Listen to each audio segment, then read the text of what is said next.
Okay. I'm calling the meeting to order. Michelle, could you please do a roll call?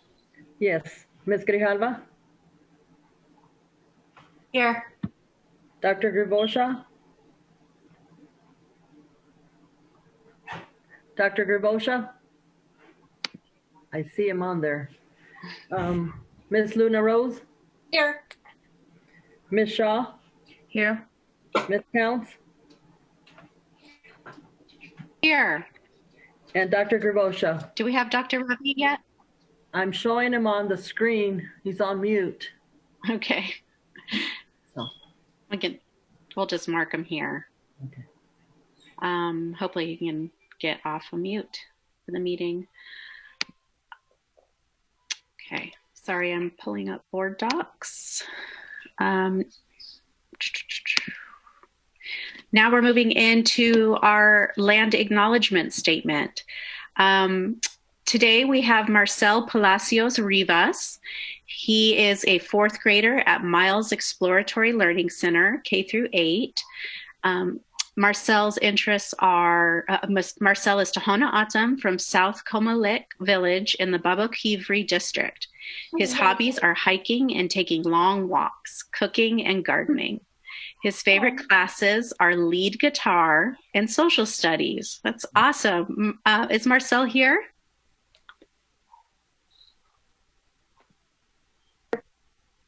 Sorry, here. Hi, Marcel. Thanks for being with us here tonight. And how do you like Miles? I thought it was great. Good. I like your interests of lead guitar and social studies. Those were my favorite classes in middle school too. So thank you. If you could lead us in the land acknowledgement statement, please.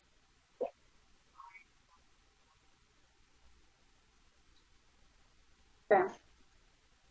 On behalf of the governing board of the Tucson Unified School District, I, Marcel Palacios Rivas, acknowledge that the schools, buildings, and facilities of the Tucson Unified School District reside on the ancestral homeland of the Tohono O'odham Nation and the federally recognized tribal land of the Pascua Yaqui tribe.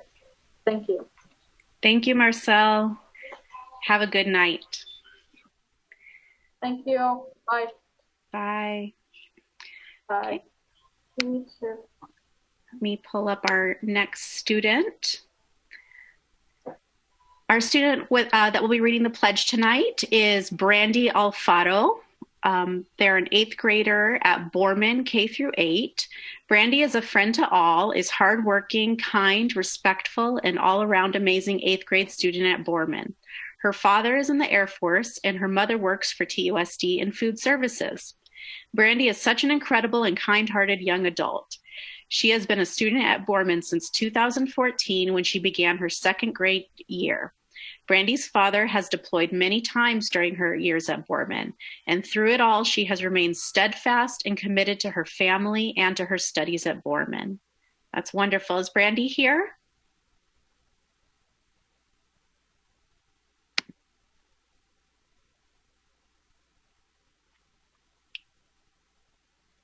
Brandy, are you here with us?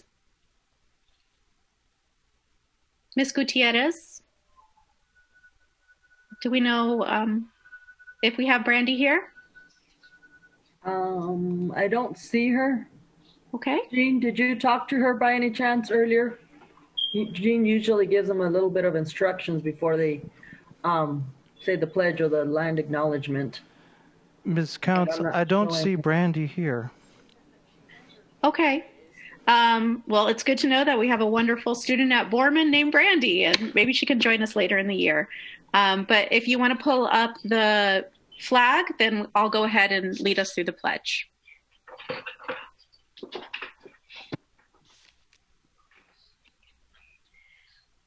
I pledge allegiance to the flag of the United States of America and to the republic for which it stands, one nation, under God, indivisible, with liberty and justice for all. Okay, thank you, Jean, and thank you, everybody. Okay, let me pull down that screen. Oh, And Dr. Trujillo, agenda adjustments. Oh, should I?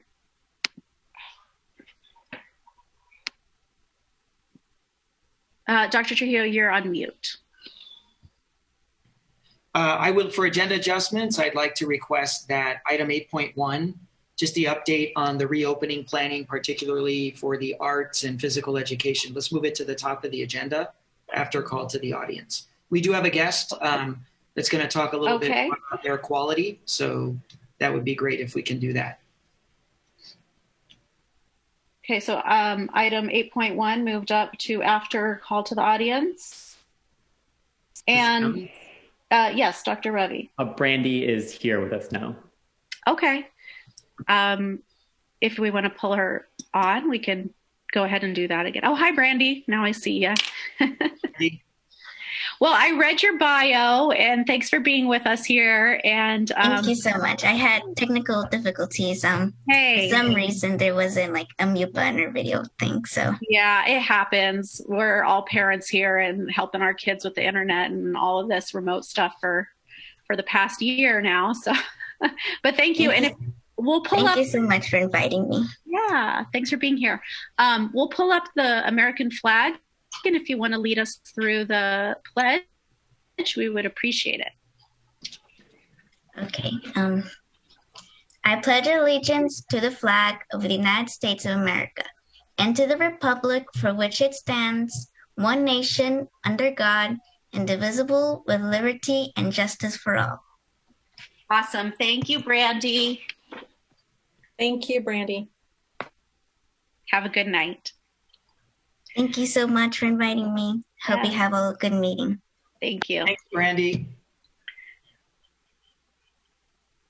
Okay, so we're going to be moving item 8.1 to after a call to the audience. Any objections? Okay, that passes. Unanimous consent.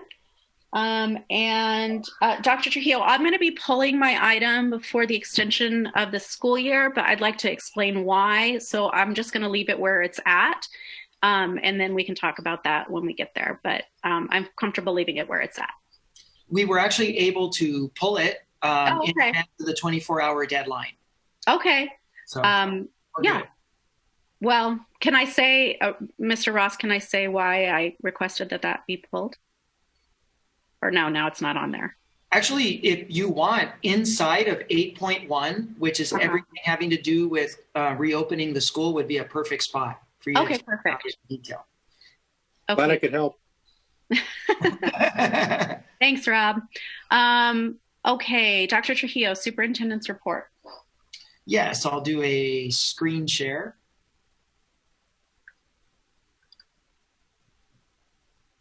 Welcome back to USD Community. A number of items. It's been a very, very busy couple of weeks since we've last talked. So I want to take this opportunity to brief everybody, members of the governing board community. Where do we stand today? Here's the very, very latest in terms of families' instructional preferences for remote instruction or coming back onto our campuses for in-person. So right now, we've got about 42% of the district's families that have selected the full-time in-person option at elementary or that 4 half-day in-person for middle schools and high schools. Remote only is 47% of the district, just over 19,000 families selecting remote only at this time. And we're still waiting to hear from 11% of the district, which is really, really good. The number is dramatically declining as people continue to make their choices. A number of factors, I think, have led to people making choices. The governor's executive order, that wonderful agreement that we came to with TEA and Eli that has literally saved thousands of students from losing their teacher and being able to keep the same teacher because of simultaneous teaching now that's been agreed to across the district, either on a school-wide level or a lot of schools doing multiple grade levels. So I think that's also been a factor. We also did extend the deadline for parents. So they're going to have the rest of today and then all day tomorrow to be able to make that decision. We are still defaulting to remote. in terms of families that we aren't going to be able to get a hold of. But our campus teams have been very, very diligent in following up with families. Right now, it looks like we're headed towards a 50-50 split or close to it in terms of in-person versus remote-only instruction. The governor looks like we are ending or coming to the end of the pandemic the same way that we started it, with Governor Ducey dropping an executive order on us that happened to be a little bit last minute. But here are the main points for those of you out there in the viewing public who haven't had a chance to kind of read it or look at its details. The first thing the executive order does, and we received it last Wednesday, mid-afternoon, it establishes 4 categories of COVID-19 transmission across the state that counties are now responsible for categorizing their rates of transmission at low, moderate, substantial, and high. And at all levels of the transmission, whether a county is in high transmission, substantial, moderate, or low, the executive order does mandate teacher-led in-person instruction offered at every school as an option, and it needs to commence no later than March 15th or the first Monday after spring recess. This prompted Tucson Unified, this prompted us to have to move up our start date for in-person instruction to Monday, March 22nd. March 15th wasn't available for TUSD because that's our spring break week. We originally planned to kick off in-person learning the 24th and the 25th, which would have been Wednesday and Thursday, returning from spring break.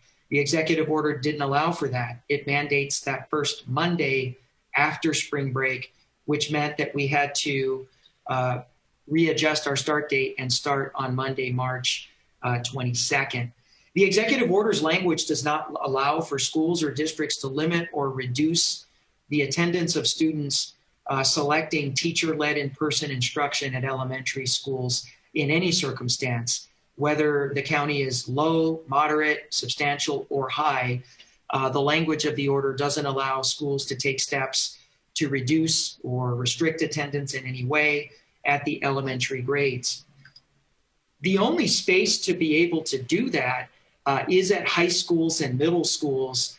They can utilize hybrid schedules as an attempt to reduce physical attendance in counties where the transmission rate is specifically at substantial or high.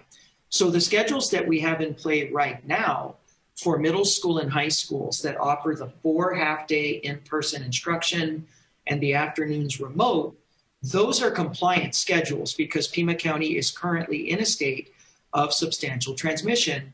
And those hybrid schedules are a definitive step by the district to reduce physical attendance, to be able to mitigate a potential spread of COVID-19 inside of a county that is in the midst of substantial spread.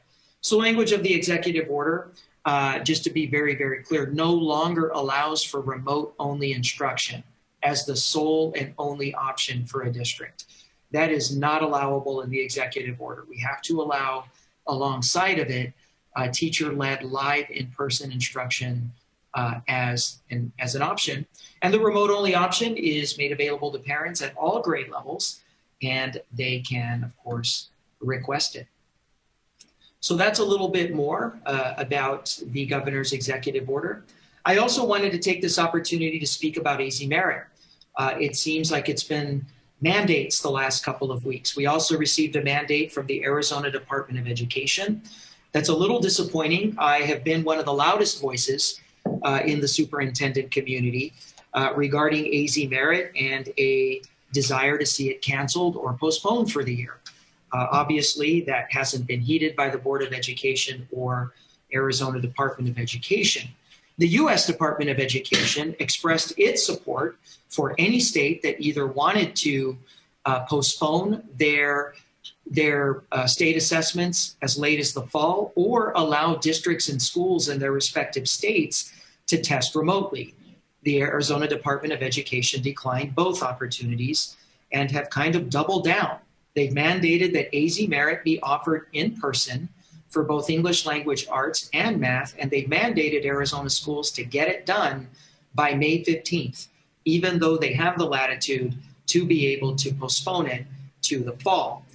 The Department of Education is mandating that testing be done in person and has not allowed districts or schools the flexibility to even do AZ Merit online or in a remote fashion. What I really want to make clear for the parents is there are absolutely no negative consequences for students that do not take AZ Merit because their preference is just to remain remote and they do not want to come back on our campuses. There will be nothing placed in those students' transcript. There is no negative academic ramification for doing so. And there are no negative consequences for schools that fail to test 95% of its test population, which, looking at the previous screen, when we're talking about almost 50% of the district being in remote instruction, there's no really feasible way that our schools in mass are going to be able to test 95% of their test populations that they have in their schools, when we're probably going to have a lot of parents that, for safety reasons, will probably not have their kids coming onto campus to take AZ Merit. There are no negative consequences either way. We are required to make a reasonable attempt to encourage students to participate in AZ Merit testing, which is why our parents received our letter. That is our compliance metric. That is our compliance effort, informing all families that AZ Merit will be fully available. We would like to see as many kids as possible come onto the campus to test. We would like to, we have a responsibility to make AZ Merit available to any and all students that are on our campuses physically. We are responsible for at least sitting them in front of a computer and giving them access to take AZ Merit. I know this news is not popular. It was not popular with the parents in the forum last night as it came up and parents expressed concern. But again, I really want to reiterate, if you're a parent and you are keeping your child remote and your child is remote and you do not want your child coming onto campus, your student coming onto campus, that decision is going to be respected and there will be no negative consequences academically or anything placed in your student's academic history or file. Just a quick update on personal protective equipment. This week is a big week for the operations department. They're in the midst of a massive distribution and delivery campaign of over 50,000 N95 masks, 10,000 face shields going to schools throughout the district. Our hardworking operations team will be working over spring break to make sure that all of our supplies have been deployed effectively and received by schools by the time that our teachers commence with in-person instruction on March 22nd. The big news of the night, high efficiency particulate air purifier units have been ordered for every single classroom and common area in the entire district. They will be coming in waves this week. Our total order is 4,000 to cover the district's almost 3,000 classrooms. So we've ordered above and beyond our classroom count because we want to make HEPA air purifiers available for common areas like cafeterias and multi-purpose rooms, band rooms, choir rooms. We also want to make them available upon request. In my forum with counselors last week, a lot of our counselors made some excellent points about working with students in smaller settings inside of their offices. We now have enough HEPA air purifier units for those counselors and even CSPs, curriculum service providers, teacher mentors that are coaching teachers in one-on-one situations. They will have access to a HEPA air purifier for their personal office space as well. Also, our campuses will have, we are on track to make sure that hands-free water bottle filling stations will be installed at each and every single campus by the time the doors open on March 22nd.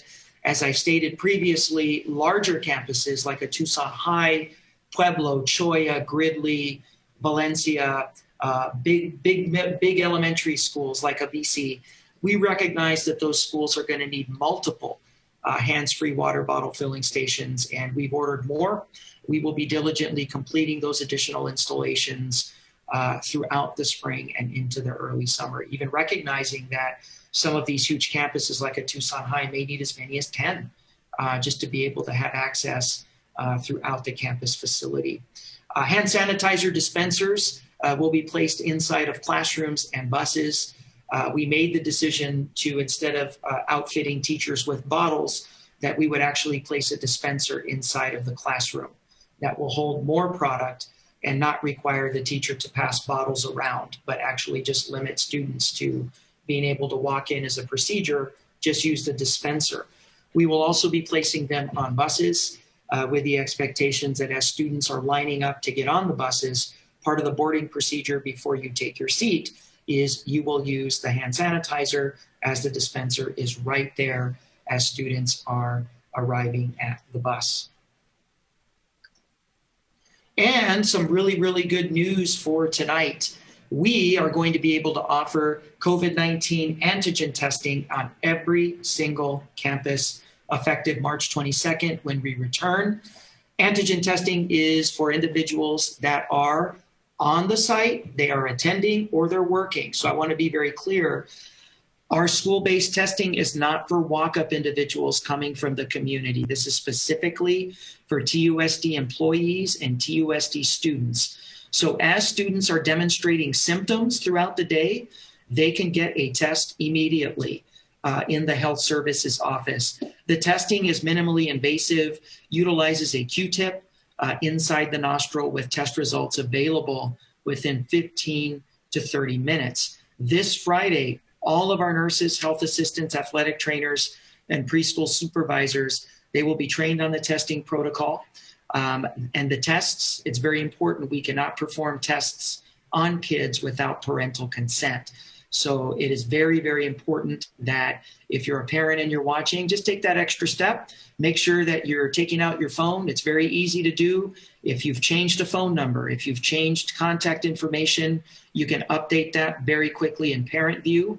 Very easy to do on your device. That way, if you ever do get that call, or if our health assistants are trying to get a hold of families for a symptomatic situation, we're able to get a hold of you very quickly and you're able to get a free test. I do want to thank the Pima County Health Department for the trust that they've placed in us to be the first district to be able to have a standalone, site-based, school-by-school testing infrastructure to be able to test kids and our employees, for that matter. Employees that are demonstrating any symptoms will also be able to have access to the antigen testing here in Tucson Unified. President counts members of the governing board. That concludes my report. Thank you, Dr. Trujillo. Okay, Ms. Shaw, we are now to call to the audience. Thank you, Ms. Counts. Public participation at board meetings. During the audience call, the board clerk will recognize speakers and maintain order by setting appropriate limitations. The governing board is committed to the safety of the entire TUSD community. In order to observe the recommended safeguards for reducing the rate of spread of COVID-19, the following procedures related to the call to the audience portion of board meetings will be observed. All public comments for the meeting were accepted in written form. Public comments will be read into the record by the program coordinator of staff services to the governing board. Our staff will make sure each board member receives a copy. At the conclusion of the call to the audience, the governing board president will ask if individual board members wish to respond to criticism made by those who have addressed the board, wish to ask staff to review a matter, or wish to ask that a matter be put on a future agenda. By law, at most 2 board members can address any single issue raised during the call to the audience. And the first person is Shannon Shrell. Good evening. I am writing because I am deeply concerned about the current plans to reopen fully for the last quarter of the school year. TUSD has been a sanctuary for students and teachers and most of the staff in a very dangerous time in our history. COVID is not going away anytime soon. I understand that. But any large amounts of either teachers, staff, or students returning to campus will not mitigate any danger and will put far too many people at risk for their physical as well as their mental health. We have the clear potential to not only lose students' lives in the process, but teachers and staff as well. I understand that budget and requirements from the state are possibly a strong impetus for this decision, but I do not feel that, as it stands, it will not benefit our district. There is going to only be a few weeks left of the school year when we are to return. Most of that time will be spent adjusting, most likely with new teachers and students. After spending so much time building relationships, this will be potentially devastating. Also, going back in person will not be like before COVID, no matter what is asked of us. We need to be socially distanced and avoid exposure, and children, especially our youngest children, will have a very difficult time with this. It will cause more stress and physical danger than what we are currently doing. TUSD is a very large district, and I have seen more people get sick and die than I ever have before. It breaks my heart every time I hear these stories from our families. We must do all that we can to protect our community until next year when we have lower numbers and more protection from the virus. Also, how will this affect our programs that make us stand out, such as GATE and dual language? How can we meet the district requirements and still have these programs be self-contained? Other large districts around the country have faced this predicament and chosen to stay online. I am asking that TUSD does as well and not resume any in-person learning until the fall. Thank you for your time and all that you do to be here for our TUSD community. Shannon Schrill. Next is Ryan Brown. Dear Dr. Trujillo and governing board members, I've had the unique privilege of watching and listening to my wife teach online in TUSD over the past year, as well as for PD and staff meetings. The feedback in general is the kids who are currently struggling online are struggling because they are not logging on or doing their work. The other scenario is teachers in many cases are over-assigning homework as well as not honoring TUSD policy, and the desire of some students to not have their camera on in class once attendance has been taken, which only exacerbates the attendance issue. So the struggles, I believe, are twofold: a lack of accountability on the part of some students and their families, and an unwillingness to adapt and change to a softer and more open style by some teachers.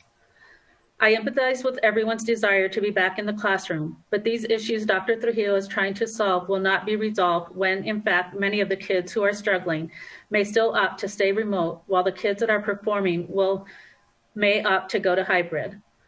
Also, trying to make up for a lost year in 2 months by cutting teacher-student time in half and disrupting the current learning environment will not help those that have fallen behind, but it will impede the progress that has been made for those that are doing well.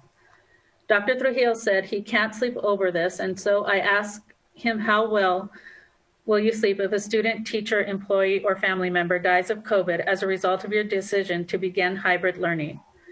Dr. Trujillo, you made a commitment at the start of this pandemic that you would make decisions based on PCHD data, but are now saying you want someone from PCHD to tell you not to open, skirting the responsibility when the responsibility truly lies with you and the 5 elected members of the TUSD board. Meanwhile, at the board meeting on 2/23, Layla Counts and Sadie Shaw voted yes to having the board return to in-person meetings, because if the teachers have to return to the board, the board should as well, but Dr. Ravi, Natalie Luna Rose, and Adelita Grijalva voted no because it's not safe.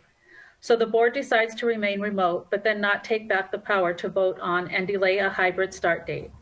How can you vote to stay remote because it's unsafe and then refuse your responsibility of voting to delay a return to protect your community as you would yourselves? I suggest the board votes to restore the power to vote on a restart date back to the board and only vote yes to restart it when the board is willing to vote yes on in-person board meetings. This will help restore integrity to the board, as well as removing the impression that you are self-serving hypocrites who are only willing to take the responsibility of protecting yourselves and not the community you were elected to serve. Ryan Brown. Dr. Ann Joatakis. To whom it may concern, I am a TUSD district member and a pediatrician of the community. My district elementary school is Sam Hughes, which we were registered for last year before the pandemic hit. We hope to send my children there next year.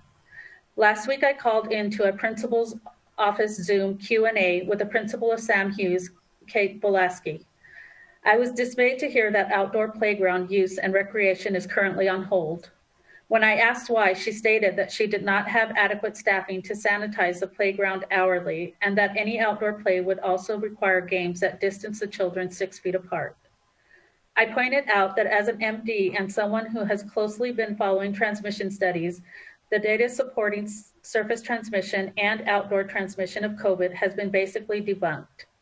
There are literally no studies globally showing that COVID is transmitted effectively through the surfaces, particularly outdoors. Taken together with the firm evidence that children transmit COVID at significantly lower levels than adults and are wearing masks, the requirement to sanitize the playground and distance the children seems unnecessary at best. At worst, it seems punitive and fear-driven. I worry that not allowing children to play outdoors has discouraged some parents from enrolling in person, or perhaps that was the point. I wonder, as we approach school reopenings and policies, are we able to look at data at all? It seems to me that we are caught in convoluted conversations that involve fear, mistrust, politics, and rules that were left over from a year ago before we knew so much more. I hope that you will encourage data-driven policies that do not punish the true victims of prolonged school closures. I encourage you to open the TUSD playgrounds and relax the 6-foot rule a little and allow children to return to play. Sincerely, Dr. Ann Judakis. Next is Desiree Webb. Dear Gabriel Trujillo, Richard Sanchez, Rob Ross, and TUSD board members. We are teachers, community members, parents, and staff at John B. Wright A+ School of Excellence. We are writing to you all today because we are extremely upset and saddened to hear that Ms. Diana Campos, our principal, is leaving our district due to the district's current ESI policy. During the time of uncertainty, we need leadership, stability, and consistency to best serve our students, teachers, staff, and community. Ms. Campos has been the principal at Wright for 5 years. Under her strong leadership, we have accomplished so much and have plans in motion for the future. On our journey to greatness, it would be a devastating loss to our school and to TUSD to lose Ms. Campos. Ms. Campos would be one of many great TUSD employees that would move to surrounding districts because of TUSD's current ESI policy. We would lose a major pillar at Wright, and Ms. Campos would be up for grabs, allowing districts to take advantage of her experience, leadership, community connections, and strong positive presence. Ms. Campos is constantly inspiring her teachers and staff to reach for bigger and better. Due to her leadership, Wright has gone from an AZ Merit D school to a B+ rated school. Amid the current pandemic, our school earned the Distinguished A+ School of Excellence Award due to Ms. Campos's administrative tenacity and strong support of teachers, staff, and students. Ms. Campos treats all her staff with respect and is empathetic to our needs. Wright staff feels supported. This is evident in our low teacher turnover rate and glowing SAI surveys. Ms. Campos's visible presence on our campus inspires a healthy relationship with students, parents, guardians, and community members alike. Ms. Campos's high expectations demand a respectful, responsible, safe, and kind campus where behavioral issues are at a minimum. Parents feel confident sending their students to school knowing that their children will receive a quality education no matter their background. Our school consists of a population in which 100% of the student body is on free or reduced lunch. Regardless of the diversity and backgrounds, Ms. Campos will stop at nothing to get our students everything they need for a quality education. Through her personal relationships with community members and countless donors, she is able to get the resources that our students need. She goes above and beyond for our school, and if we lose Ms. Campos, we'll lose those meaningful connections that our students in an under-resourced community depend on for their success. It is time to reevaluate certain policies that conflict with TUSD's vision of quality education and stop losing the valuable employees that make TUSD the engaging, rigorous, and comprehensive district that it is. Thank you, Desiree Webb, John B. Wright teachers, staff, students, parents, Garden District, community members, and donors. Next is Faye Chandler. Tucson Unified School Board. I am a retired TUSD educator administrator. Since retiring, I have organized and implemented the Mighty Mentors program, which has been active at Mary Meredith K-12 for the past 5 years. This school year, we decided to work in an elementary school. After being rejected by several elementary school principals, we found Wright and Ms. Campos.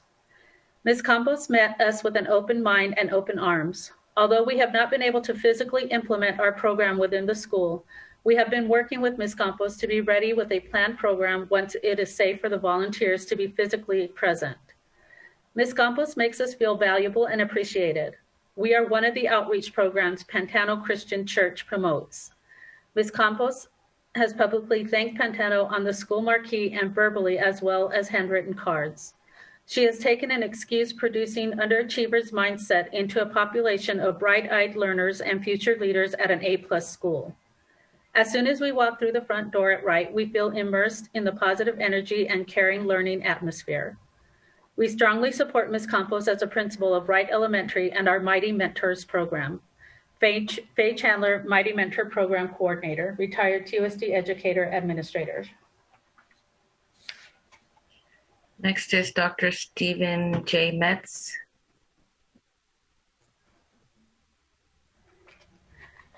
Tucson Unified School District. I write as a pediatrician with 4 decades in practice in reference to the reopening of in-person instruction in our schools. When you contemplated serving on our school board, you surely never thought of making life or death decisions as some are characterizing your vote on this issue. It is not nearly so dramatic. You are merely asked to implement the reasoned recommendation of experts who are clear in the appropriateness of returning to the classroom.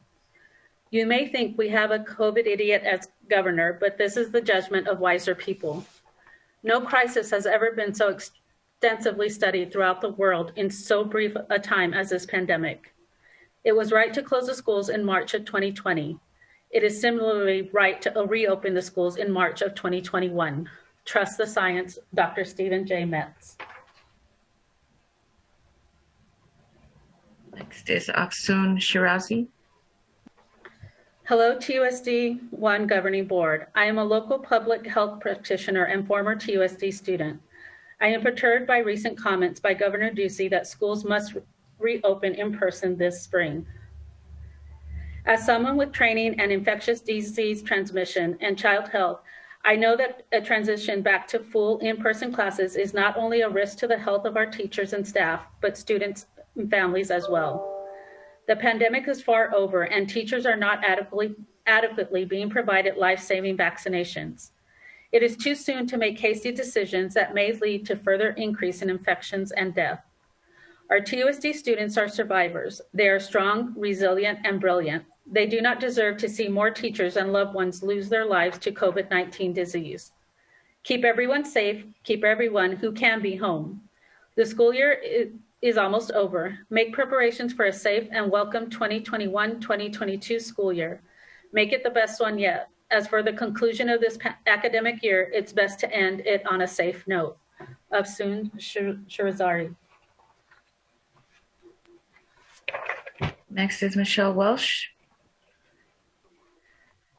To whom it may concern, we as parents of TUSD student athletes at the high school level are asking for considerable consideration to allow the TUSD families, parents to support and be spectators for their student athletes for the remainder of the 2021 school year in spring sports. I am the mother of a senior baseball player at Sabino High School. Last year, due to the pandemic, we lost an entire year watching our teens develop, some with discretion without the privilege of participating in something they look forward to.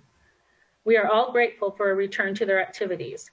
A year filled with struggles, loss and doubt, learning challenges, loss of identity, support systems, and peer outlets. We encouraged hope for them, for normalcy to return in our community, and we are almost there. As a healthcare worker who understands and mitigates risks daily to maintain safety of our families and our greater community, and pleading for you all to consider allowing parent spectators to be allowed to attend spring sporting events. Our student athletes need an audience, they need cheering, they need the social emotional support, and parents have every right to be present and watch their kiddos live, especially senior parents, and expect limitations if TUSD will allow spectators this spring to cheer on our students. We support and appreciate the focus and progress in allowing our student athletes to return to actually being allowed to play this year. It has been a long, challenging year filled with much loss and sacrifice by all. By now, we all have an acute awareness and realize the importance of maintaining our progress with this pandemic. Our lives as parents orbit around our kids. We are consumed in ensuring they are supported, safe, and are making positive life choices to align their future. For many of us, we may not have the opportunity to see our students play their sport again. These students have lost their normal high school experience, and their life cheerleaders have been discouraged and hopeless in trying to navigate their emotions, their learning progress, and success this past year. We as parents need some relief from the pandemic too. Our kids are our relief, our balance, our normal, and for many of us, our purpose. Seeing and being able to support our kids in playing the sport that we have invested a good portion of our children's youth to is emotionally important to both the parent and the student athlete.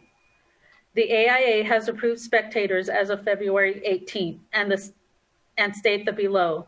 Spectator attendance is at the discretion of the home school. Anyone who attends spring sports events is required to wear a face covering for the entirety of the contest. We as parents believe we can mitigate and responsibly monitor by having volunteers assigned at home events to ensure safety guidance is followed. There is no such thing as a right to attend interscholastic athletes. Interscholastic athletes are considered a privilege. The spectators are expected to conduct himself or herself accordingly. We believe we can mitigate and support and continue CDC guidance on social distancing. Excuse me, Ms. Pena, your 3 minutes are up. Thank you. Welcome. And last but not least, Margaret Cheney. Dear Governing Board members, as you know, this year has been tremendously hard on educators, students, and our community. From remote learning to providing vital services on our campuses, TUSD educators have gone above and beyond to help our students through this pandemic. This is why we're so concerned when the district proposed raising our health insurance rates at a recent board meeting. It is never a good time to increase health insurance on employees, but to do so in the middle of a pandemic adds insult to injury. Currently, as well as in the past, the district and TEA have worked jointly on committees to resolve issues in exceptional ed, evaluations, and the 301 plan. Consensus Article 28-3 states clearly, Insurance Committee, future changes in the district's medical and health insurance program will be recommended by an insurance committee. This committee shall consist of 11 members, 5 appointed by the association and 6 appointed by the district. We are respectfully requesting the right to exercise Article 28 for future healthcare plan decisions. Until this committee has formed and in recognition of the timeframe we have all been placed under, we ask that TUSD please keep employee coverage affordable and not to raise employee insurance rates this year. Sincerely, Margaret Cheney, TEA President.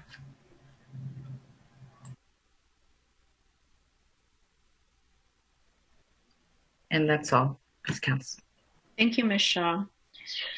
Okay, now is the time for board member comments. I ask that something be put on a future agenda. Ms. Grijalva? Yeah, I just wanted to respond to the comment about Miss Luna Rose and Dr. Gravois Shaw and I voting no on voting whether we were coming back for in-person meetings. The vote was actually a vote to put the item on the agenda with other information, and voted no because I didn't think it was necessary to do, as evidenced by the fact that it is item 7.2 on our agenda today. So it was just a vote to put the item on the agenda, and I didn't think that we needed to do it. So I just wanted to clarify that. Thanks. Thank you. Dr. Trujillo. Yeah, for the speaker that's concerned about softball, I do have some good news for you. We are going to be allowing attendance at spring sports because the spring sports are all outside. So the softball, the baseball, the track and field. So if you're any concerned parents out there, winter's treated differently because it's an indoor sport with recirculated air. Awesome. Thank you, Dr. Trujillo, for clarifying that. I just wanted to thank Dr. Ann Judakis for her comment about the outdoor play and the relaxing of the 6 feet of social distance for our children. I stated this in the last board meeting, how incredibly important it is that our kids who have been isolated for the past year have the opportunity to run and play and interact in safe ways with their fellow students. And as the doctor pointed out, there is little to 0% transmission of COVID on surfaces. So I would really like to see that be a directive from administration, that playgrounds be opened. Of course, kids are wearing masks and we're doing this safely, but I don't want our kids, our TUSD kids, to be in situations where, like I saw working in early ed last March, where people were putting kids in chalk squares and they had to stay in them. I mean, it's just, it's not science-based and it's not protecting anyone, and it's harming our kids to not allow them to use the playground equipment and interact socially when it is so important for their development now more than ever. So if that is not something that can be an administrative directive, I feel so strongly that I'd like to request that it be put on a future agenda. Dr. Trujillo, is that? It's an administrative directive. I met with the team this morning, our regional assistant superintendents. We want very clear and direct messaging to the principals about recess being an area for free play.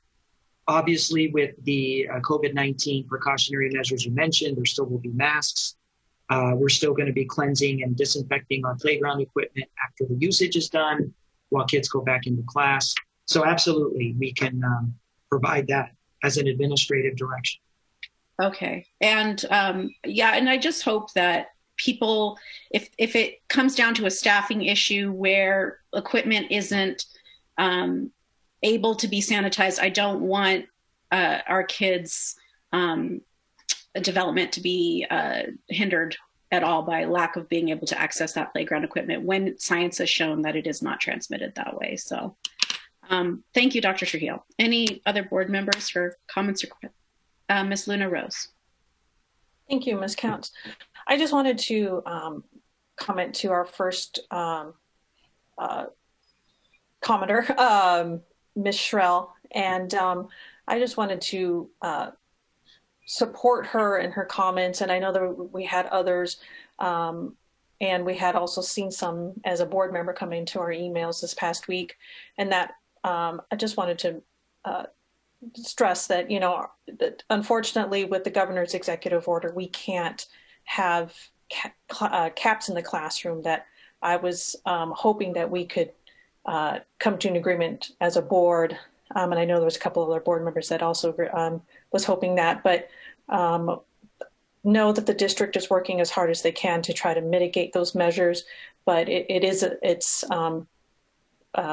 we're going to try to do the best we can, and I just wanted to make that point that unfortunately we must adhere to the executive order on that. So, but thank you for the comment, Shannon. I appreciate it.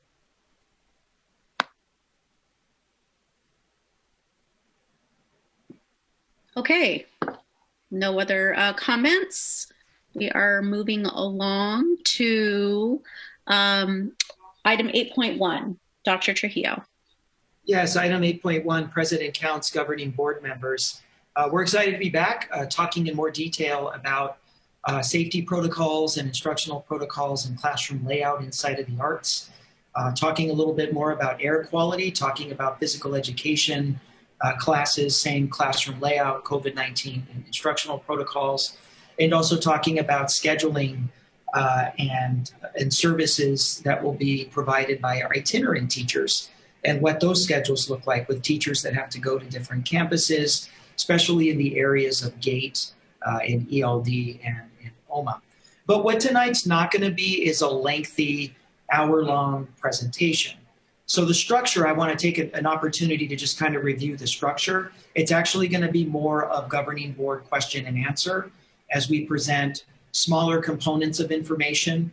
So I'll start with the arts and talk a little bit about what classroom layout and what instructional protocol looks like in band and orchestra, what it looks like for choir, what it looks like for the visual arts, for our ceramics and our drawing and our painting visual arts classes, what it looks like for theater, also in dance, And after each program, we'll just be able to stop and take any questions. So once I start with band and orchestra, review the protocols, I'll throw it back to the board, give them opportunities to talk about band and orchestra before I move to theater, and then talk about theater, and we'll break it up that way.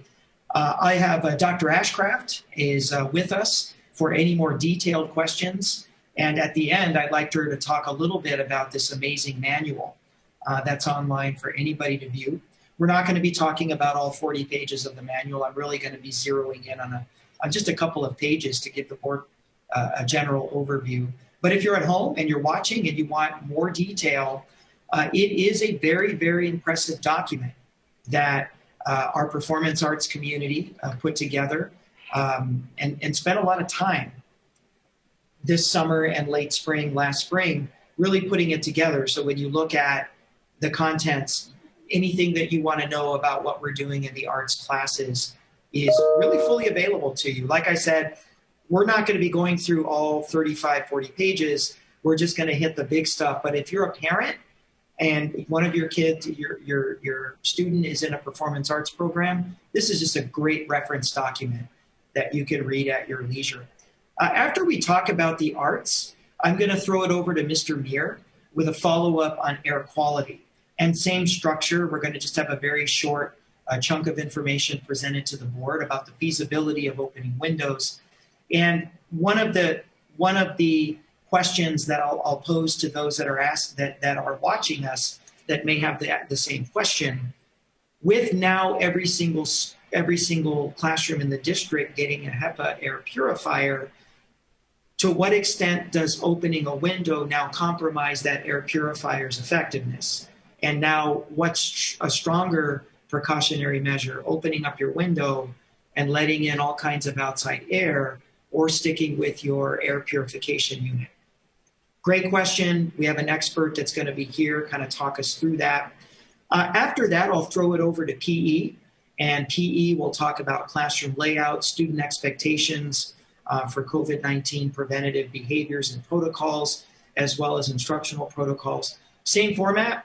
As soon as that information is given, it's just open to board questions. And then we'll close with talking about what the itinerant schedules are going to look like inside a gate. So for those of you in the public, it is going to be lengthy, but it's not a presentation. It's actually just brief points of information and then governing board conversation, question and answer. I think it's extremely important because so many of these programs thrive off of your students' participation. You as parents allowing your students to participate in these programs, allow them to thrive. And we want you to feel safe. We want you to understand that we're doing everything possible to keep your students safe. So with that, I'll go ahead and dive into the arts. I want to verify that Dr. Ashcraft, are you on the call? If I hear Joan or Mrs. Hewitt, are you on the call? She's on mute. Oh, okay, okay. Because I do at the end want Dr. Ashcraft to talk a little bit about the collaborative process in developing this manual with all of the performance arts. We're both here, Dr. Trujillo. Awesome, that's great.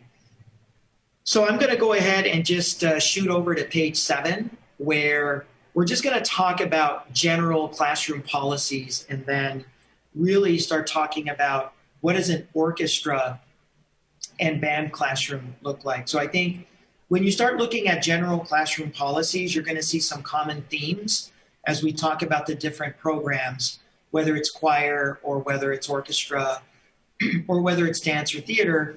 The physical distancing is going to be an inherent theme. The usage of masks is going to be an inherent theme.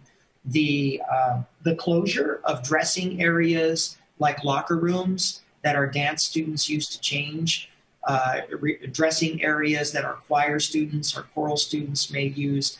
So you're going to see some things that are very, very common. But I want to hit the high points when we're talking about band and orchestra.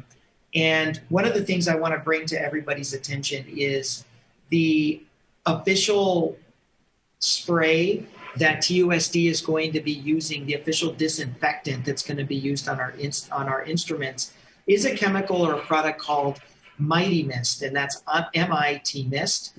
This chemical does contain an active ingredient, quaternary ammonium, which is confirmed by the Center from the Environmental Protection Agency as a chemical that is an approved COVID-19 disinfectant. So this is going to be the product that's going to be employed in and out of our classrooms as students clean their instruments. And just some general classroom protocols for the band and orchestra classrooms. Having doors pre-opened is going to prevent multiple students touching doorknobs before handling instruments. It's going to be mandatory for our students to be using the hand sanitizer dispensers as they enter. There is going to be designated entry places for our students. So before and after handling the instruments and after putting them away, there's the expectation that hand sanitizer is going to be used. And probably, I think one of the more effective strategies I know that a lot of people have been concerned about, particularly with brass instruments, is how to handle the spittle issue for the brass section of any orchestra or band. So the manual establishes the practice of each student placing absorbent pads directly underneath their playing area to be able to absorb any excess spittle. That will be the student's responsibility to dispose of the absorbent pads, which are affectionately called puppy pads in the orchestra and band community at the end of every class. There will be frequent disinfection of frequently touched objects throughout the band classroom, like music stands, doorknobs, switches, keyboards, faucets. All of these will be disinfected with our Mighty Mist product. Also, it's important to note that to the extent that it's possible, physical distancing inside of the classroom will be the expectation. Students will not be sharing any classroom materials, such as valve oils, pencils, instruments, or any other supplies. Any board questions on what the makeup of the band and orchestra classroom looks like?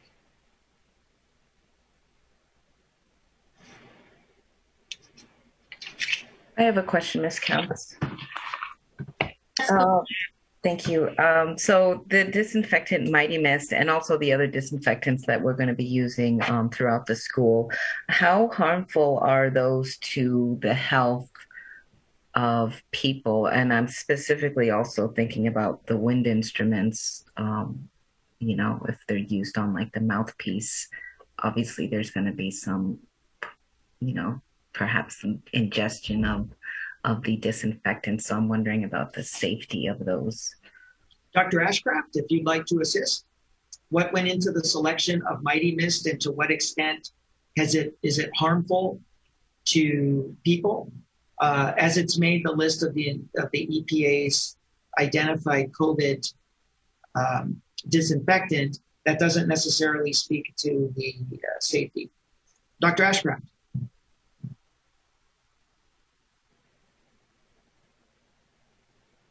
Mrs. Hewitt, do we have Dr. Ashcraft available? I saw her name earlier. She may have logged off. Maybe she got disconnected. Do we have Mr. Meir available for the specific information about the extent to which Mighty Mist poses a danger to students if ingested? I don't have that available, Dr. Trujillo. Okay, we'll have to get back to you. Obviously, we are concerned for the health and safety of all of our students. I just want it to be known that we have a number of chemicals that are available in every single classroom. I will say that the same level exists for exposure to some of those other chemicals that students might be exposed to in the everyday classroom, whether it is hand sanitizer, whether it's Vindicator. Vindicator is the approved disinfectant that will be sitting in a bottle that will be used by teachers throughout the district to wipe down the classroom. So at some point, we do have to have some chemicals readily available to clean the instruments, but we certainly can follow up with an ingredient list for Mighty Mist, and we can certainly assign risk management to do the research to see the extent to which Mighty Mist, through its usage in other school districts, may have posed a danger, or if we can get any statistics on any injuries as a result of the use of Mighty Mist. And Dr. Trujillo, if I can just add, we do have SDS sheets for all chemicals that are being used by our team. So it's the employee's right to know. So we will have all of that information available. I just don't have it. Great. So we can get one of those sheets for Mighty Mist. We can post it as a public attachment.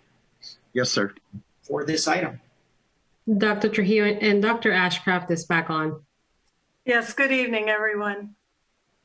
Yeah, hello, Dr. Ashcraft. So I just covered band and orchestra, and we had a question about the usage of Mighty Mist as the disinfectant for our instruments and our frequently touched materials in the band and orchestra room. Can you talk a little bit about why the committee opted for that product, and to the extent that we know that this product is 100% safe and won't have a harmful effect on our musicians? Thank you, Dr. Trujillo, and good evening, President Counts and board members and legal counsel. Our committee did some research, National Music Education Association, our state organizations, and this is the cleaning solution that was recommended to us. We also worked with our local instrumental repair shops as well as our own instrumental technicians to research this, and this was the product that was recommended and the safest. Thank you, Dr. Ashcraft. I think we still get the John's information, product information, if that assuages any concern that may be out there about the use of this particular chemical. All right. Thank you. Thank you. Yeah, that would be great if we could also get that information on the Vindicator, because I know that, sometimes when we clean surfaces, there's still a sheen and it's still a little bit wet. So, with people sitting at desks that we're just cleaning, there might be some absorption through the skin. And so to have all of that information public would be great. I do have one more question about the absorbent pads for the spittle, and this would, I guess we're referring to the wind instruments here as well. And I just wonder, I went through this sheet that you're showing, Dr. Trujillo, but can we, or I guess I just wish that we can really push for outdoor learning for band, especially in orchestra, yes, and all classrooms in general, that we could make an effort to encourage that at every school site. Dr. Trujillo, may I respond? Yes, I know that your manual, Joan, features a tiered approach. If your space is too small, you can consider an outdoor space. To the extent that orchestra is equipped to, understanding orchestra is different than choir. There's more logistics involved in moving things outside than, say, choir or some of the other programs. So if you can touch on that, that would be great. Yes, well, first of all, in the remainder of the year, we are going to expand our music education program, so it's more than just playing their instruments. Obviously, we're very concerned about choral music and the band instruments. And as mentioned, we have provided the schools with the appropriate masks and also with the bell covers for the instruments. But as much as possible, the groups will be rehearsing when they do decide to play their instruments, which won't be every day, of course, because of other things they'll be doing. But they will be working outside. We've had many of our high school groups doing this currently.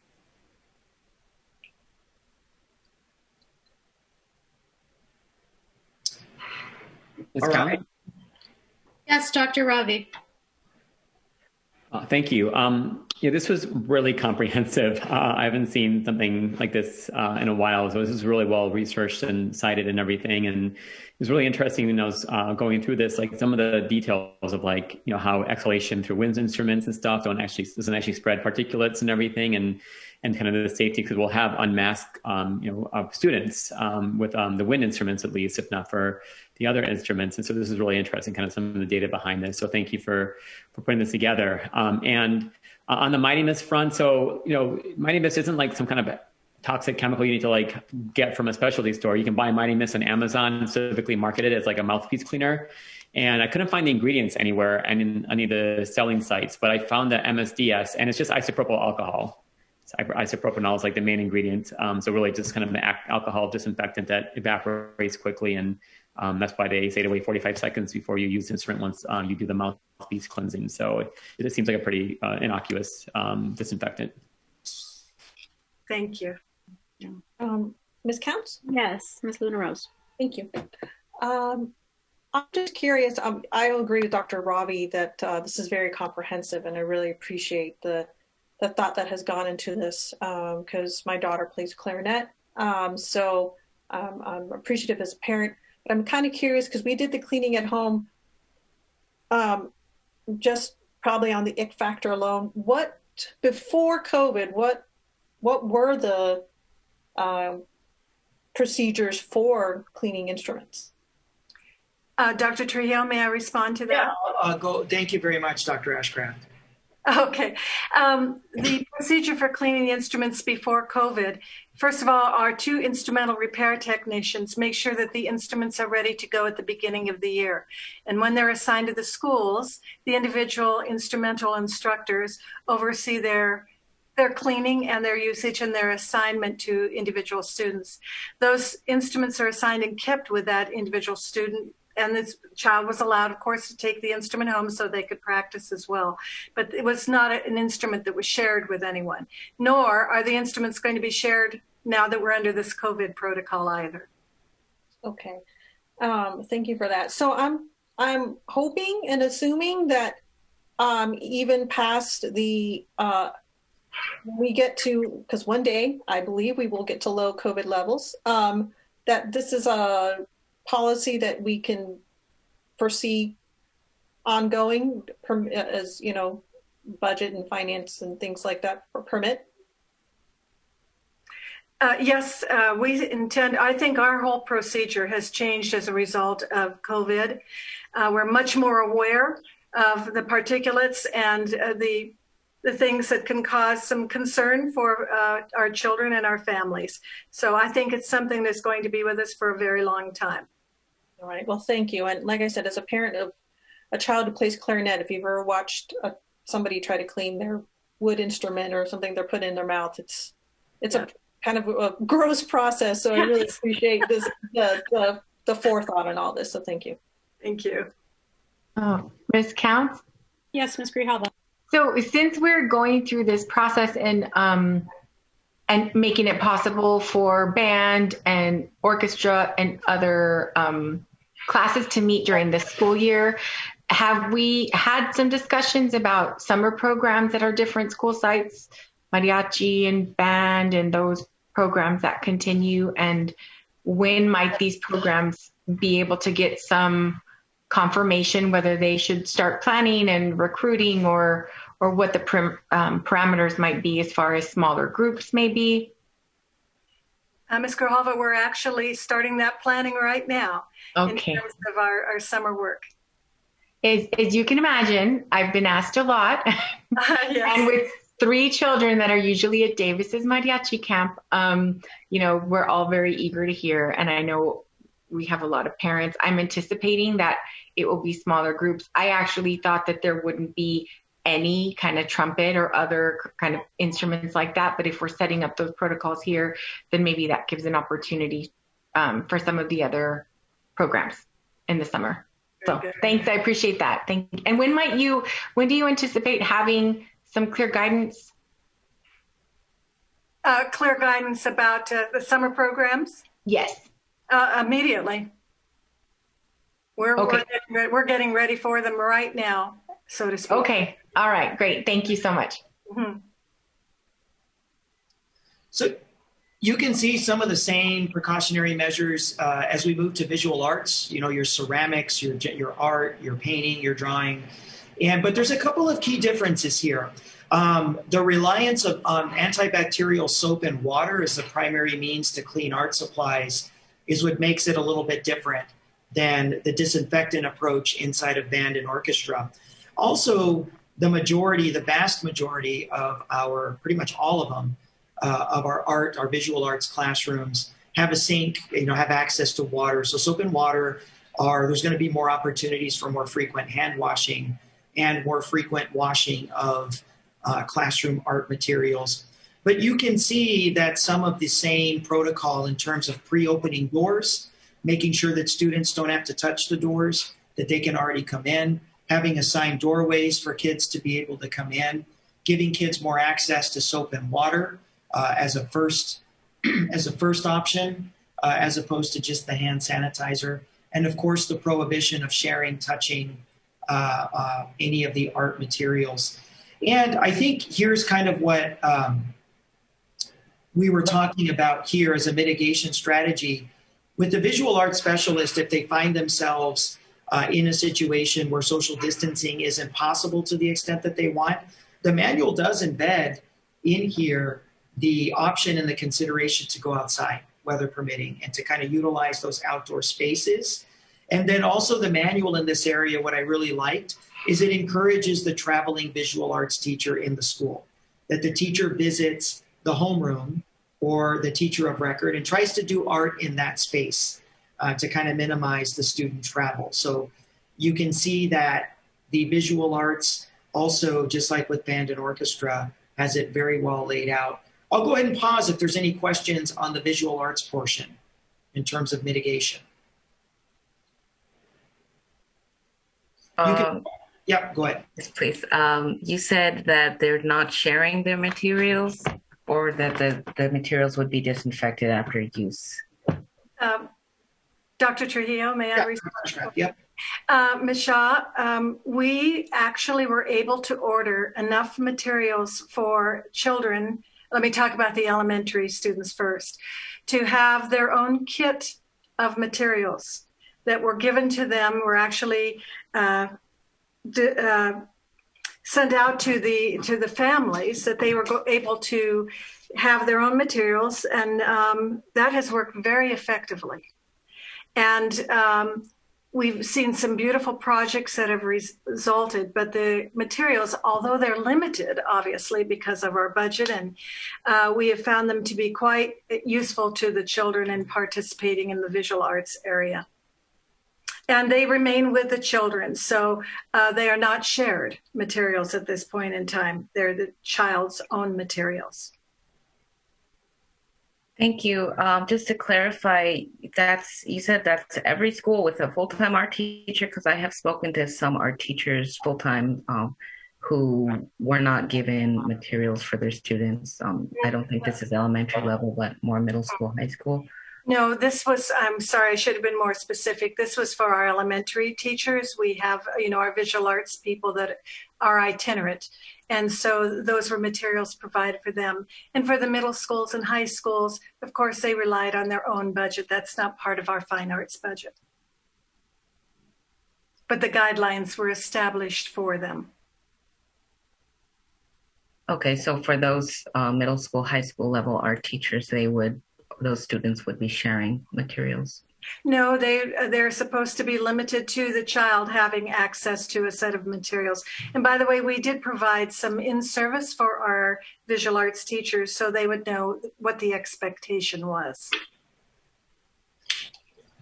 Thank you.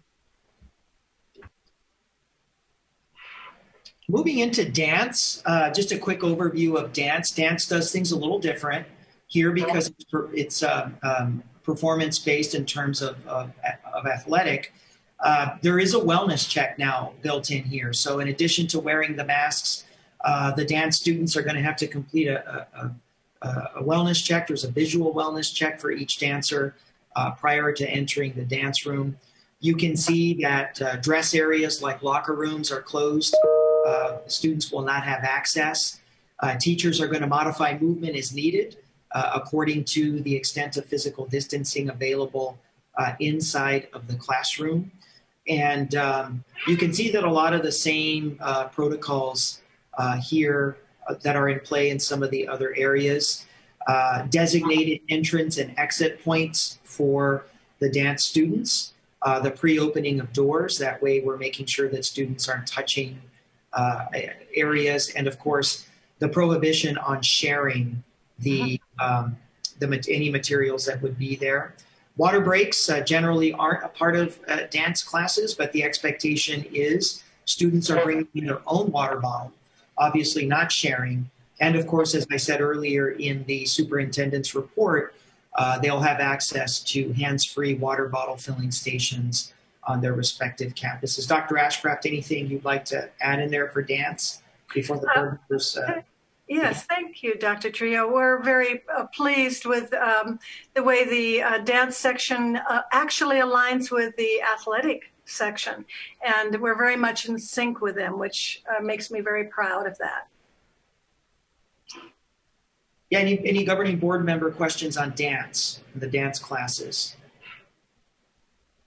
I have a question about the locker room or dance dress out room. I mean, I know for some dance classes, specifically ballet, it is important to change into uniform. And so I am concerned that like those won't be offered. Not at this particular time. We'll monitor that very carefully, but the locker rooms are really closed for now, and the students will come appropriately dressed. So for athletics, then that's the same case for like football players. They will be in their just school clothes. I would have to ask Dr. Trujillo about that.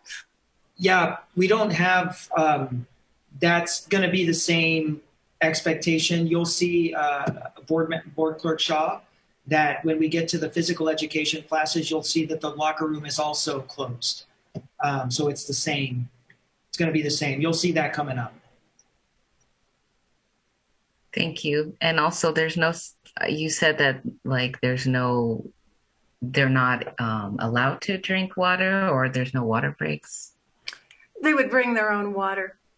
Okay. And they're allowed to drink. Oh, absolutely. If needed. Okay. Thank you. Uh-huh. All right. And then going to theater. I'm going to get to the theater page here. So we can see in the theater arts, we'll get to some of the facilities protocol. You'll see some of the same stuff, that some of the same measures and protocols and efforts that are inherent in some of the other arts programs. You're going to see them here. 6 feet of physical distance, the requirement of masks, use of hand sanitizer, washing hands regularly. Here in theater, we have a lot of voice amplification equipment, such as mics, and those will not be shared. They'll be assigned to individual students. The usage of gloves for theater tech teams will be required as they touch equipment and do sound checks and set up all of the equipment. Costumes are being worn to and from home because as we saw in dance and as we will see momentarily in PE, there's not going to be a change area or an area where students can quote unquote dress out. There will be no sharing of makeup, props, costumes, or wigs, and the scheduling of facilities utilization should be modified to accommodate fewer students and staff, of course, in accordance with our own health services protocol. And here you see again the encouragement of the manual for theater to go outside and to utilize outdoor performance spaces to the extent that it's possible. Anything to add, Dr. Ashcraft, before we go to board member questions? I'm just delighted that we have good weather in Tucson. I think there are lots of arts that are going to be happening outside, and a lot of our teachers have already tried that out. And a lot of our schools have these beautiful outdoor amphitheater yes. that they can do a lot of improv, they can do a lot of performances. Yes. Ms. Counts? Yes, Ms. Grijalva. I do have a follow-up question regarding orchestra. I noticed that trumpets were excluded from mariachi and orchestra because of, I'm assuming, the spray. So how are we going to accommodate for those? Ms. Grijalva, are you referring to the trumpets? It's just that because that is a wind instrument, we address that in this document in the wind section, actually in the band section. And then the mariachi piece, of course, with the strings as well, in the string section. That's in the band section. Okay. Overlap. Yeah, okay. It's a long document, so I'm. No.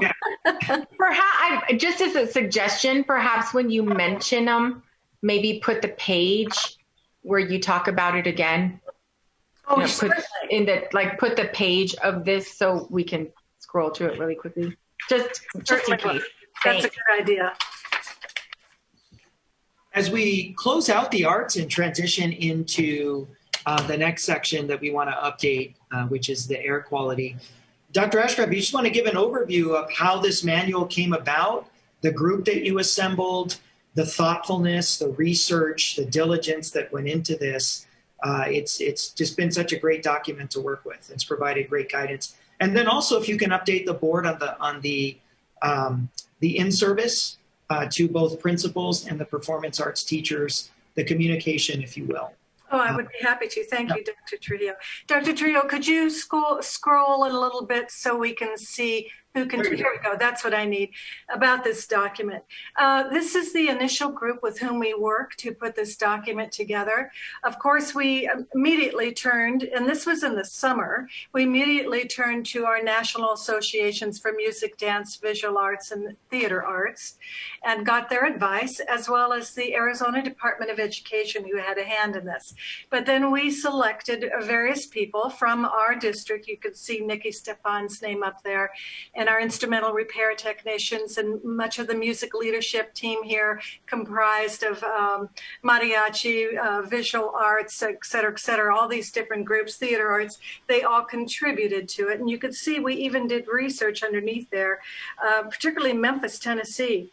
Their National Association of Music Educators was particularly helpful. And early on, the Army Band at the United States Military Academy at West Point had done a very significant research in terms of the utilization of the wind instruments and playing what would be possible. So we studied that for quite a while and began to work. I worked with committees, this larger committee, and then we broke it down into the various disciplines of the arts.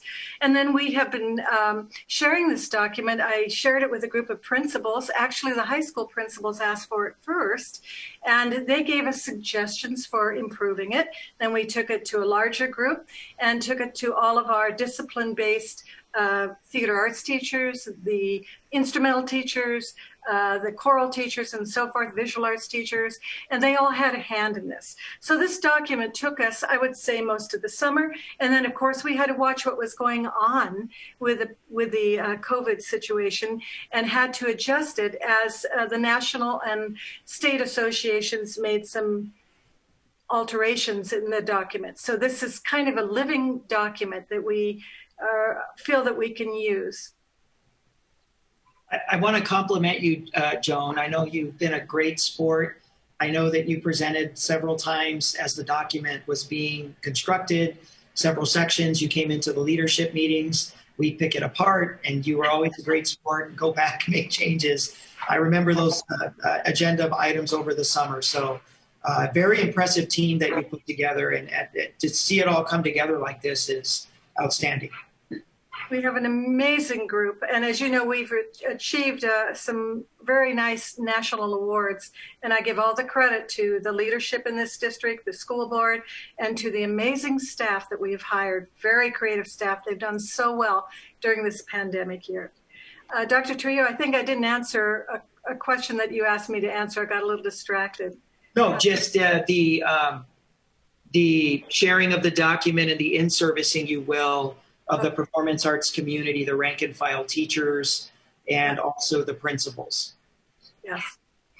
Yes, I think that basically we continue to address this. We meet with our staff once a month, and we continue to address this as, you know, the situation changes for us, and questions are always posed to us. If we don't have the answers, we contact Nikki Stefan and some of the other people who would have information for us. So it's a pretty up-to-date document.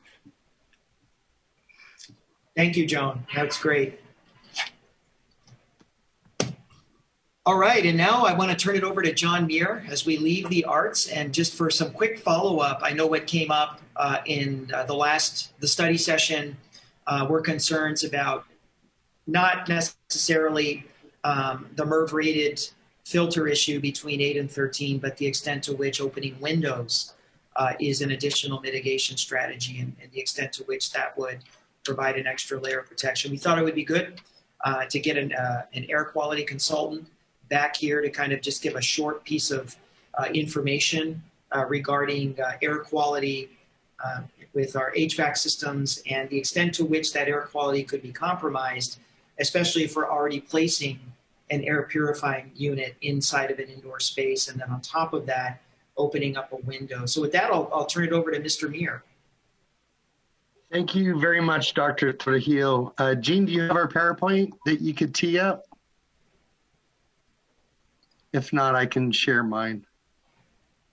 While Jean's doing that, I want to take a moment just to, like Joan, there's a team of folks that have been behind us, and our good friends at Pima County Health have, throughout the course of this year, there's been a whole bunch of folks that we've been referring to. Nikki Stefan, I mean, this really has been a team lift for all of us. But for tonight's presentation, I'm very excited to introduce Mr. Carlos Monreal. He is the President of Strategic Operational Solutions. Carlos is a certified energy manager and has been a strategic partner with Tucson Unified School District to help us operate our HVAC systems effectively. So with that, thank you, Jean. I will turn it over to Mr. Monreal. Thank you, Carlos. Thank you, John Muir. Board President, board members, in Tucson Unified Community. Next slide, please. Today, I will be talking to you about the core recommendations published by the American Society of Heating, Refrigerating, and Air Conditioning Engineers, also known as Ashrae. Next slide, please. These are the main 5 topics. We will cover some of the most important items. Follow all recommendations for social distancing, wearing of masks and other personal protective equipment. Use combinations of filters and air cleaners that achieve MERV 13 or better levels of performance for air recirculated by HVAC systems. Select control options, including standalone filters and air cleaners that provide desired exposure reduction while minimizing associated energy penalties. Maintain temperature and humidity design set points. Verify that the HVAC systems are functioning as designed. Next slide, please. In reference to the question raised by the board to open doors and windows, it can be answered by the recommendations from Ashrae. Given our climate, open windows and door will inhibit any HVAC system's ability to perform as per design specifications. With open doors and windows, the newly installed HEPA air purifiers will be overwhelmed with additional outdoor allergens such as dust and particles. And lastly, open doors and windows will raise indoor temperatures above the prescribed 82 degrees stated on the minimum adequacy guidelines published by the Arizona School Facilities Board. Next slide, please. These are the current practices by the district. Governing board policy enforcement when it comes to the set points, very important. HEPA air purifiers and longer run times to increase air filtration. Again, it's a combination of systems. All HVAC systems are designed to bring in 10 to 15% outside air, filter fresh air. Quarterly preventative maintenance is to ensure the peak performance of the HVAC equipment.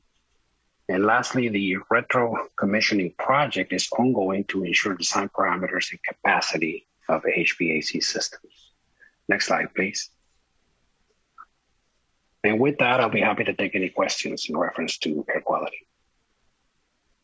Dr. Trujillo and Mr. Monreal, thank you very much for that presentation.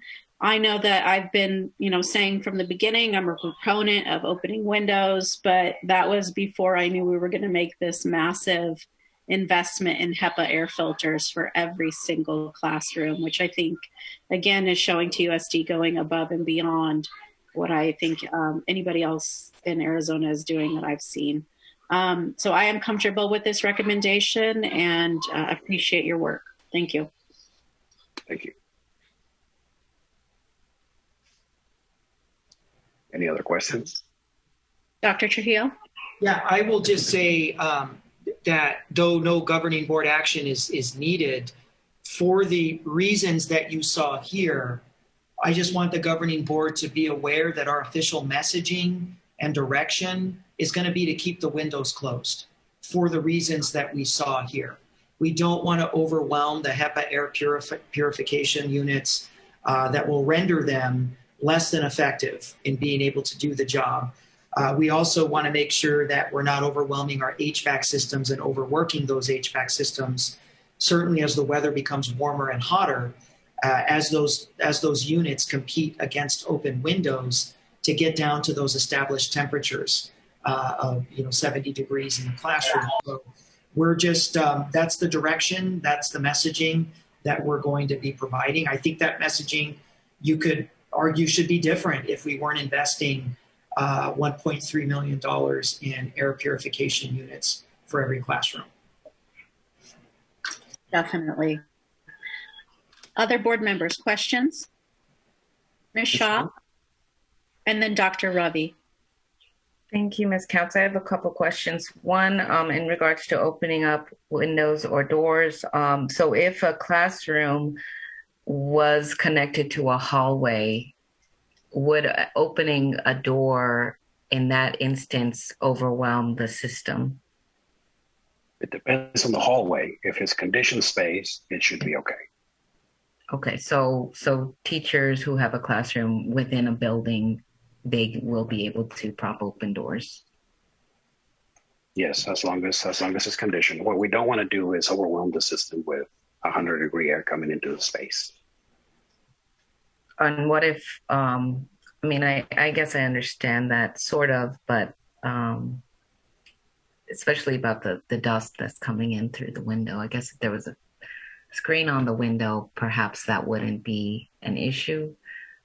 But I certainly think that increasing the ventilation in a space should be come above like preserving the temperature of the room. But my other question is about the filters. So the HEPA and the MERV filters, how often do those have to be switched out? That's a quarterly activity. I'm not sure. We'll have to look at the manufacturer specs for the HEPA filters, but in reference to the other filters, that's a quarterly activity. Okay, and so we have already ordered filters to be switched out every quarter. We have. Okay. I understand that is the case, yes. Okay, thank you. You're welcome. Dr. Ravi, go ahead. Thank you, Ms. Counts. Mr. Monreal, can you go back a slide? Dr. Trio, this presentation was not available in board docs for us to review ahead of time. And so this is the first time that we were having a chance to take a look at that. So can you make sure this presentation is available for board members and the public? Absolutely, absolutely. I don't have control over the slides. Oh, no, someone else did that, thank you. Dr. Ravi, do you have another question or that was it, comment? I just want to review this a little more closely. Great, thank you. Agreed. Okay, Ms. Shaw. Thank you, Ms. Counts. Just to clarify, so if a closed system and 10 to 50% outside filtered air. So this recycled air is going from classroom to classroom, or is it's going through a filtration system and then to another classroom if it's like cyclical? It depends on the system. Some of them have their own source and it will be filtered at that point. Others have a single air handling unit that provides air for several areas. So it depends on the design, but by and large, they're all the same. You have to filter the incoming air and distribute it into the classroom at a rate of 10 to 15%, which is pretty typical. That's how they've always been designed. Thank you. Yeah, and I'm concerned, like, if the cafeteria is potentially linked up to all these systems, that being the space where people are gathering without their mask on, if that is gonna. Yeah, the typical systems are isolated, right? So each classroom is going to have its own unit, and it will have its own supply of air. And the cafeteria, the common areas will have their own independent systems. So there wouldn't be any mixture of air necessarily, not on the common areas, because they're so large, they have their own ventilation, incoming ventilation. Okay, thank you. Mm-hmm. Ms. Luna Rose. Thank you, Ms. Counts. And I'm not sure who can best answer this, but I'm assuming with the HVAC systems and the age of our HVAC systems, I'm assuming that's being taken into account with making that this parameters that the district plans to implement in keeping doors open and windows shut and vice versa. So we're not overtaxing our HVAC systems, knowing that those are a lot of money and that this will also help with keeping our schools cool, because I do know that we have a lot of older schools. And so I want to make sure, especially as we're getting towards the end of the school year, and we all live in Tucson, and you know that May is a hot month. It starts being a hot month. So yes. I just want to make sure that while we're keeping our kids safe in all aspects, and those are being melded together, I guess. Absolutely, absolutely. And the retro commissioning will take care of that. That's what it does. It analyzes the systems that are in place and looks for any deficiencies that might exist. But that's a normal activity. That's a typical activity for the preventative maintenance folks. Okay. Dr. Trujillo, I can see your hand. Yeah, Dr. Trujillo, go ahead. Yeah, I'll just say this, and this is just kind of like, just happens every single year in the summer. The community, our parents, our employees have very little patience for being hot. And those of you that are the two veterans that are here, the three, you're going to experience it. When we have a unit go down at any one of our schools, nothing will blow your email up faster than angry parents. They just don't have a lot of patience. That it happens every year. And it could be one school, it could be two schools. And it's this community does not have a lot of patience for that. When it gets hot, or when they lose their HVAC, when they lose their system. And I know we're talking COVID right now, and we're talking air quality, but when it's 115 degrees outside and it's 110, we've had to let schools go home for the day. We just can't keep up with that temperature. When the air goes down, it actually becomes having to send them home for the day. Yeah. Thank you, Dr. Trujillo. That's actually one of the reasons why you don't want to open doors and windows, because it's going to overwhelm the system, and it becomes a life and safety issue, much as it would if it were broken. Ms. Counts? Yes, Ms. Grijalva. I'm also glad to see that we're giving, perhaps this might be a summer where we don't have as many hiccups, because we are really focused a lot on the HVAC unit right now, which is a little earlier than we normally would be in TUSD in preparation for the summer. So maybe we'll be able to identify any concerns with how any of the HVAC systems are functioning or not functioning earlier in the year. Dr. Trujillo, when do we expect to have the upgrade to the filtration of all MERV 13? I'll throw that over to John. John, you want to talk a little bit more about the timeline of the retro commissioning project? Absolutely. Excuse me, Dr. Trujillo, President, Council, Governing Board members. We have requisitions in the system to purchase the MERV 13s. Our goal is to, again, we change filters quarterly. So the next change out will be to the MERV 13s, the next rotation. So again, that's going to be a process. And if I can just, with Mr. Monreal's support, we've reached out to the SFB and our retro commissioning that Dr. Trujillo did before COVID. And then moving forward with ESSER $2, we're going to continue to look at retro commissioning our HVAC. But we're aggressively going after grant fund dollars for our HVAC systems. And to date, we're at $18 million, not just for HVAC, but for other systems. So we're really looking forward to a good startup this year. We've had an opportunity to really go through our systems, and I think we're going to be in a good place. That's awesome. Thank you so much for all your work, Mr. Muir, and everybody. And like I said on one of my social media posts recently, this is also a long-term investment in the air quality of our schools for the long run. And so I'm really excited about that. I think it's leading us more towards healthier schools in all of these areas. And I think we're going to see with this investment in MERV 13 and the HEPA filters and the disinfectant in the hand sanitizer in the classrooms, it's just going to benefit our entire community for the long run. And that's exciting to me. It's a plus side of this.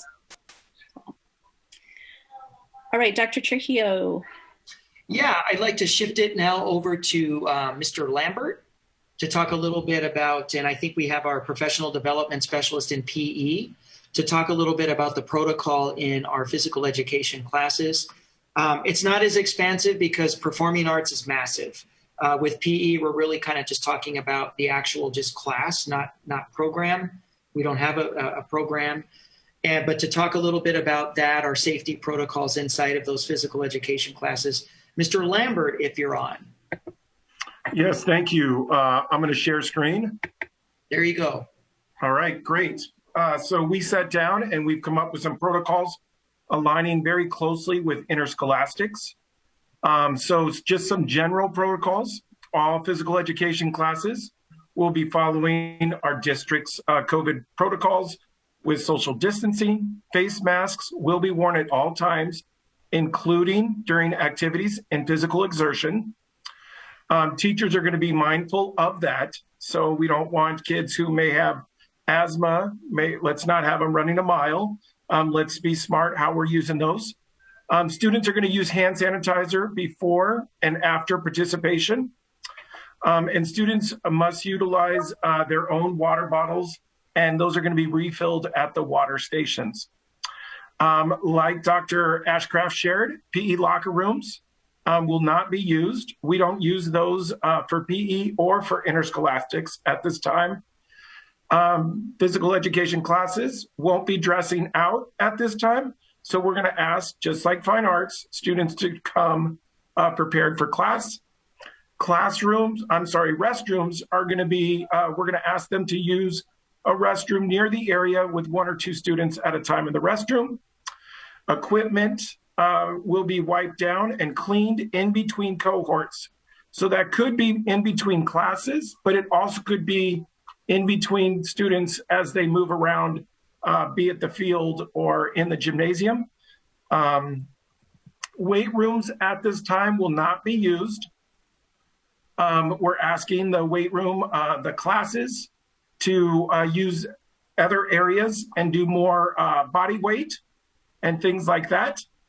Class sizes, we're limiting the gym to 25 students in one gym, and then similar to interscholastics, 50 students to one field outside. And we're asking that classes utilize outdoor spaces as much as possible.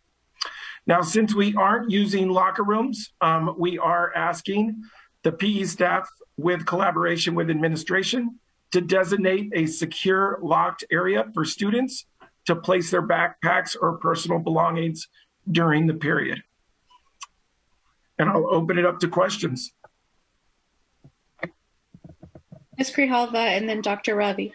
Yeah, so I have 2 children who attend schools that have uniforms, and you're familiar with one of them that it's pretty strict on a uniform policy. And so since they're not going to be able to dress out, are those campuses that require uniforms going to be more flexible on what's being worn at on the bottom?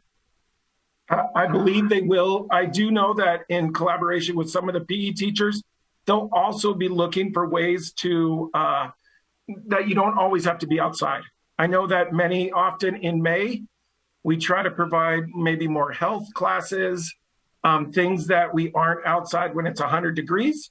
But yeah, schools will try to best adapt for that. But we do want kids outside. And then right here with 25 students in a gym, are we considering that our high school gyms are significantly bigger than our whatever room they're going to be utilizing as a gym. So if it's an NPR or a gym in some of our other schools, for example, Pueblo has the Levers gym, and then they have the smaller one. That other smaller one is significantly smaller than the Lever gym, which is basically two of the others in one big room. So right now we do, I mean, as we get our numbers continue to go down, we hope to kind of expand that. I will tell you, for interscholastics, we've been utilizing no more than 25 in a gym. And yep, we have 2 gyms. And sometimes, you know, I know at Pueblo, they have the huge gym that has 3 courts, but we still have been holding strong to the 25 number. Okay, so maybe as our numbers go down, if you can look at that specifically to schools that have the bigger space, because the CDC guidelines in Pima County Health Department we're now at 50 in a space, and I know that we don't want to push it, but for some of those areas that are significantly bigger, maybe looking at that. And I appreciate the feedback, and I'm looking forward to getting some calls from parents who are concerned about what their child can wear on the bottom half. I mean, if you can get away with a polo, but you know, something that's more like a sweatpant kind of thing, which is normally not what's accepted in the uniform.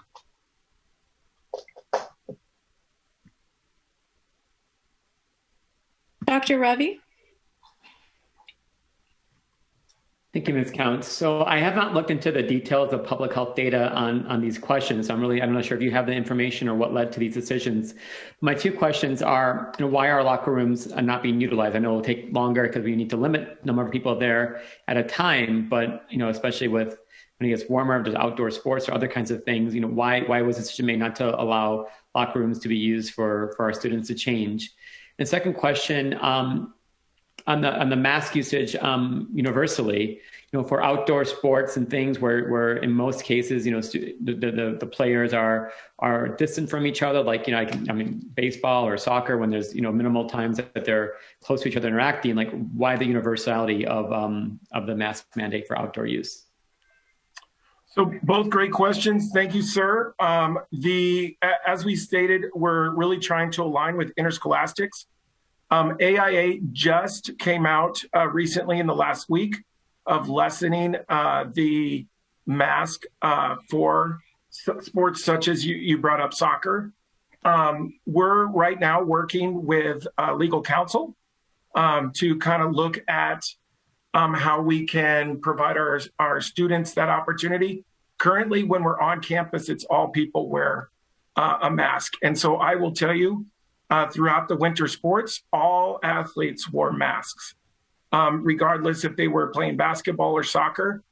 And I'm sorry, Dr. Ravi, the other question you had was? Locker room usage for changing.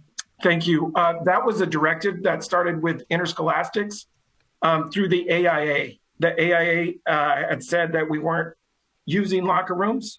And along with Pima County Health Department, that was an area that since the beginning we haven't been allowed to use. But I think with all of these things, as we get direction from Pima County Health, we will be reviewing all of these things to provide that. Thank you, Mr. Lambert. So this is just today where our expectations are, and it's going to be an evolving document as recommendations change. Then. Yes, sir. Great. Ms. Shaw? Thank you, Ms. Counts. I have a question about the water bottle filling stations. Will the regular drinking fountains be available in any of the schools? So if we don't have a water bottle filling station, then we will be designating one person that fills the water bottles. So just like we do for interscholastics with the water jugs, there's usually one individual that has gloves, and they just are there pushing the button every time for people to fill those. Thank you. And in general, Dr. Trujillo, if you want to answer this, for just during the school day, if if there is no water fountain available, like how do we look at this in an equitable lens for those students who don't have their own water bottles, who don't bring them? Will each school have a water bottle to give out to students, or like a plastic, like a regular water bottle that's pre-filled? We have plenty of CARES Act money coming in. We have no problems marking that as an expenditure to make sure that there's a ready stock of water bottles, single use, available for any student that would need one. We would be happy to make that happen. Ms. Counts? Yes, Ms. Grijalva, let me say my son is notorious. I mean, they've been in the learning spaces, like I've stated, this entire time, and he's notorious for losing his water bottle. And today he came home with a TUSD water bottle and thought it was really cool. I didn't know if it was something that we had purchased for the upcoming opening, but it was a neat thing. Ms. Grijalva. Yeah, no, I actually was going to suggest that maybe this would be a good time to reach out to our partners in business to say, if you have extra water bottles, we can, and they're, kind of benign messages, or be kind or something like that. That would be great for us to be able to share that with our students. Ms. Counts? Yes, Ms. Luna Rose. Thank you. I like Ms. Grijalva's idea with the partnering with the community or our business partners on water bottles. But my question is, I'm assuming maybe this is more an AIA thing than, but it's a two-parter. One, so I say this lovingly as a mother, when kids are running out on the playground, they do get kind of stinky after a while. So you got lots of kids in a classroom, and after their PE, and I guess this would extend to, when you think of a locker room, you think there's more locker rooms, obviously, at the high school, middle school and high school level. When you think of a locker room, you think of football players. So what are, short of supplying them with deodorant, like what and I don't know what the hygiene level is concerning COVID, how are we encouraging them to kind of be mindful of body odor and things like that? Because that can be disruptive. If PE classes are towards the end of the day, that is one thing. But if it's, first thing in the morning, are we providing them with baby wipes or any of those type of things just to kind of mitigate, or, or a student just doesn't want to feel sticky throughout the day? I'm just kind of curious if that's been thought out. That's definitely something we can look into. I will tell you, as a former middle school principal and assistant principal, the spray of Axe is very common, not only for PE, but just in the hallway. I understand your concern, and we'll look into what we can do to provide for classes. Okay. All right. Thank you. All right. Dr. Trujillo. Yes, and the last area that we wanted to make sure that we updated the board on was in the area of what is life like now for the itinerant teacher, the teacher that has to travel in order to provide direct instructional services to numerous schools. We have them in some key areas. GATE, Gifted and Talented Education, we've got them with English language learner development programs, our language acquisition department. And then, of course, we have them inside of OMA and some of our rank and file performance arts teachers that have to go to multiple middle schools to serve. So we're going to take a look at what the work expectations are like. And I have joining us for any more detail, we have our Advanced Learning Experience Director, Sky Sachko. She can handle any more detailed questions. And then, of course, we have Dr. Ashcraft still with us when we get to the arts. We also have Pat Sandoval-Taylor with English language development, which I think has the most straightforward model to provide pull-out services at multiple schools where they have English language learners, or emerging bilinguals as we call them, that are there for in-person learning. But then we also recognize that there's going to be some remote instruction with our ELL population as well. So we've got 5 itinerant teachers that will provide the remote instruction to the schools that you see listed here: Bonias and Hollinger, Mission View, Fruchtendler, Collier, Borman, Gale, Soling, Tom, Dunham, Marshall, and Myers. When we get to GATE, gifted and talented, it's a little bit more complex. I want to welcome our Director for Advanced Learning, Sky Sachko, to talk to us a little bit more about what the GATE itinerant teacher schedule looks like. Hi, good evening, President, Council Governing Board members, Dr. Trujillo, and legal counsel.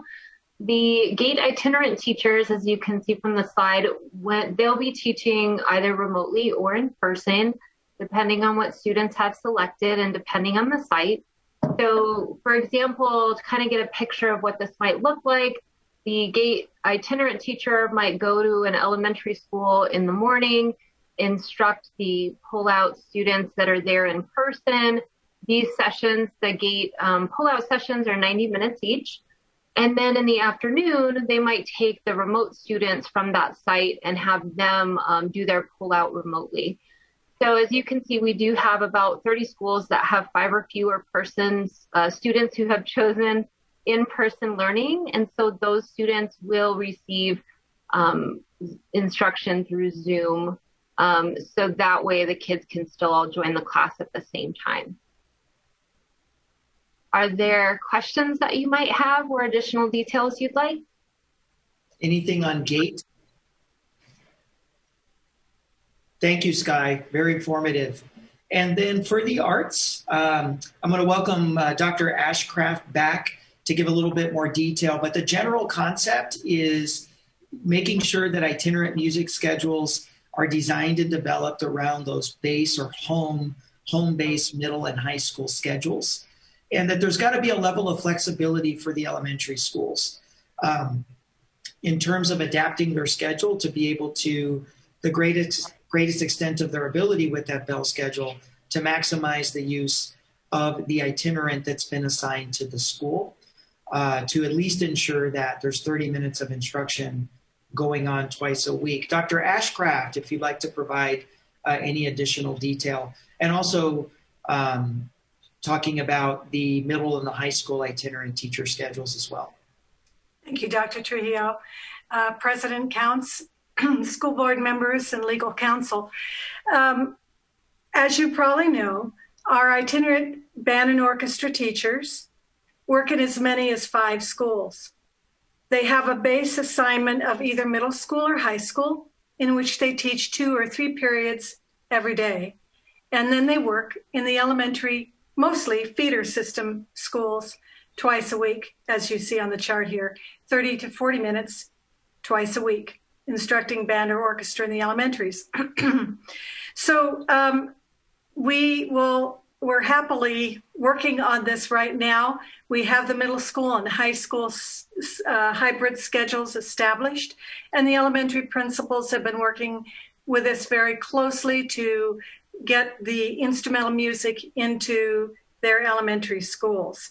I don't know that it's going to be perfect because there's a lot of complexity with morning and afternoon responsibilities, but we are feeling pretty hopeful about that.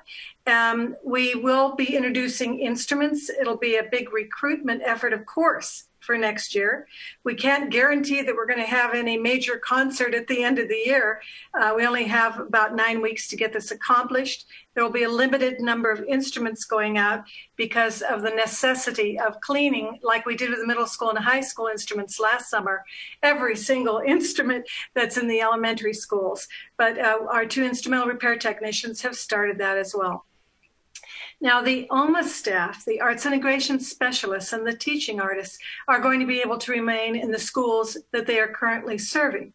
The complexity of this is I had a few of our teachers who were itinerant elementary band and orchestra teachers that were teaching OMA for us because we couldn't get the instrumental beginning band and orchestra program started right away.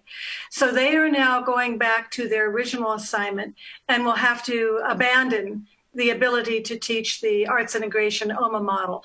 However, I was surprised to learn today that several of them have been able to work that into their schedules as well. So it's a work in progress, and we'll be ready to go when the children arrive. Any questions on the assignments for the itinerant teachers inside of the arts? I don't have anything. Okay. And lastly, we have several coaches and mentors in a couple of different areas. We've got new teacher mentors that work primarily, well, exclusively with our first through third year teachers. And we also have our culturally responsive pedagogy and instruction mentor teachers that work with teachers in our culturally relevant classes. And then we've also got positions like the curriculum service provider that also does a lot of coaching with teachers, professional development, that we wanted also to make sure that we're clear on what those experiences look like. So that's a combination. They'll provide in-person modeling and observations in classrooms, especially the new teacher mentors and our culturally responsive pedagogy and instruction mentors. And then also we'll do another, we'll also combo that with coaching and feedback sessions with teachers that'll be scheduled via Zoom, according to the individual assignment of the teacher. That's going to play into it a lot. And then also that just as a mitigation effort, just to make sure that we're getting schools up and running and that we're getting campus populations the time that they need to adjust to campus level protocols for COVID-19 prevention. They're actually going to stay put in a home campus for 2 weeks and provide all of their support via Zoom before they actually begin going in live and watching teachers and coaching teachers. We're doing this again as a mitigation effort just to keep everybody in place for a few weeks. And that rounds out our just update on the arts and how we're doing PE and then the air quality. And then of course we wanted to update the board and the public on what these working conditions and schedules would be like for the itinerants and the traveling teachers. That concludes our information, President Counts. Thank you. Board members, any final comments, questions? Dr. Ravi. I've received some concerns from ex-ed teachers, and I don't see they were included in the itinerant. Are they not any itinerant? They're all just school-based, and they're going to multiple classrooms, or any itinerant? Or can you talk to like ex-ed teachers in the multiple classrooms they'll be going into? We'll have to get back. Ex-ed is its own standalone presentation that probably would command its own probably space, but that's definitely something we could get on the agenda for the 30th. Thank you. Well, thank you, Dr. Trujillo and staff for that informative presentation. And like I've said before, I think second to our homes, that TUSD classrooms are the safest place to be. You guys have done a great job. Thank you very much. Thank you. All right, Dr. Trujillo, we are on, I think, consent. The consent agenda, yes. President Counts, members of the governing board, I do present for your consideration the consent agenda as arranged from item 5.2 through 513. I'll ask before you consider a vote. I just want to say a few words. Don't want to pull anything, but just want to say a few words of excitement and enthusiasm about item 5.10, the Cooper Environmental Center. Yes, that's very exciting progress being made over there with the help of U of A. I'll move that we accept the consent items, approve consent 5.1 through 5.13. Do I have a second? I'll second. Ms. Grijalva seconds. To the draw than me. Sorry, what was that? He's quicker to the draw than I am. Oh, okay. It's good to be quick to the draw. We can have a competition for that. All right, all those in favor say aye. Aye. Aye. Aye. Any opposed? All right, item passes unanimously. Dr. Trujillo. Yes, governing board, thank you and congratulations to Camp Cooper. With your vote, construction can now begin on the long-awaited standalone shower and bathroom facility, a true model in sustainability that will feature solar power. I'll get to that down here. And will be a true model in sustainability and will also enhance Camp Cooper's ability to attract more visitors each and every single season and to increase the amount of overnight visits now that showering facilities are available. They did this 100% through fundraising. I'm very proud of the Camp Cooper team and Colin Wade and his leadership and their ability to get folks passionate about what I think is the premier destination for outdoor education in the state of Arizona when you look at what they're able to do, not just for TUSD, but for the community in terms of celebrating and educating community members about the beauty of our Sonoran Desert. And I want to thank the board and congratulate Camp Cooper. This is a long time coming. For the public, we have these as public attachments. You can take a look. I can't wait to see ground be broken on these new facilities that will transform the Camp Cooper experience for a new generation of Tucsonans and TUSD families. Thank you again. Yeah, those are beautiful. Thank you so much. Okay, and board members, remember to vote online on board docs. And Dr. Trujillo, we are on item 6.1. Item 6.1, it is procurement month in the Tucson Unified School District.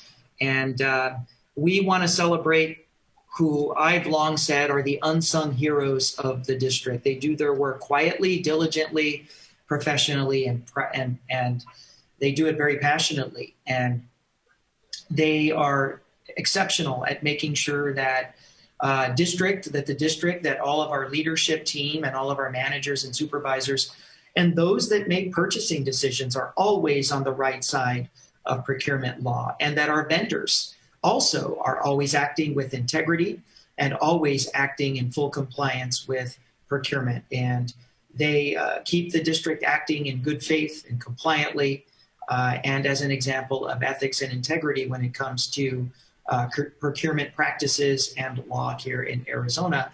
So if I have Diana Kierfoot, are you with us this evening? Yes, I am here. I will allow you to do the honors. Okay, I greatly appreciate it. So hello, Board President Counts, board members, Dr. Trujillo, Council Ross, and staff. March is traditionally procurement month, not just in the Tucson Unified School District, but across the nation. It is a month that a lot of us in procurement, we get together, and right now it's mostly through Zoom that we get together with other procurement agencies across the country, and we discuss all kinds of procurement things, and we share all of the successes that we've had and work together to advance our profession. So what I would like to do is to read the proclamation. The proclamation in front of the board tonight, whereas the public procurement profession plays a significant role in the efficiency and effectiveness of both government and business, and whereas in addition to the purchase of goods and services, procurement adds value to the organization by performing such functions as executing, implementing, and administering contracts, developing strategic procurement strategies, and cultivating working relationships with suppliers and other departments within the organization. And whereas public procurement professionals that are employees of the Tucson Unified School District and in other public and private organizations have tremendous influence on the economic conditions in the United States, with a cumulative purchasing power running into the billions of dollars. And whereas the purchasing department in the Tucson Unified School District is committed to providing high caliber strategic, logistical, and operational support of all departments within the Tucson Unified School District. And whereas the purchasing department as a division of the financial area is committed to increasing efficiencies and cost savings within the district, the financial area promotes a P-card program, which significantly decreases payment processing costs, allows for timely payments to vendors, and rebates received through the P-card program are used to support various district initiatives. And whereas the purchasing department of the Tucson Unified School District recognizes, supports, and practices the public procurement values and guiding principles of accountability, ethics, impartiality, professionalism, service, and transparency established by NIGP, the Institute for Public Procurement, as fundamental tenets of the public procurement profession. And whereas NIGP has proclaimed the month of March as procurement month to further expand the awareness of the purchasing professionals' role to government officials, the general public, business, and corporate leaders. Now, therefore, we ask the governing board of the Tucson Unified School District do hereby proclaim March as Procurement Month and tomorrow, March 10th, as Professional Buyers Day. We urge all district staff to join the governing board of the Tucson Unified School District in recognizing the role of the purchasing and materials management profession within business, industry, and government. Thank you, Ms. Kerfoot. And I'd like to move that we accept this proclamation. Second. Okay, Ms. Luna Rose seconds. And I just have to say thank you. I think procurement is one of the things that sets public district schools above and beyond other types of educational institutions in Arizona. As far as accountability and transparency, our procurement team really leads the pack. And thank you so much for all the work that you and your team do. Oh, thank you. I greatly appreciate it. And the staff, they do a fantastic job. I couldn't ask for a better group of people. Yes. Keeping us compliant and public dollars well managed. Definitely. Okay. Any other comments, board members? All right. All those in favor, say aye. Aye. Aye. Aye. Aye. Aye. Any opposed? All right. Item passes unanimously. Thank you Great. so much. Thank you very much. Bye-bye. Diana, keep up the great work. Thank you. I will say that with the amount of emergency COVID procurement going on, Diana, you've been outstanding with the technology and most recently with the HEPA air filters. We couldn't have put all that together without your guidance, so I really appreciate that. Oh, thank you very much. It's for the students and the staff, and we're going to do everything we can. Absolutely. Wonderful. All right, Dr. Trujillo, item 6.2, the Waterford assessment. Yes, I'd like to welcome Dr. Hallie Freitas with the Teacher Evaluations Committee on what to do with K-2 teacher evaluation growth points. As a matter of statute here in the state of Arizona, teachers' ability to receive pay for performance, of course, through the 301 fund is tied to student growth. And because we've had so many challenges with this COVID year that tailed the last part of last year and then all this year, the committee came together and made some recommendations to establish what I think is a great plan to address the growth component of the evaluation. Dr. Freitas. Thank you. Can I have the presentation, please?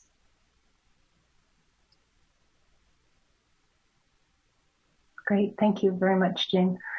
All right, so we are discussing today K-2, so all teachers in grades K through 2. Next slide, please.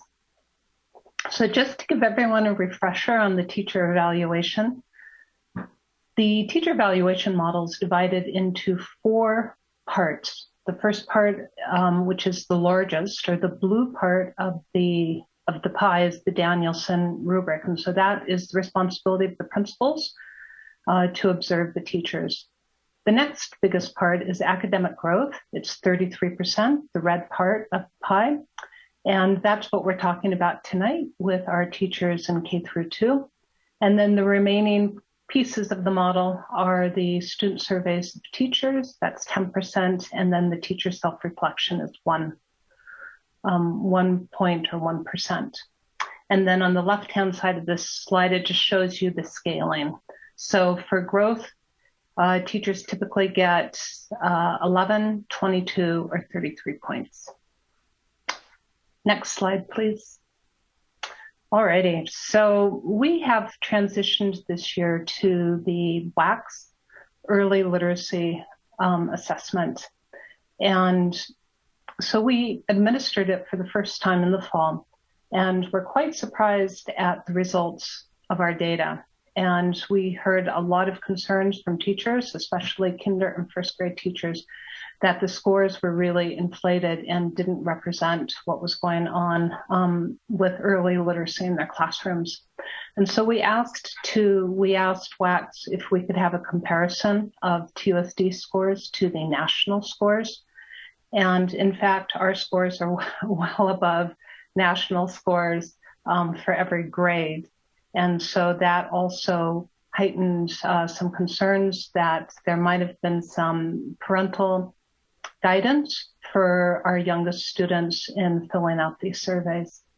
And so when we saw this data, we initially recommended, rather than doing a pre-post, which is how growth is determined from the fall to the spring, we said, okay, we'll be back in school. This is hopeful thinking. Back in the fall, we're like, oh, we'll be back in school in October. So maybe what we can do is just use the winter scores to the spring scores instead, because we knew that these fall scores were suspect. Okay, next slide, please. So what we also did with the winter scores is we strongly encouraged teachers to actively monitor the students when they were taking the WACs. And because we thought that that might ensure greater control and consistency in testing. So what we found is that overall the scores dropped from fall to winter, and my assumption is that's through greater monitoring and accountability, among other issues that are going on with remote learning. And after quite a bit of analysis by my team, we determined that the variability in the scores from fall to winter and then also to spring may have more to do with the variability in the testing environment than with the actual teacher quality. So we have revised our initial recommendation that we are bringing to you tonight. Next slide, please. So the variability comes from a number of different sources. And so the first one, the variability from remote instruction combined with the new assessment. So this was the first time that our kiddos were taking an online early literacy assessment. And our teachers were working with a brand new assessment, brand new platform. And so there was a big learning curve for them in terms of how to read the data to inform instruction, how to prepare students, and in fact, how to navigate the platform themselves. And so there was some variability there.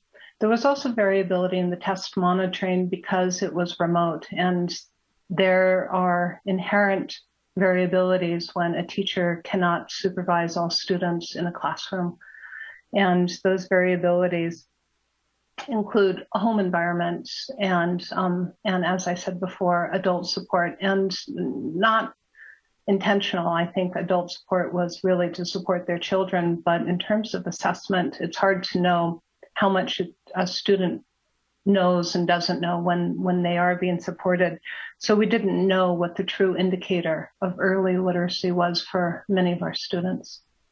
And then finally, the last piece of variability is the variability in our families. And as we all know, every household is different and has different challenges. And those challenges can be whether or not a child has a quiet place to study and the ability to concentrate, if they have connectivity issues or technology issues or other logistics in dealing with a new platform. And then in addition to that, we know through many accounts from our teachers that our families and our students are dealing with a lot of socio-behavioral issues that are directly linked to the pandemic. Next slide, please. So this is our recommendation. Because we don't have confidence that these scores are a true reflection of student literacy, we would like to propose that we give all K2 teachers the district average of 2 or 22 points for the teacher evaluation for this year only. And a growth score 2 is, you can think of it like a do no harm. It's not a good score. It's not a bad score. It's a score that really allows the principal and the Danielson score to determine the proficiency level of the teacher. And so that is our recommendation. And I will welcome any questions that you have. Thank you. Board members. I have a question. So I think I made the mistake of the first quarter helping my first grader because it was written in such a way that there was no way that she would even know the question, know the answer to the question if she couldn't read the paragraph ahead. And then there was no option for student is unable to do the reading of that paragraph. So I'm just wondering if going forward, if we're going to be continuing to use this assessment tool, if there's a way that, I mean, because you don't want your data skewed either from students who are unable to read even the directions to just be guessing, right? Because then you're not going to have clear data either. So what can we do to ensure that we're getting clear data from all of our students that can't even begin to take the assessment as it was written? Right. So one of our greatest challenges in remote instruction is consistency in test administration. And in classrooms, especially with our youngest learners, we've had practices before where teachers can read instructions to students, and but really not too much more than that, because if a child can't read those instructions or struggle with it, then that is an indication of their early literacy level. And so as hard as that is for a parent to hear, that we don't support students when they're taking tests, the very important information that comes from that sets a path of what that student needs to become literate. So that makes sense to me, but if there's no question, if there's no area where one can check this student is unable to take this test, then what? Yeah, so I would have to check in with curriculum on that question and on the, how the instructions are provided to students. I see, Heidi, that you're on. Can you chime in here? A little bit. I think the way that the program is designed, usually this assessment we've given in person, and we give every student the exact same test prompts and the exact same items. This digital assessment adjusts to the input the student is giving. So for example, if the student was not able to answer or read directions for that question, it would then present the student with an easier question. So it kind of adjusts to the input that the student is giving to be able to find that level that is right for that student. Okay. Is this a test that TUSD created, or is it something that we purchased? Something we purchased. Okay. Just because I still don't feel like for the younger grades that can't read at all, how you're getting any correct data. I mean, if they can't even click. So the directions I understand, right? Like we can prompt kids and let them know, like, you're going to want to read the paragraph and then click on the answer you think is correct. But if, for example, if there's a paragraph about, I think hers was like this teddy bear and what this teddy bear was doing for the day, and not able to read the first sentence in this paragraph, and then she knows that she has to click on one of the answers, right? So, but if there's no choice for opting out, then she's just going to click on random answers, and then you're not going to be getting correct data at all. And I'm wondering if that's the reason why kindergarten only went down 1% from quarter one to quarter two. Yeah, it'll eventually give simpler enough questions, that the child will be able to respond to. The other thing is that we did encourage teachers, especially in the second administration, once we kind of saw how this test went, we did encourage them to give it sort of via Zoom live instead of, go off and do the assessment on your own, to be able to kind of share that screen, make sure that students know how to navigate throughout. Normally a teacher might be, even if they are taking it online, they might be walking through if a child has a question, that they could ask the teacher. So we did, in the second administration, ask teachers to give it more like in a Zoom session where kids were doing the assessment and they were there to support if kids needed it. With, like you're saying, just technical parts of how to enter answers, etc. Yeah, I just feel concerned because if they have to sit there, for the entirety of the test going forward, in the classroom with other students, and other students are breezing through and they're not even able to get to, the first sentence, then are they required to just sit there for the rest of that time period, which might, if it's ongoing benchmark testing, might be a couple hours? So once a student is completed with the assessment, and the assessment will be longer the more you know, because it's kind of trying to find where you're topping out on the test. Whereas if a student is not able to do as many items on the test, they'll actually be doing fewer items on the test. But once they're completed, teachers could dismiss them from the Zoom session, or normally in the classroom during assessment times, they have alternate things that students engage in while the rest are finishing the assessment. Okay, and if I have any further questions, I'm sure you'll be open to just talking one-on-one. Of course. Yes. Yeah. Absolutely. Okay. It's kind of an ongoing concern. So thank you. Any other board members? Dr. Ravi?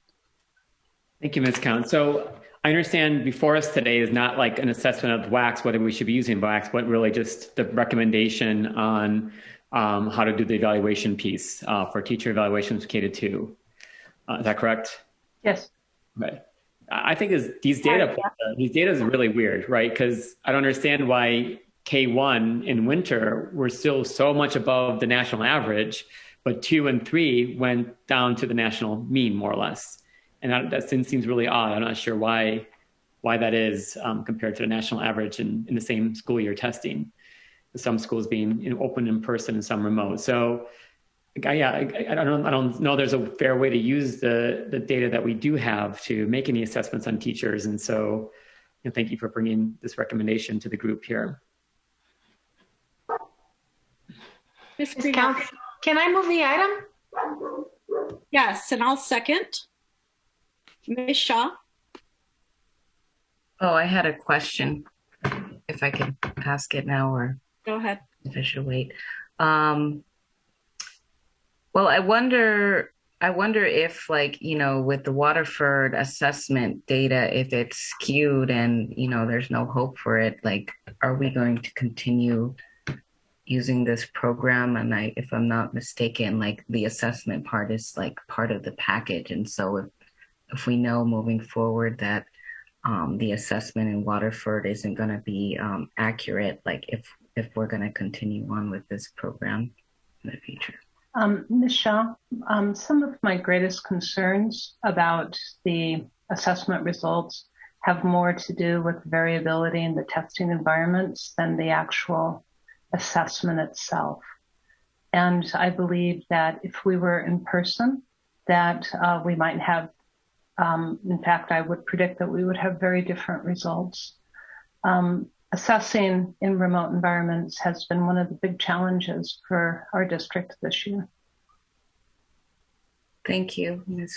Freitas. I understand that. I still do think that like there's still going to be a massive amount of variability in the environments, whether it's in person or remote. We're still going to have like 50% of the students taking potentially taking this remote. And so, I mean, personally, I remember in the beginning of the school year, my daughter being assessed by a person who came into her classroom and did remote assessments for each student in breakout rooms. And I wonder why we're not, or if we're going to assess them in that sort of way at the end of the fourth quarter. That is a great idea. And we are learning every day with remote instruction how to improve our practices. So thank you for that suggestion.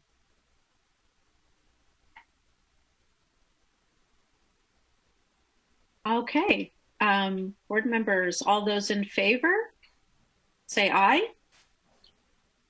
Aye. Aye. Aye. Aye. All right, item passes unanimously. Thank you, team. Dr. Trujillo, item 6.3. Yes, item 6.3, President counts board members, is the governing board's consideration of awarding a request for proposal for a learning management and professional development system. We're very excited about this item.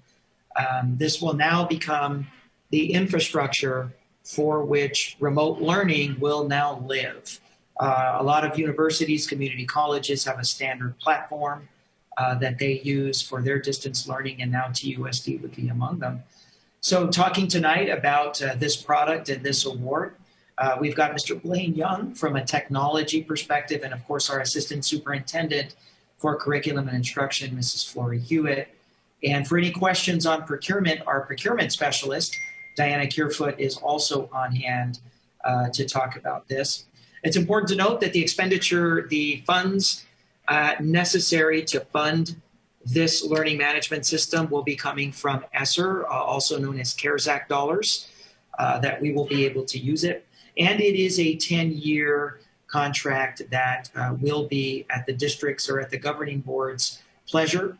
We'll be able to revisit each and every single year. It's not an automatic 10-year lock. So if ESSER dollars do run out, the governing board, of course, does not have to wait 10 years to revisit the opportunity to terminate.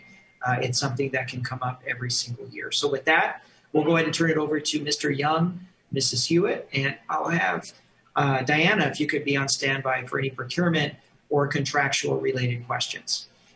Yep. Thank you, Dr. Trio, and good evening, board president, members of the board, council, and staff. One of the things that we did as a team was evaluate this particular procurement extensively with a cross-functional approach. Ms. Hewitt actually led us in that effort, and I want to say that I am very proud of the kind of forethought that was put into the RFP process. Earlier, we celebrated our procurement team, and I have to say that they were extensively involved in this process. They are, in my estimation, one of the best procurement teams that I've had the pleasure of working with. And the guidelines and the criteria by which we built the request for proposal, went through the vetting process, was extensive. And so we're very excited about what we're bringing to you tonight. I will defer to Ms. Hewitt to walk us through some kind of overview of the system itself, and then I will be happy to add anything about the technical integration. We're very excited about the system we're bringing before you tonight. So, Flory? Yes, thank you, Mr. Young. I appreciate it. Good evening, board members, President Counts, Dr. Trujillo, and legal counsel. We're very excited this evening to bring forth a recommendation for our learning management system for our district. Next slide, please. You might ask yourselves, well, if you don't know what a learning management system is and why do districts use them, it's essentially an interface that it will serve as a repository for our online resources. It's a platform where our teachers and staff can have a one-stop shop for all of their instructional resources. They can create assessments, they can create lessons. It'll be a classroom space for discussion as well, and it'll heavily utilize an online platform. So when the pandemic hit, our district was really at a disadvantage in not having an LMS system in place. So it was a little bit more challenging for us. And I think the purchase of an LMS is really going to elevate our district in being on par with large districts across the country. So what this will do, as I said before, it'll give us a repository where all of our resources will be in place for online teaching and learning can be housed. In addition, it will integrate, as Mr. Young said, with our TUSD platforms. For example, our Google Suites, our Office 365. Teachers can develop lessons and generate their videos directly from the platform, so they don't have to jump around to different areas to continue using the online space. Next slide, please. Why do we need one? As I said before, comparable districts across the country have LMS systems in place, and they were much better equipped than we were when the pandemic hit. It's really a fundamental component of an effective learning environment as we continue to move in the 21st century with incorporating more technology in our classrooms. It includes different experiences from formal, experiential, collaborative learning, and it gathers all of your resources into one repository. Next slide, please. Our time, I did put in here some of our districts just in Southern Arizona. We have, of course, the University of Arizona that uses an LMS, and Vail School District uses an LMS. Next slide, please. Very quickly, our timeline. So as soon as the pandemic hit, we realized, okay, we are at a disadvantage. We need an LMS. The next slide, Jean, if you could please, it gives you an overview of our implementation timeline. As you can see, it started in September, the conversation about developing a scope of work. We developed, and with the cooperation of some teachers, some administration, as well as our technology department. And finally, we had some demonstrations probably about a month ago or a few weeks ago with different vendors that responded to the RFP. And after we received reviews as well from teachers, from administrators, and other stakeholders that looked at the different demonstrations, we came up with a recommendation. And the next slide talks about the RFP process, and Diane, feel free to talk through this, but essentially it was issued on November 16th, and we come to you today for approval of recommending Canvas InStructure for our LMS system for the Tucson Unified School District. So with that, I will open it up for questions.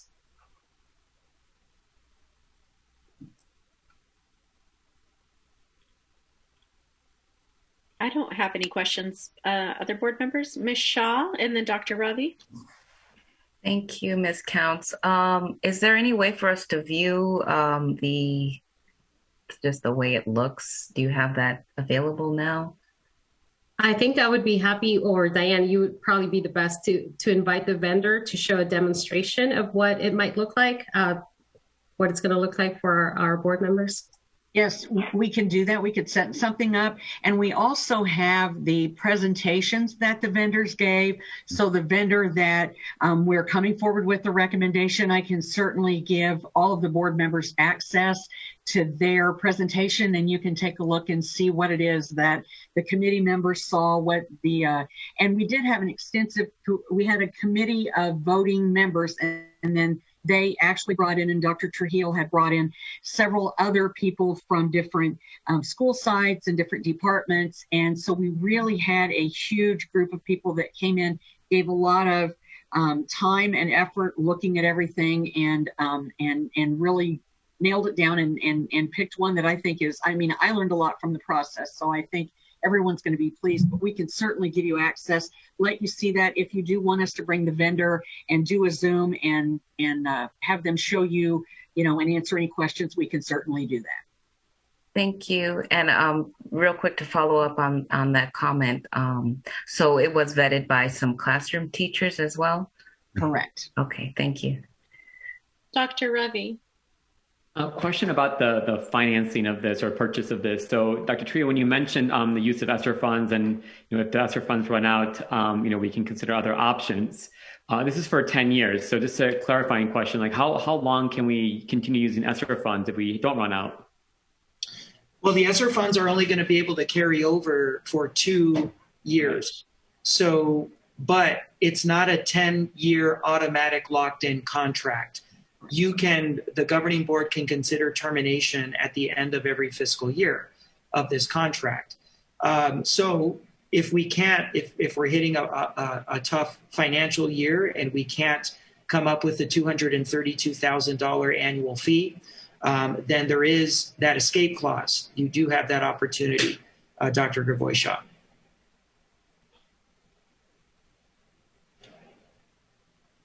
Ms. Counts?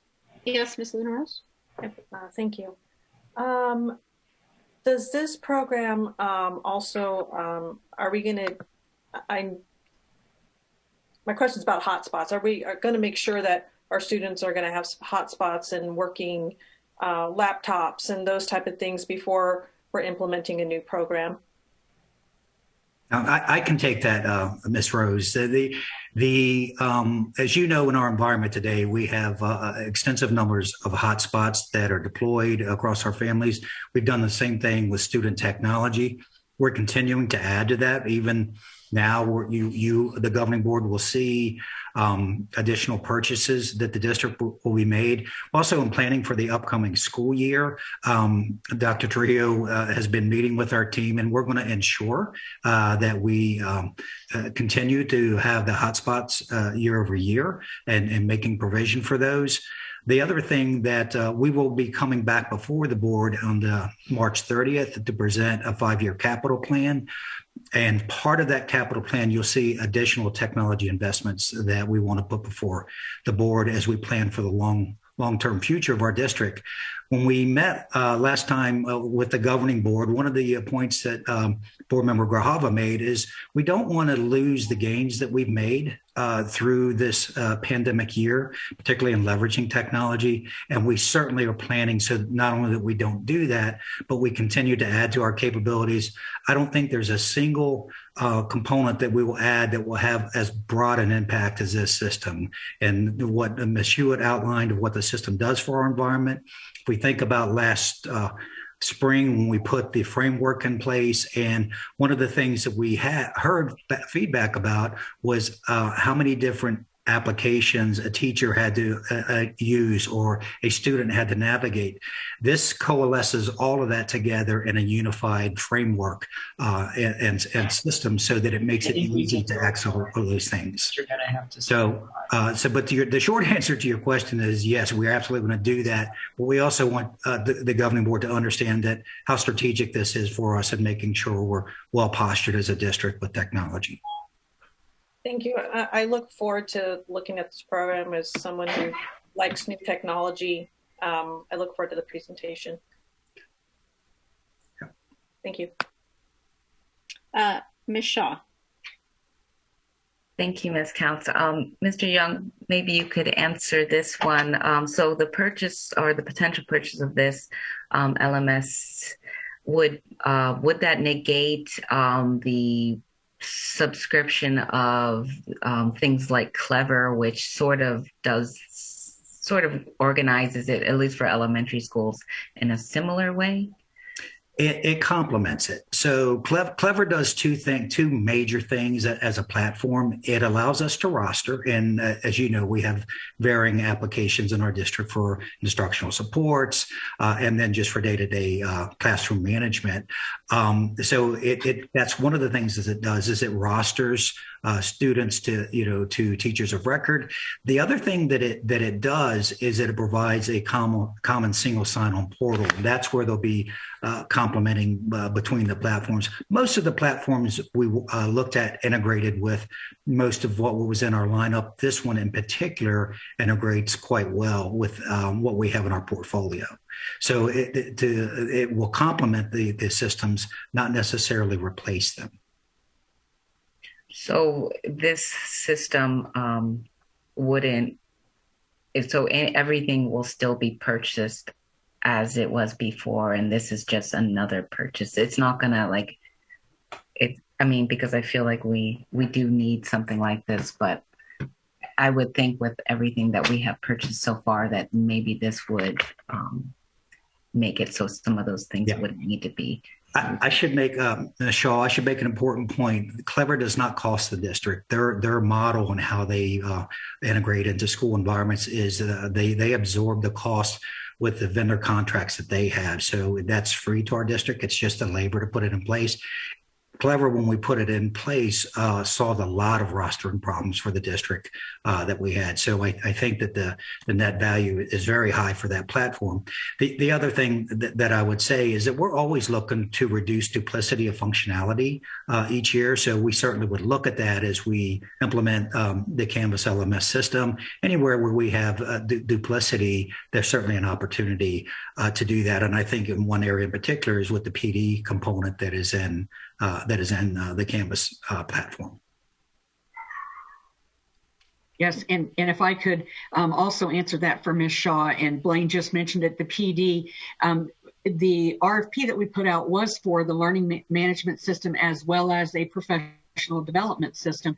And the professional development system that we currently have, we are paying, and Blaine, tell me if I'm right or wrong on this, it's around 100,000, maybe 110,000 a year. So that's what we're paying just for PD currently for the system. This system at the 240,000 covers that, so we won't be paying for that. It's incorporated in this, if that helps explain that. That does. Thank you so much. I'd like to move the item. Do I have a second? I'll second. Ms. Grijalva seconds. Okay, all those in favor say aye. Aye. Aye. Aye. Item passes unanimously. Thank you very much for that informative presentation. Thank you. Part of moving the district in positive ways for the long term, which is a bright spot. All right, Dr. Trujillo, item 6.4. Oh, and board members, please remember to vote online. I know I've been forgetting myself, so sorry about that, Michelle. Yes, Governing Board President Counts, members of the board, I'd like to welcome back Diana Kierfoot. Very straightforward. This is a must do for our teachers, for air quality, for safety, for health. This is the emergency procurement to immediately purchase the 4,000 high efficiency particulate air purifying units that we're going to need to outfit all of the district's classrooms and common spaces. We're going through the COVID era legislatively approved emergency procurement procedures. This particular purchase fits the parameters of the COVID emergency procurement procedures. And to talk a little bit more about that is Diana, to give you a little bit more information before you vote. This is also funded from our CARES dollars, otherwise known as ESSER, to be able to purchase these units. Ms. Kierfoot. Yes, thank you, Dr. Trujillo, President, Counts, board members, Dr. Trujillo, Council Ross, and staff. We do have the state Board of Education did come out with what they call an emergency condition waiver that you can use for procurements that you need to make quickly during the pandemic. And what we try to do, because we do have contracted vendors in place, we're not using vendors who are not already contracted with TUSD, and that the contracts have not already been pre-approved by the board. We do bring contracts to the board in usually May or June for the next fiscal year. You guys will review them and then approve them on a cumulative spend.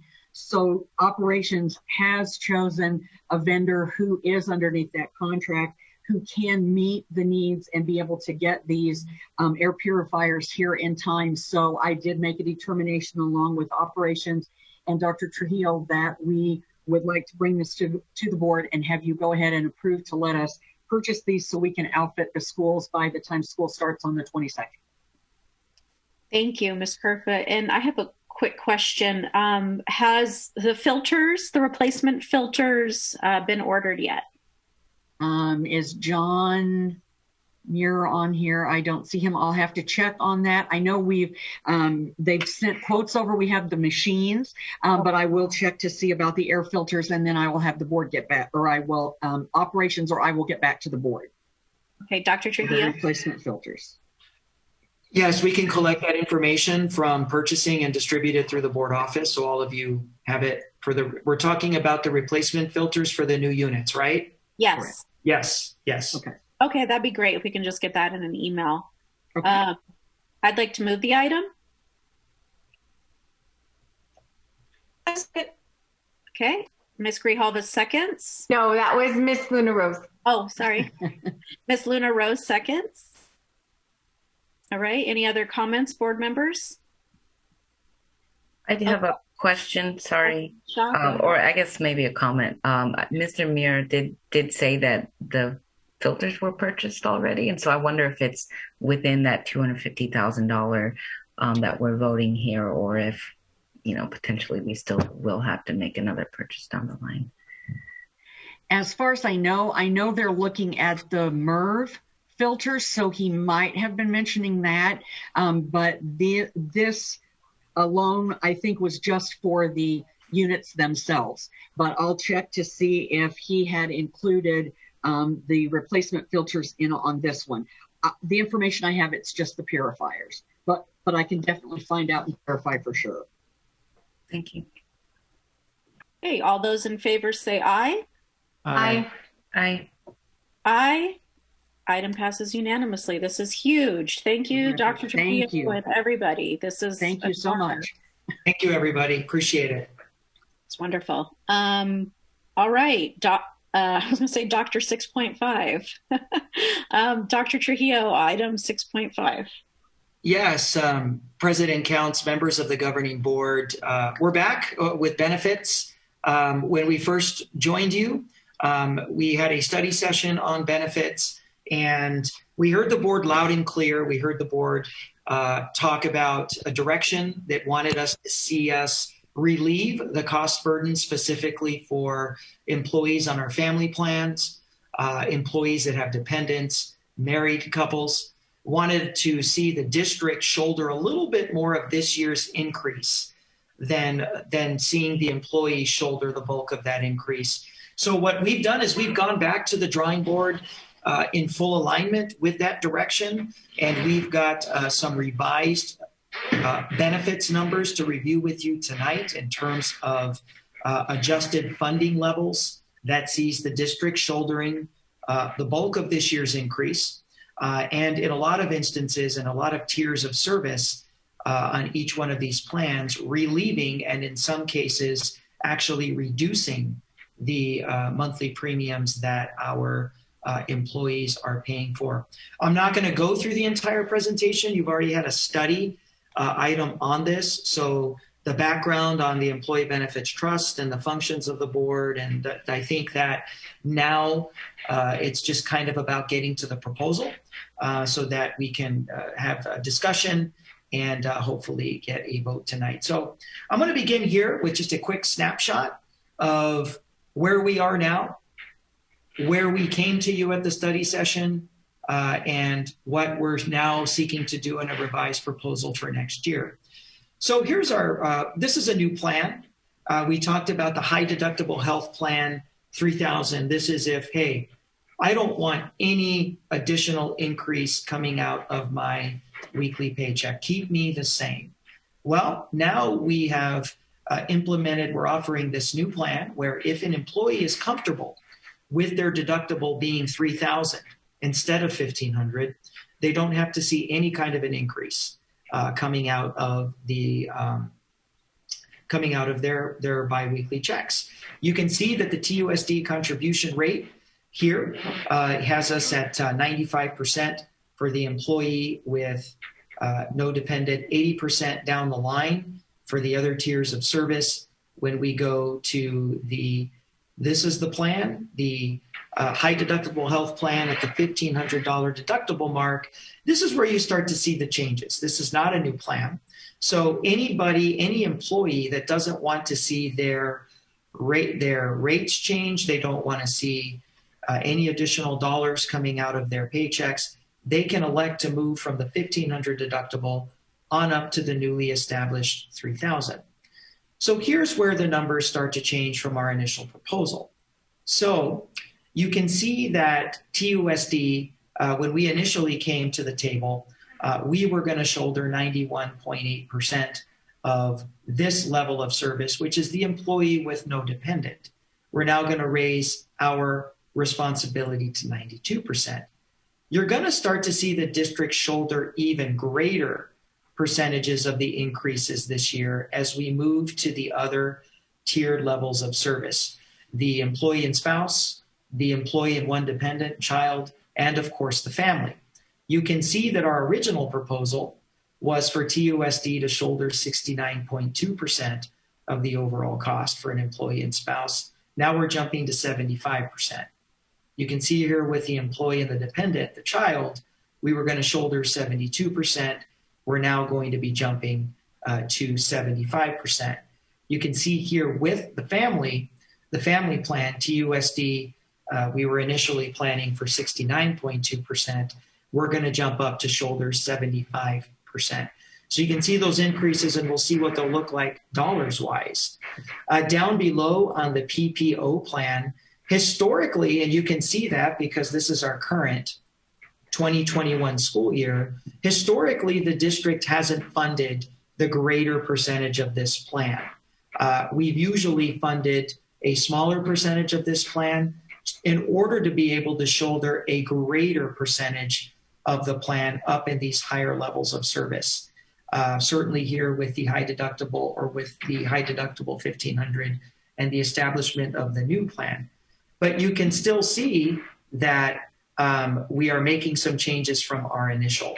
So initially when we came to you, our initial proposal was 85% of the employee with no dependent at the PPO plan, that we were going to shoulder 85%. That has not changed. You know, this is still going to be the TUSD contribution rate. But now with the employee and spouse, our initial proposal was going to be to 31%, that we would shoulder 31% of that overall plan. We're now going to move up to 35%. And the big jump is here. You're going to see two huge jumps. Our initial proposal to fund the employee and one dependent tier of this plan was only to shoulder 23.1% and have the employee, of course, shoulder the remainder. Now we're jumping up 12% and we're going to fund 35% of this overall plan. And then we heard you loud and clear about families, and you wanted the families not to have to shoulder the bulk of these increases. So our initial proposal, we were only going to fund 5.6% on the family plan. On this PPO plan 750 deductible, we're now jumping to 35%. Renee Hoyser, do you want to add anything before I move from these snapshots? Yeah, absolutely. This was actually a very good opportunity for us to move to a new contribution strategy and take all of those percentages and keep them flat. So now we can say every year the district covers 80% of the contribution to the HSA 3000, an employee picks up 20%. So when that increase comes in, those percentages will remain intact. We'll still pick up 80%, the employee will still pick up their 20. So this was a great opportunity to move to that new contribution strategy.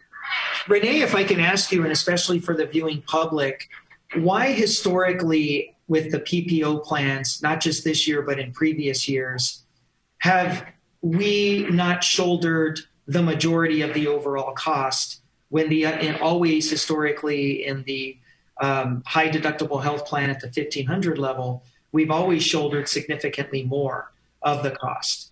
That is because it comes right down to the cost of the plan. The cost of that PPO plan is very, very high. In previous years, we have carried multiple percentages for that, as much as 48% on the employee and child tier, and as little as 21% on the employee and family. So this was, again, an opportunity for us to come in and make those contribution rates flat, so they stay the same every year. The employee only coverage at 85%. That relates back to our collective bargaining unit agreements that say the employee on the PPO plan won't pay more than 15%. But this is, I hate to use the word Cadillac because in the ACA, the healthcare world, that means a totally different thing. But this is our premier plan. It covers a lot. It covers the deductibles are relatively low, the out-of-pocket costs are relatively low, and it is a very expensive plan. Okay. But I can see that we definitely increased from our initial proposal, especially at the family plan level. Yes. Okay. And here's what they look like in dollars. If you want to take a look at TUSD's monthly contributions in a different way, you can see just from a 30,000 foot overview, significant increases in terms of what our change over the initial proposal. So when we looked at the first time that we were before you, and we were talking about, okay, if we're going to be on the newly established high deductible health plan at the $3,000 deductible level, to what extent could we contribute and fund this plan?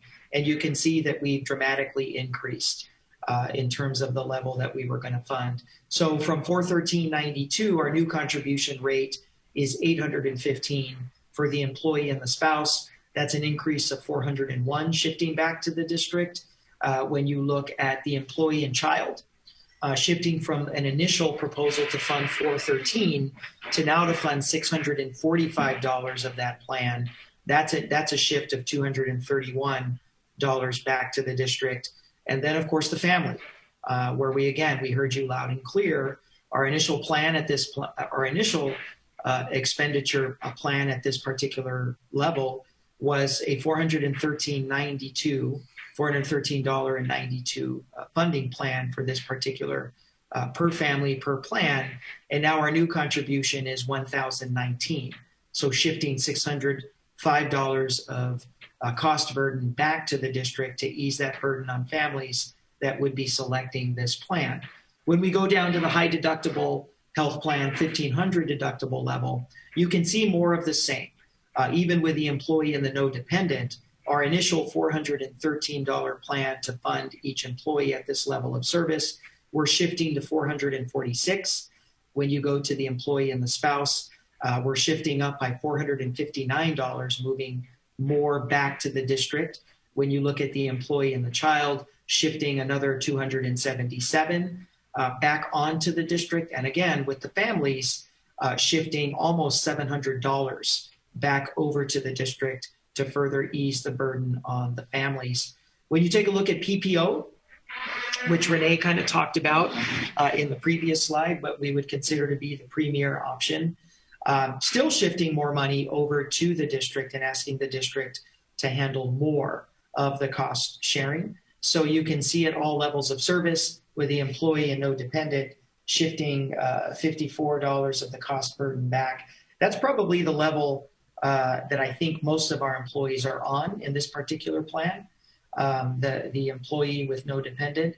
And then as you move down, you can see the trend. As you move down, we get to employee and spouse, and we get to employee and one dependent, and the family plans, the amount of money that shifts back over to the district to handle the plans increases. So ultimately, it's our families, if you look at all the levels of service, it's our families that are receiving the greatest cost relief with this particular package. Renee, do you want to add anything here before I move forward? No, thank you, Dr. Trujillo.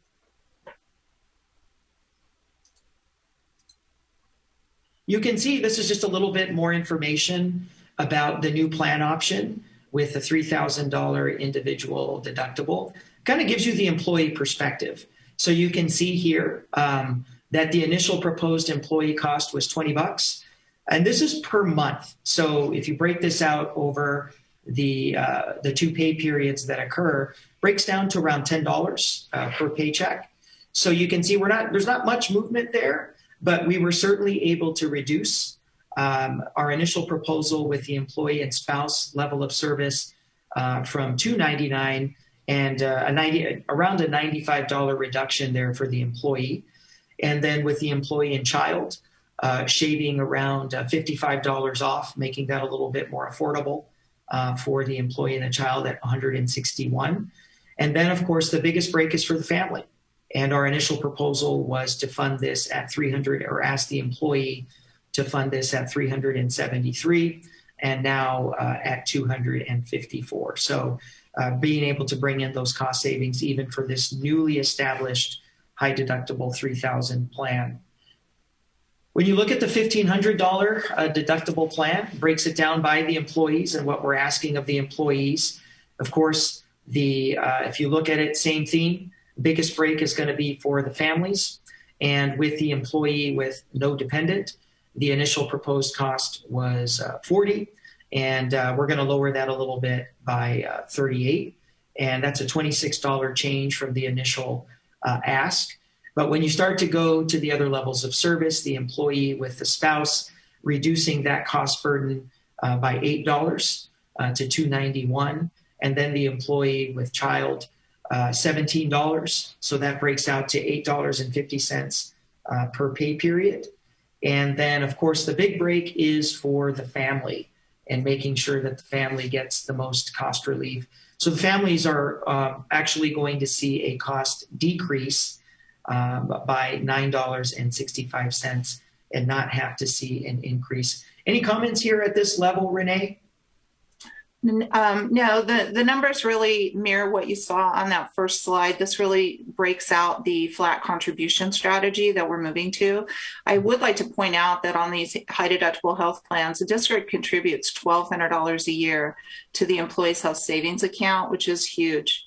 And then the employee has the ability to earn an additional $300 if they participate in our wellness incentive program. So for the $1,500 plan, that's an opportunity to earn your entire deductible for the year and half of it on the newly proposed 3,000 plan. That's not bad. And Renee, if you could take us through the PPO 750. Absolutely. Again, these are the same numbers that we saw on a couple slides ago when Dr. Trujillo was going through each plan. What this does is it breaks out the flat percentage contribution cost share that we're moving to. Previously, the employee cost share was for spouse 65%, for employee and child it was 52%, and on family it was 79%. So what we did was we averaged those numbers and we said let's take it to a flat 65% for the employee on these tiers, and that still showed us a huge cost savings on the family, which we were thrilled to see, and some cost savings on the other two levels as well. And now where you see the biggest break again is with our families at that family level of service. And that's it. Again, we didn't want to run through the whole presentation again. We wanted to get straight to the numbers and give the board an opportunity one more time to discuss and consider before voting. Ms. Counts? Yes, Ms. Grijalva. Yeah, Dr. Trujillo, I'm really glad to see the third option. It looks very similar to what the county offers. And I remember when I first started with the county, I was sending you like the brochure saying, why can't we offer something like this that really encourages employees to open up a health savings account? You can have the funds there, you can contribute to that, and it's pre-tax. And so this is to me, looks very similar. And the only question I had is the new employee cost, that column, is that a per month or is that a per check? That is a per month cost. Okay. All right. Thank you. Counts? Yes, Dr. Ravi. I want to just really say thank you for taking all the feedback from the last meeting that the governing board gave in terms of the cost and the what we thought was overburdening the staff on the costs when we could potentially afford more on the district side. It's never a good thing when we have to increase costs for the district or the employees, but we understand that the total costs for the plans have gone up because, as we understand, health insurance is a risk pool, and as the people in the risk pool have higher costs in healthcare, that just makes the risk pool higher, and so the costs for the products themselves are going to be higher. So it's not great, especially in these difficult times, to have to increase any costs. But I'm glad you took the feedback and really reduced it in most cases from what we had previous to it was proposed last month to what we have now. I do want to clarify, Dr. Trujillo, you said that for those employees going up to 1,500 plan, there wouldn't be any increase in their check pay. That for the employee plus spouse, employee plus child and family, there's actually a significant decrease in their monthly cost if they go from the 1,500 currently to the 3,000, but the employee only is going from 12 to 21. So there is a slight increase for employee only costs. I caught that. Yes, thank you. And then finally, I want to say, like, I really love the percentages. I think that gives a lot of transparency and accountability to how we're funding the employer contribution to these things. So that really adds a level of transparency. I appreciate you guys, whoever came up with that, put that in here, because that really helps. Thank you. Ms. Counts? Yes, Ms. Luna Rose. Thank you. Dr. Trujillo, I do like the numbers I think they're a lot better. This is a better option than previous. So I really appreciate you taking our feedback, but I'm still concerned that it raises insurance rates on employees in the middle of a pandemic. And I know Dr. Ravi also just alluded to it. So is there, did any of the employee groups have any input on this new revised version? Yeah, I'll throw it over to Renee Heuser. Absolutely. So all of our Employee Benefits Trust Board meetings are public meetings, just exactly like this meeting here. So we have invited the bargaining units to come to those meetings, to come and give their input. We have a call to an audience option.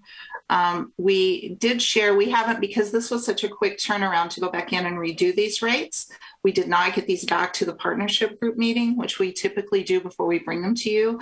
We did do that before we brought them the first round, but we did not have an opportunity to take them back this time. So again, we did have an EBT meeting. It was posted publicly. I believe the bargaining units were aware of that meeting and certainly could have attended that meeting and been at least party to see the discussion and certainly to speak at call to the audience. We also spent that time in partnership reviewing the initial proposal with all of the association leaders. This is a cheaper alternative, a more cost-effective alternative than what we initially showed them, right? That was that first proposal. Yeah. Oh, yes, absolutely. And we have had our rates flat for the last 3 years. We have not seen a rate increase to our employees in 3 years. This year, we experienced some significant high cost claims.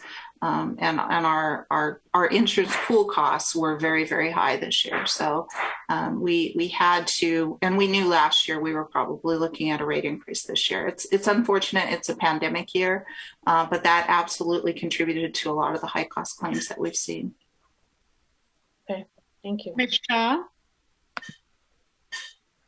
Thank you, Ms. Counts. I'm gonna definitely echo what Ms. Luna Rose just said.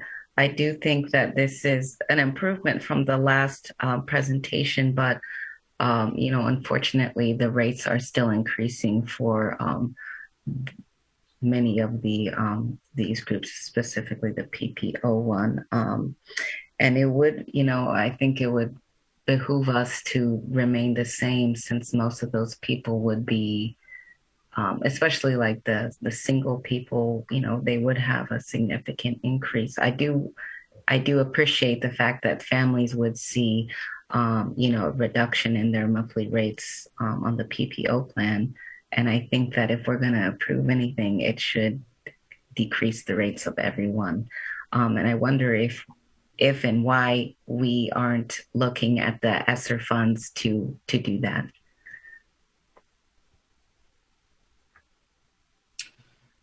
I'm not sure that ESSER funds can cover the insurance. That would be definitely a question I would have to kick over to finance. But I can tell you, you were concerned about the employee only cost on the PPO. That's going up $9 per paycheck is what that increase looks like for those employees. Yeah, I will verify that we cannot use ESSER dollars or CARES Act money for insurance purposes to subsidize benefits. can you scroll down to the rates that are already in existence? Yes. So yes, if you go up a little more, Yep. I mean, thank you. The increase from the single employee from 12 to 40, that's significant over time. Same with the, even though it looks small on paper over a year, it does add up. And so I wish that we can really decrease it on all levels and shoulder that cost, because if I'm not mistaken, the interest pool fund that we have is still above 10 million. Is that right, Dr. Trio?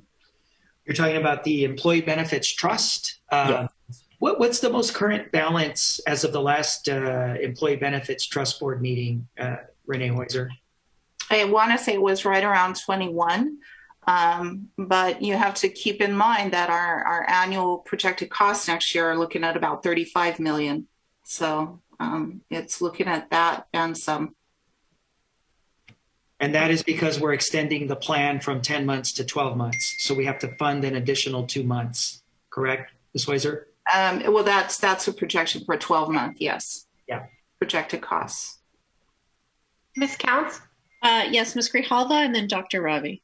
So what happens if we don't pass this tonight?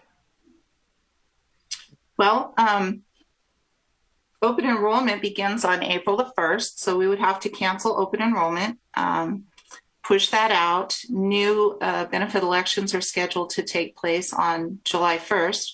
Our current plans expire 6/30. So with that in mind, we would probably wind up canceling open enrollment, trying to push that out. It would certainly tighten that window of time to get benefits prepared and ready to start a new year. Okay. Dr. Trujillo? Yeah, just for clarity and direction, like we operate at the will of the board, and this is the proposal that we're recommending. However, if it's the will of the board that we fund 100%, that we subsidize 100% of the needed increase, the administration would actually prefer to know that now, if that's going to be the charge, just to save time, just agenda space at future meetings. If the board really, if it's the collective will that we just fund 100% of the increase for this year,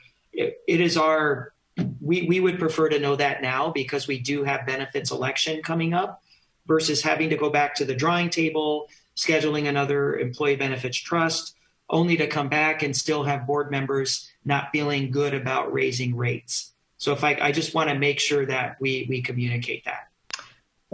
Thank you, Dr. Trujillo. I do feel really good that the district has not increased rates, that we've absorbed all of that for the last 3 years. And I think that now we're at a point where we are self-funded. So we don't want to be in a position where we don't have enough resources to be able to cover employee emergencies and health operations and those things that will come up for our employees.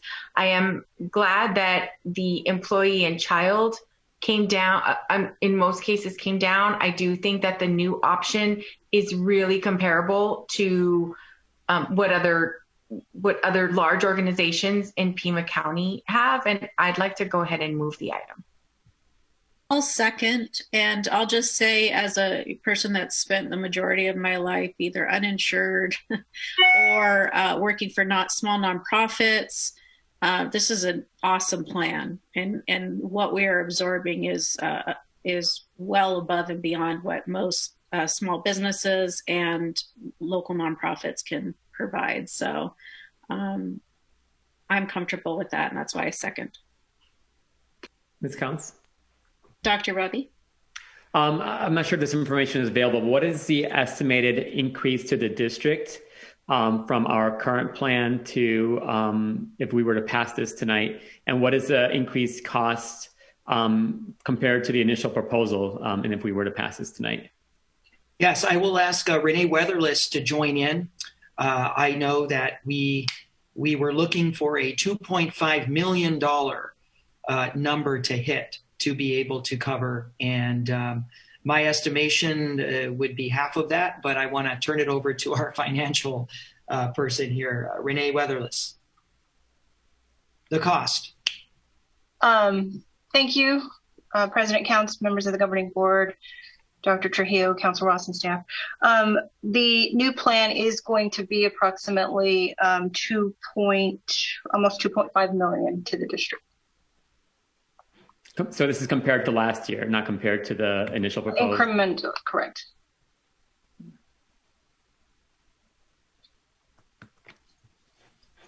Okay. Any other questions, board members? Ms. Counts? Yes, Ms. Shaw. Thank you. I mean, I think that if the district can do a one-time funding of the 100%, like Dr. Trujillo mentioned, it would be in our best interest to do that for the employees for this round because of the extenuating circumstances with COVID, and I think we should really try to go above and beyond with our staff. I appreciate that motion, or sorry, it wasn't a motion, but that sentiment. But Renee, can we get an estimate on what that would cost the district if we did it for us one time? I believe it is close to another million, if I'm not mistaken. I want to say just under $1 million. Okay. $1 million. So then that would be around 3 then. And, you know, Miss Blazers mentioned that we have a little above 20 million in our fund. So it seems plausible. 2 million. Well, that's not counting our claims. So that's the amount of money that's banked to pay claims. We're currently contributing our cost share for the district. Projected for next year will be just over 80% of the overall medical costs. So almost $28 million is what the district's contributing next year currently. Can I clarify that 21 million? There is a reserve that must be kept, a minimum, and that is 16 million. So not all 20 are technically available. We have to keep that in reserve, 6 months worth of claims costs. Miss Counts? Yes, Ms. Grijalva? But I thought I just heard you say we needed 35 and we have 21. Did I misunderstand that? That we should have 35 million and we have 21? Our projected claims for next year will be 34, almost 35 million. Almost 35 million. We have in reserves right now about 21, but we will be taking in more premium dollars as well. So, premium dollars are coming in, claims costs are going out. So that number is... It's fluid. It goes up and down. Yep. Okay. Well, could we absorb the cost, Dr. Trujillo? It's not my recommendation because at some point, rates are going to have to raise. And if we keep kicking the can down the road, we may hit a year where rates will have to raise, or that we're going to have to replenish the fund to a greater extent than we're having to replace it now. I think this district has had a great run of not having to raise rates. I think what we put together here is very, very reasonable. And when I think about the district, if benefits was the only thing that we funded, and we didn't have to look at things like counselor ratios or books or buildings or deferred maintenance or buses or technology or employee salaries, I think it would be a much easier decision. And I would love to say absolutely every single year, don't have our employees pay anything more. But I think that we've come to a very, very reasonable point because I see the district as a whole, and I do see other areas where $1 million could be a tremendous, tremendous amount of good to help us move forward in some other areas.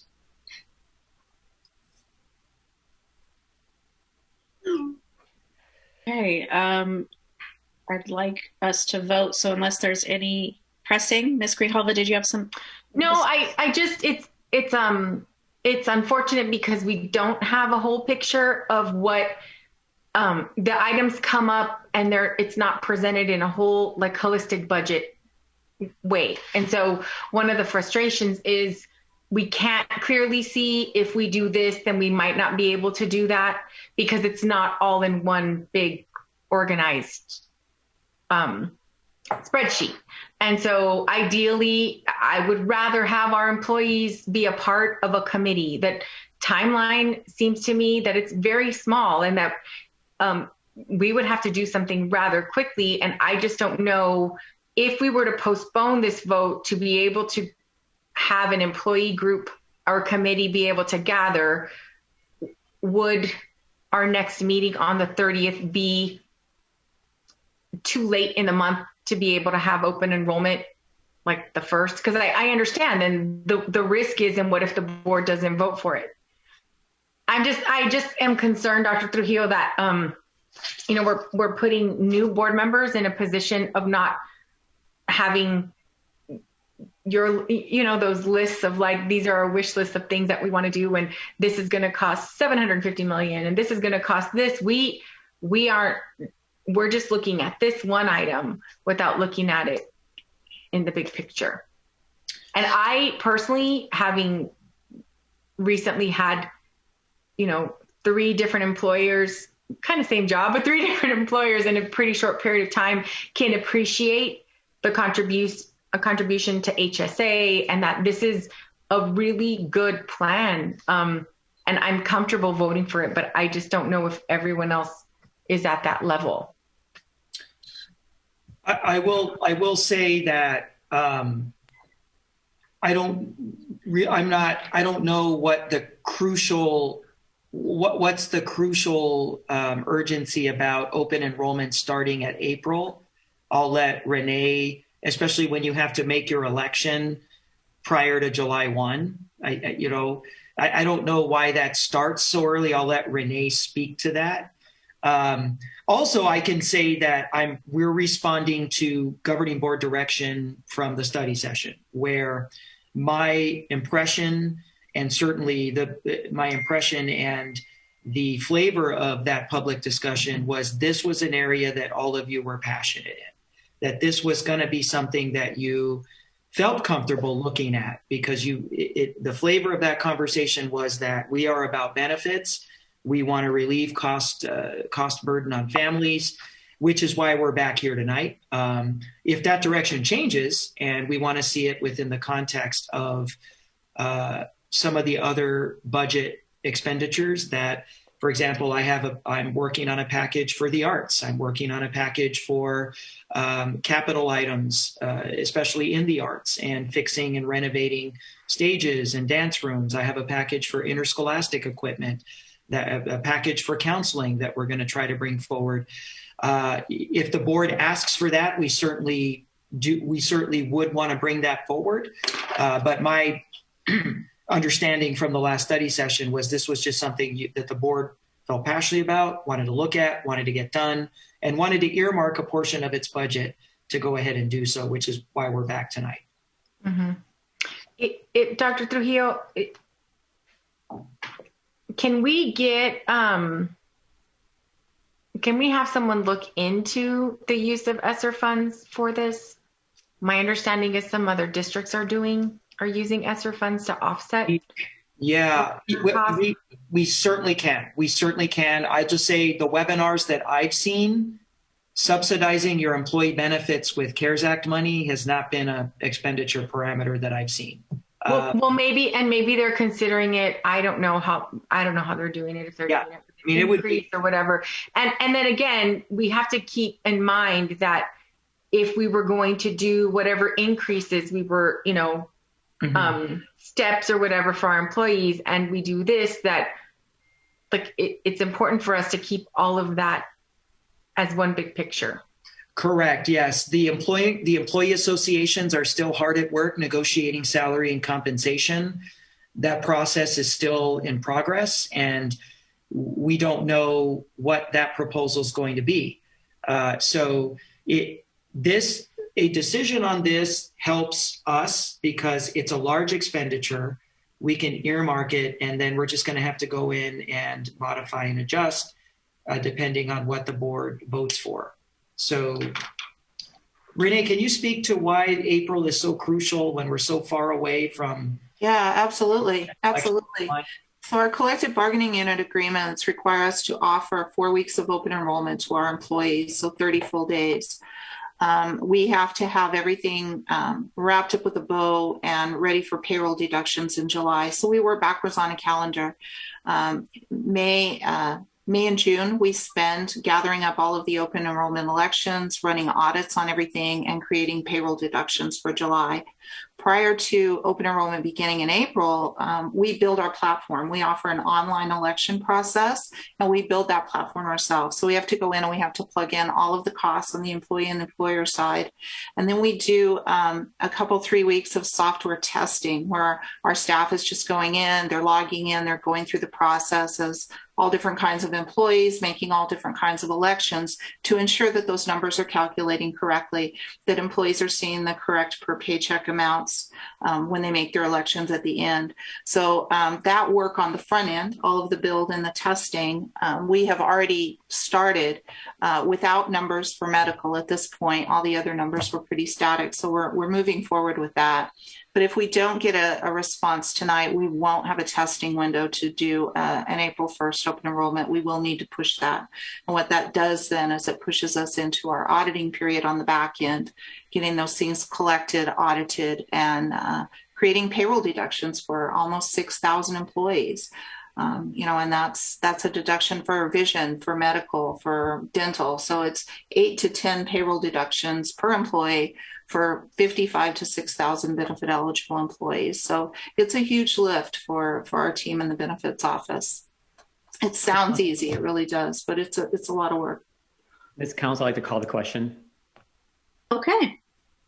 We don't need to vote on that, correct? We need a second and a vote, I believe. Okay. I thought we already did to vote on this item. Yeah. Didn't you move it and I second? Or I did move it.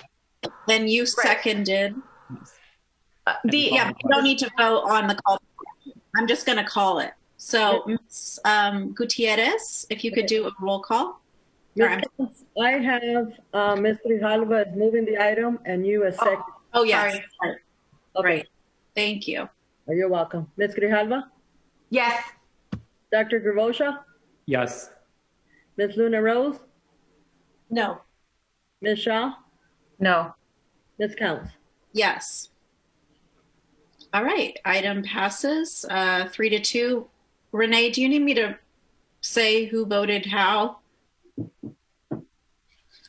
Or we're going to be voting online anyway, right? You don't need that repeated?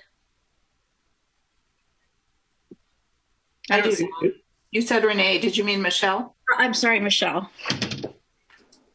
Gutierrez. Ms. Counts, Ms. Counts, if you're voting online, it will be there. Okay. Yeah. Ms. Counts, I opened it for voting. Thank you. You're welcome. Okay, so we'll all go online and vote. All right, thank you. Okay, it is 8:08. So I will make a motion to extend the board meeting to cover the rest of the agenda. Do I have a second? I second. Okay, that was seconded by Ms. Luna Rose. All those in favor say aye. Aye. Aye. Aye. Any opposed? All right, let's continue. Dr. Trujillo, item 7.1. Yes, President Counts, members of the governing board. I thought we'd just take a little bit of time to talk a little bit about some procedural adjustments that I'd like to propose to the governing board that might help us run. I don't think you can ever get too efficient or too effective in these kinds of meetings. So it's always a constant state of growth. So I've got a couple of proposals in some key areas of our meeting operations that I'd like for the governing board to consider. Some of them are easy and really don't involve any sort of major procedural change, just more commitments on our end.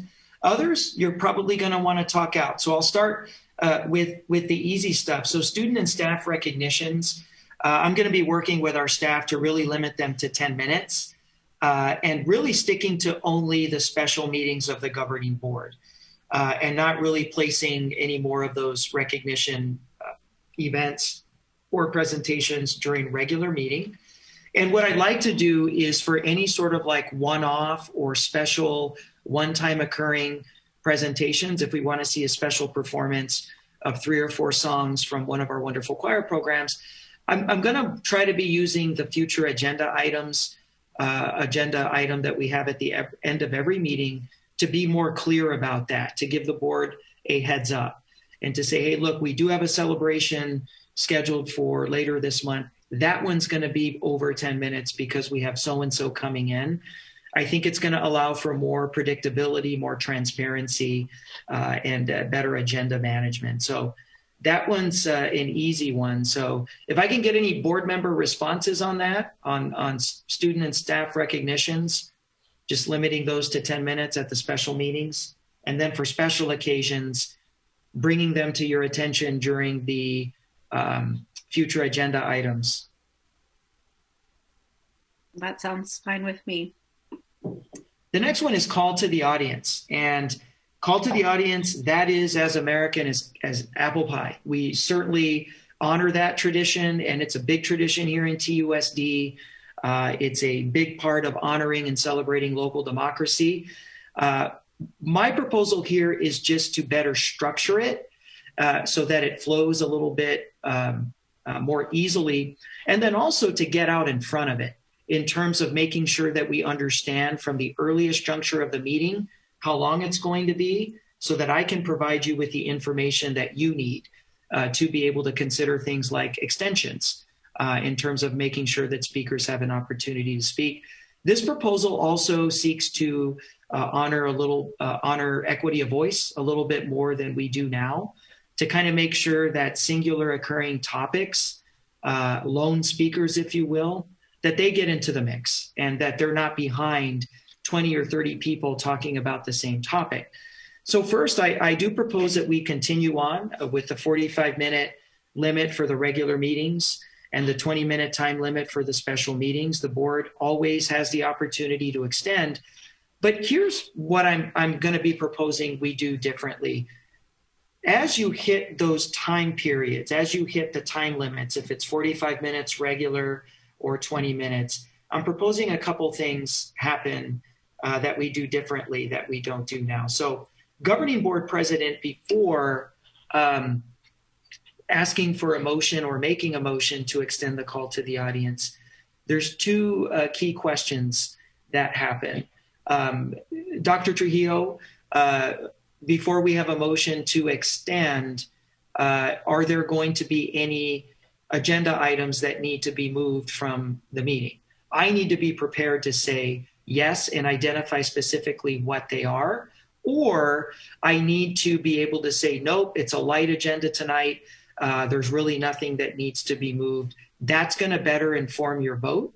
And then even at the beginning of the call to the audience, even before we get to an extension, I think it's healthy to say, how many total speakers do we have? We have 30. Okay. We know we're going to go beyond the 45 minutes. Dr. Trujillo, at this point, are there going to be any agenda adjustments that you're going to have to make to be able to fit the 30 speakers in? That's my job, to be able to show up and say, already have the agenda pre-mapped out and say, you know, governing board, we've got a couple of non-urgent issues that I can move to the next meeting. So if the board wanted to get to that point to extend, you know very clearly what agenda items are coming off. Or I say, hey, governing board, you know, it's a light night. We'll be able to get them all in, and we're going to be okay. So the spirit of this is to give you the information at the beginning of call to the audience, so you know exactly what the call to the audience looks like and what its effects on the rest of the agenda are, and then to give you the information again at the point of extension, as the governing board president is considering or considering the motion or calling for the vote. And then also this proposal talks about arrangement.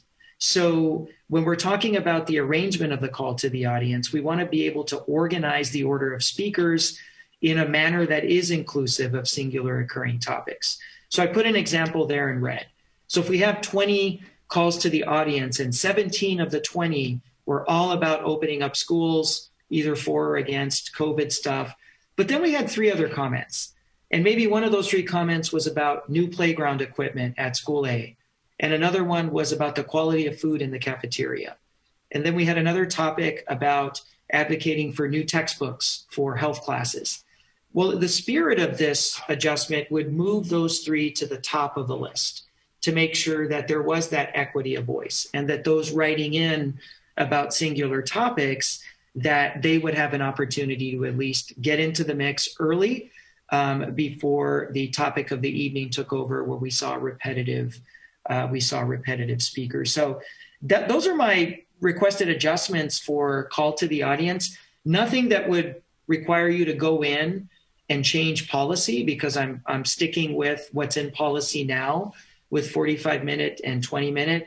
But I think it's going to help us run a little smoother with call to the audience, even on those nights that they're a little longer. So I'm interested in any board feedback. Dr. Trujillo, I see on there it says that in the red, it says the 3 other comments were regarding other topics scheduled on the agenda for action. And to me, that's really important, that if we're going to be moving people to the top of the list, that they are for action items. Yes, yes. I did that, yes. Yeah, okay. Yeah, because I don't want it moved if it's just, somebody rambling off on something that's not even on the agenda, and right. Worse, it's not even in our realm of what we can control, which sometimes happens. Okay, so that's important. And then I also just like to let other board members, there's 2 parts to this that we extend as a courtesy that other districts do not, which is the special board meetings having any call to the audience. Some boards do that, but the general recommendation is that is just done for meetings where there's going to be action. And then also that in and of itself, that a lot of boards choose to limit call to the audience to only topics that are on that night's agenda. So we are maintaining the openness and the flexibility that we always have in TUSD, but I just want to point that out, that those are additional extensions that we already provide, which I'm happy about. But I don't want the call to the audience to be seen as we're limiting more so than other districts. Okay, Ms. Shaw. Thank you, Ms. Counts. I'm not sure why we would need to move the potential to extend the call to the audience at the front of them being read. I feel like it works where it is, after we reach our time limit, we can decide as a group, because I think considering what's been read before would help us with our judgment and whether we want to extend it or not. And so I don't see why we're moving that decision to the front of the call to the audience. Also, I do have an issue with giving low priority to items that aren't on the agenda, because I feel like when people are writing in about something that's not spoken about, it typically people are writing in about important issues. And so giving preferential treatment to things that are already listed out on the agenda isn't really making the call to the audience more accessible or equitable. Dr. Trujillo, as I read it, it's only preferential in that they're moving forward. Correct. But if you have somebody that calls in well in advance, calls in well in advance and is, the first speaker, first 5 speakers of the night, whatever it is, they're maintaining their position. That's correct. The only time that in this proposal, this adjustment, the only time you're moving up is you're commenting on something that is up for action. If you wanted to talk about any other topic that wasn't on the agenda, you're on the call to the audience list and you're in the order and you speak when the board calls on you. And if the board votes to extend, you're on the list. So this is just a matter of being able to prioritize those that are speaking to something that the board is voting on. There have been some meetings where we have not been able to do that. And I've felt bad. I've gotten emails the next day where I think a lot of that occurred when we were doing the Family Life Committee season, where we were considering the family life and we had excessive calls to the audience on family life. And there was a couple of other topics on some of those board meeting agendas that community members had signed up for and they didn't get to speak, that the board had voted on. And so that I kind of remember them because they sent me some emails and felt very passionately about some stuff. So I want to make sure that if somebody's commenting and wants you to hear something before you vote on it, that there is a mechanism that they're able to speak first and early. And that's not to say that anybody can speak on anything. They're always on the call to the audience list. And it's at the board's discretion in terms of how many times they extend to make sure everybody's heard. Board members, if you have any questions, chime in because I cannot see everybody. Ms. Counts? Yes. I do think, Dr. Trujillo, that it's helpful for the board to know this is the number of calls that we have. And if we listen to all of them, this is where we are as far as time. I do think that that's helpful to know, but perhaps we figure that out when we're at the point, either the 20 minutes or 45 minutes in the call. And then we can make the decision before we vote on extending the call. We can make an informed decision on, okay, but Ms. Luna Rose, you asked for this item. It's on the agenda. Since it's not something that is time sensitive, that's going to be moved to another meeting. I mean, I do think that it's important for us to know what items are going to be moved off, because I anticipate that you're going to keep on the items that are time sensitive, where we have to vote on we have to vote on the budget or whatever the case is. And then some of those items have special hearings in addition to that. There'll be other opportunities to speak on some of those. So I do think it's important for us to know that.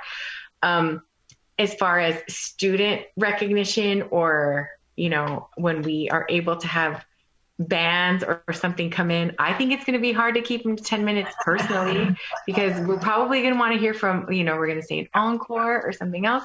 So I don't know about that, but I do think that it's a good goal for staff to try to keep the items at 10 minutes, just because we might have a few more questions. I appreciate the effort. I also know that Ms. Counts, as the chair, can organize the calls when we start having people in, everyone that comes in at the same time. If you have a lot of people that are speaking on one issue, it's important, to try to show a balance. I do think that that's important. And I like having a call to the audience on special meetings if we're voting, and that's the only criteria. So if we have a special study session where there is no vote, then, we don't have a call. But if we're voting on something, I would like to hear from people who have a strong opinion on that. Thank you, Mrs. Grijalva. I think you captured the spirit of this, is just to preserve call to the audience, to structure it in a way that you receive the information as a board member at the point of extension. You're going to need to know 2 things. How does this impact the remainder of the meeting, and in what way? What items need to be moved? My commitment is walking in already having that mapped out, so that all of you have that information immediately. I'm ready to say okay or no, it's actually a light agenda, and this is a night that we could handle an extended call and there would be no meeting adjustment. So that's really what this captures. And then, of course, that action equity of voice piece for those that are specifically trying to comment on something that you're voting on.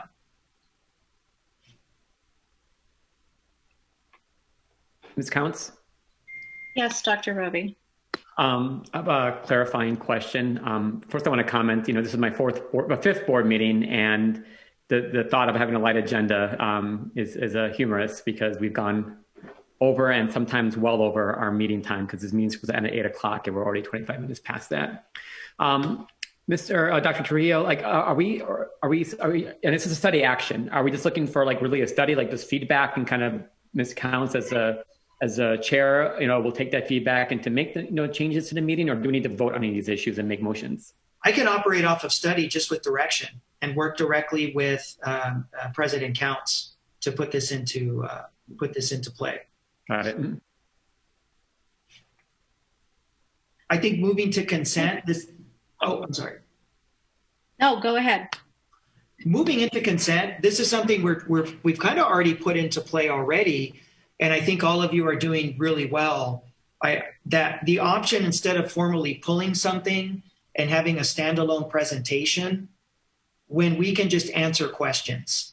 And that seems to go a lot smoother. So first, obviously, when I meet with all of you and I go over the agenda, my standard practice is if even just one board member doesn't feel comfortable with something on the consent, we put it as action. That saves the time of having to pull it at a meeting and having a presentation.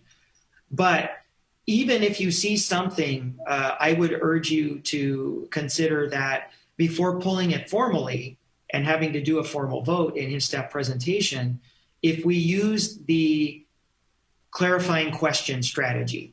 So that's a way to kind of keep it on consent, but then to give the governing board an opportunity to if they just have a couple of additional questions, it saves that time of pulling it out for a separate vote. So that's definitely something that I want you to know that I'm going to be employing a lot more. That as we see governing board member individual requests to pull an item from consent, hopefully we're not there because we're working together in one-on-one meeting agenda preps, but things change. You might come into new information. I'm going to start asking you, can we handle this with clarifying questions before we do a formal pull from the consent agenda? And your consideration would be appreciated of just kind of letting us have staff answer a couple of questions, because we want to try to do everything we can to keep the consent agenda item as it is arranged for meeting efficiency.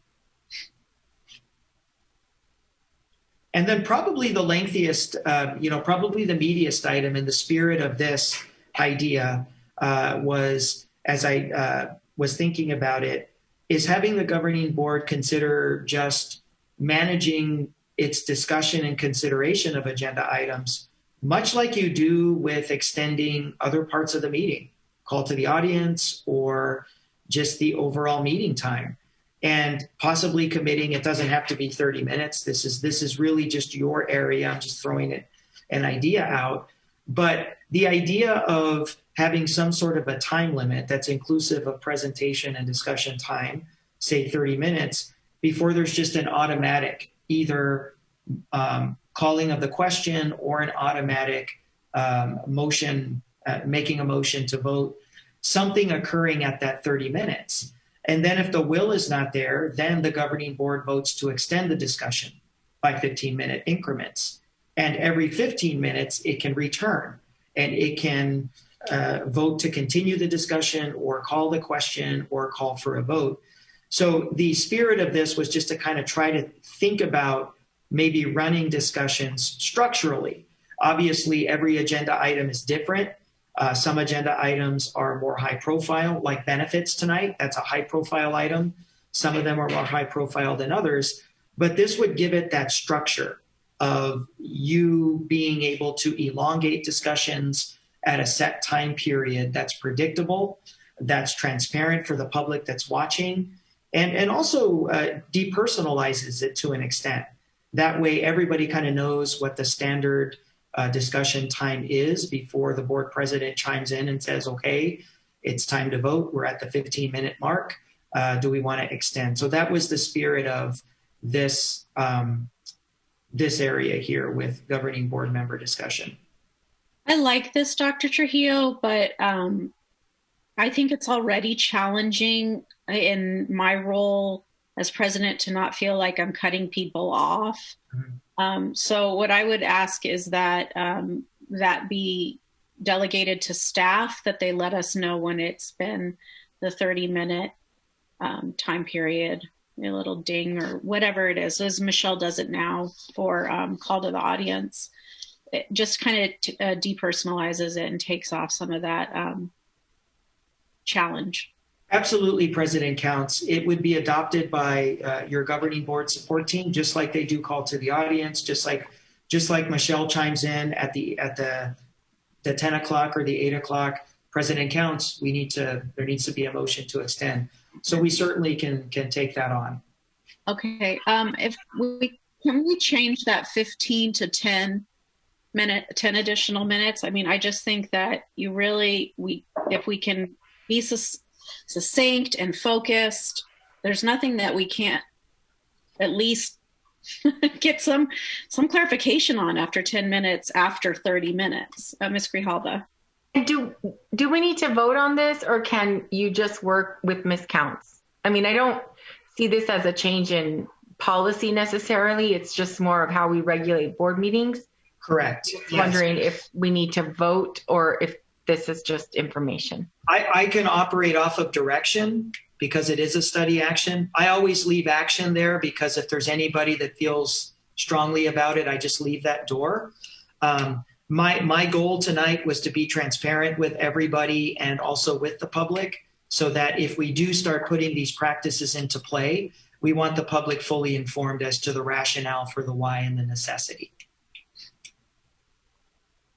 So with that being said, I can hold off my little adjustments to let Dr. Trujillo continue.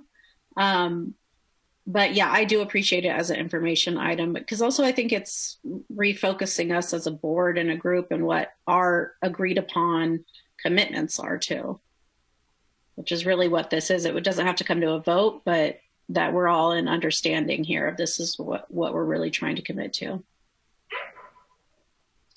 Okay, Dr. Trujillo. Yeah, and the next one is just very, very quick. Staff presentation time limit, we're going to stick to 10 minutes. You might have seen some of the format tonight where I will probably start taking over to an extent, not entirely, some of the lighter, some of the easier items that I can just knock out and throughout the agenda without necessarily a formal presentation. And then the more detailed stuff, like with finance and with benefits, having Renee or something with technology, having Blaine do the standalone, but sticking to a 10-minute format.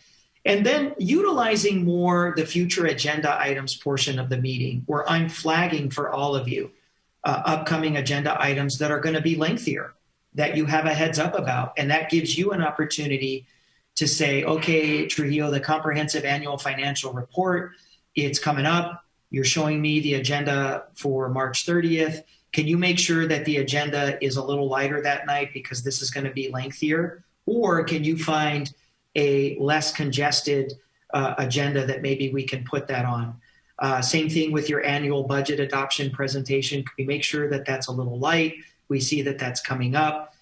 It gives me an opportunity to hear from you, because then I can see what the interest level is, and it helps me shape the agenda that night. And when I think back and I just kind of do my own critique, I probably could have done that better with the SRO item. And that was very informative, and we learned a lot, and it was great to hear from our community and to hear from the law enforcement. But in hindsight, if I would have flagged that item for you, we probably could have placed it in a study session environment where it wouldn't have taken up so much time when there was a lot of action items. So I think me leveraging the future agenda items is going to be big. It's going to be big for these lengthier presentations. It's going to be big for me flagging more formal celebrations like in-person performances, so you know what's coming up. Okay. Ms. Counts? Yes. Yeah, I mean, I take issue with some of this stuff, specifically, I mean, governing board member discussion. I think it's rather constricting because if we're, having a lengthy discussion, it's probably because we need to. And so to limit it, I feel like it's sort of a disservice to what we were duly elected to do. If you compare our meetings with that of city council, they are lengthy for a reason because we have like a great responsibility. And so I think to limit it in this way, and also with the staff presentations having a 10-minute time limit is also a disservice to the public. And although we can view those presentations usually before the meeting, the public generally won't. And to have a presentation for the public to view as well that is complex enough, I think is important. And so I really take issue with those two items specifically, and also some of the call to the audience stuff. So I don't feel comfortable with us just moving forward with these suggestions.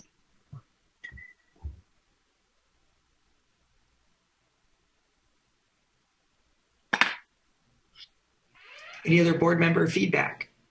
Ms. Counts? Yes, Ms. Grijalva? Yeah, I mean, you do have a lot of leeway in policy and Robert's rules you can limit these things. I think Dr. Trujillo is trying to figure out a way for it to sort of be part of what we do. But, our meetings have historically run really long, but we also were starting at 5 o'clock. Well, now we're starting at 3:30 and our meetings are still going until like 10 or 11. And so we have to figure out a better way to do this. And if it's just, the additional study session for 2 hours so we can talk about at length without voting, I mean, maybe there's other ways that we can do that sort of thing, but we have to figure out a way to move our meetings along. Yeah. And a lot of that is really it is just the way Robert's rules is set up. It's a lot of it's on you, unless board members keep calling the question, which really then like officially limits that. And I think calling the question repeatedly is, it can get tiresome and people would start feeling their voice isn't heard at all. But we do have to figure out something. Yeah. And I don't know if this is I know that Ms. Counts. Go ahead. Yeah, I agree with Ms. Grijalva. I don't want to. I definitely don't want to limit, people's right to speak. I mean, that's not what we're here for. We're here to listen to the public because at one time we were the public, and here we are on the board. So I don't want to do that. But I also want to be mindful of the time because, our last meeting went to 11 o'clock. It's 8:37, and we still have to go through one more item that is important. So maybe because you are the president, maybe you can work, and Ms. Shaw is the clerk, maybe the three of you can work and as being the leadership, the board leadership, work with Dr. Trujillo on, we got to find a happy medium somewhere because as Dr. Roy Shaw said, this is our fifth meeting, and I sometimes don't think that marathon meetings actually make, by the time we got to the SRO and they did a fine presentation, but you start getting very tired, and after a long work day for a few of us, I feel like these really long meetings sometimes don't lend to maybe good decisions. And so that's what I'm concerned about. I noticed that we were elected to listen to the community, to make these important decisions. And we are doing a great disservice to go late into the night. One, the majority of our community can't stay to watch the whole meeting. And I know for a fact that more than 50% of people are already gone. And so my commitment is I'm going to really try to stick close to Robert's rules. and be focused and have my questions. If I can't get them answered ahead of time in my one-on-one with Dr. Trujillo, then to have them ready to go, so I'm not just kind of meandering through random thoughts. I know that it would be really helpful if we could get a little bit more strict and firm on our policy of having all the board doc attachments available the Thursday afternoon. So I'm going to be pressing harder on that.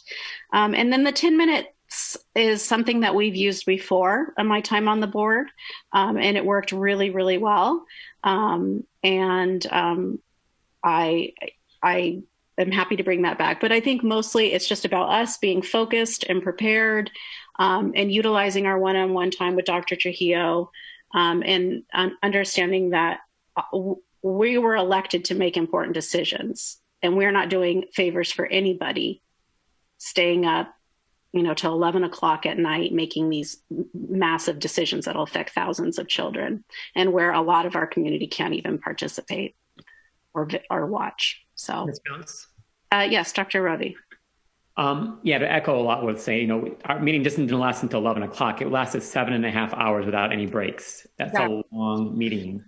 And again, none of us are retired. We're all active parents and, have active jobs as well. So we're starting our jobs at, 7, 8, or 9 o'clock, and going until 11 o'clock making decisions is probably not in the best interest of our district.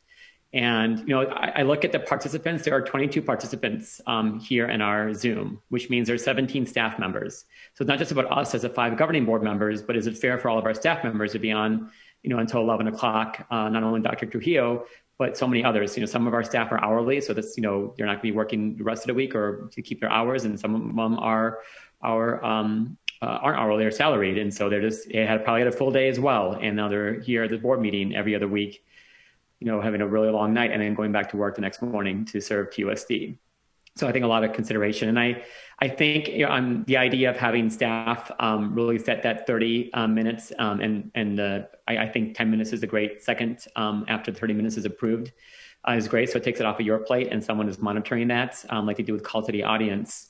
And again, this isn't like really, it would take a majority to stop discussion. So if the majority says like this discussion, is still active, there's new points being made, then we would continue discussion. But if the majority has decided that there are no new points being made and we have enough information to make our decision, then the majority will rule that we're done with the discussion and we can go to a vote. Okay. Mr. Ross? Just wanted to, on that point that Dr. Griwa-Shaw just made, under Robert's rules, calling the question, ending debate, it requires a 2/3 majority. So you'd actually need 4 votes to do that. So it's not just a majority. I mean, under Robert's rules, it's such a drastic thing to do that it requires a supermajority. So just wanted to point out, unless you can change Robert's rules, of course.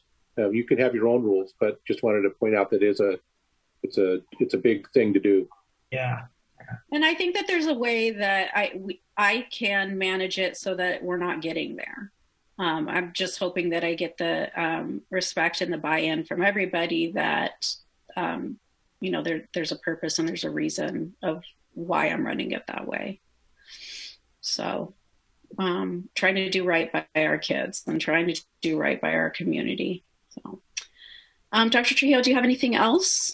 That's it. I've got some good direction. So I'll be working with our board office team. We wanted to have this discussion first. You've got my commitments on staff presentations. You've got my commitments on the call to the audience. We'll get started on that. Also with future agenda items, starting with the next meeting at the 30th, there'll be the new format where I'm previewing the upcoming agenda for April 13th and showing you what items are on that so you can see what's coming at you. So I think we've had some good discussion and I've got enough direction to move forward. Okay. And I know in the past year, we've been kind of flexible on the board docs and with just all the craziness with COVID, but if we can just get really firm on all the attachments and everything by Thursday so that board members have a chance to study and do their due diligence before. That will help us stay focused. Absolutely. Absolutely. Okay. Dr. Rebbe, I saw you raised your hand. Do you have anything else? I'll defer to Ms. Shaw first because she had her hand up longer. Okay. Thank you, Dr. Shaw. If I just may one last time say, I think the 10-minute limit for presentations isn't feasible. And also, we are prepared as board members, but the public is not privy to our conversation with Dr. Trujillo. And so sometimes, we may be asking many questions for the public's benefit because they might not know the answer that we already know. And so I think to limit those presentations or, the discussions so much is a disservice. Ms. Counts? Yes. Is it realistic, Ms. Counts, Dr. Trujillo, to kind of put times on these? So like working backwards from 8 o'clock or working forwards from whenever we start the main meeting to kind of estimate how long it'll take to get through this so we can kind of watch ourselves and see where we are on the agenda and if we're behind time or ahead of time. That would help guide some of our decisions about whether to call or whether to continue based on whether we...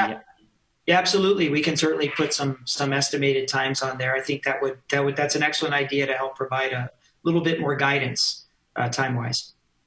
And just to answer to Ms. Shaw's concern, the board docs is open to everybody in the community. And so all those attachments and everything can also be studied ahead of the board meeting too. Okay. Well, thank you, Dr. Trujillo. And let's move on to our last item of the evening, which is the organizational plan to return to in-person governing board meetings. Yeah, this is the last item, and it's probably the quickest item. So I want to welcome Mary Canty, will be leading us through here, and also Mr. Blaine Young from a technology perspective. This is our proposal to bring governing board meetings back live. On starting the next meeting, March 30th, all of us going back to Duffy. We have a couple of options that we want to run through with you before we get going. I'll just say that the communications team did an outstanding job. Mary and Miguel and Kevin, everybody I met with, Jean. I had an opportunity to go out to Duffy and do a walkthrough and test out all the video and the audio equipment. I think you're going to be very, very impressed with what they've put together here, and the options and the flexibility. So with that team, we'll go ahead, and I think we've heard from our board at the end of the night. So let's go out in a positive way. Thanks a lot. Absolutely. Thank you, Dr. Trio, and good evening again, board president, members of the board. As Dr. Trio said, we're going to walk you through some options very quickly. I'm just going to do a couple of opening slides, and then Mary's going to take it away. So, Jean, next slide. So as we walk you through this, we want to talk about some facts about the Duffy audiovisual system, things that we have to navigate and be mindful of. And then Mary's going to walk us through some options for both executive as well as the public meeting and options of how those can be configured. And then finally, we're going to finish up with a call to the audience and how that can be orchestrated. So Jean, next slide. So things that we have to be mindful of regarding our environment. Video sources can't be blended, either the room ceiling mounted camera or Zoom video. So we're using Zoom video for all options. We also are limiting audio to the existing system to avoid feedback and poor audio sound. We have to be mindful of live streaming. Live stream is a single event distribution system, so we can't have two sources that we're simultaneously trying to live stream. It will be from the Duffy environment. Also, we need to be aware that the live stream link has a 25-second delay linked through the district's governing board site. And also, if you're in the Duffy multi-purpose room, your computer audio is off, and Mary will talk about that in a little bit more detail. Governing board members may be asked to wear headsets, and that's because we want to ensure the most successful environment for audio, but Mary will walk us through that as well. And then additional staff support will be provided for this this environment as we do get it underway. So if you have a technical concern during a meeting, you can text Kevin Asher or Mary Canty, and of course, Jean and those that you're also familiar with behind the scenes will be there to help as well. So with that, I will turn it over to Mary to walk us through our options. Hi, good evening. Thank you, Blaine. Good evening, governing board members, Dr. Trujillo, and legal counsel. You've already been given the outline of what we're going to discuss. This is what the library looks like now. And so if you decided to go back to the single room option, you could see that the tables are spaced apart here, and that is a possibility for you.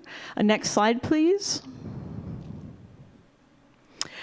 So when you look at, and some of you may have not been in the library yet, but that's the boardroom is the main building on the west side of the campus.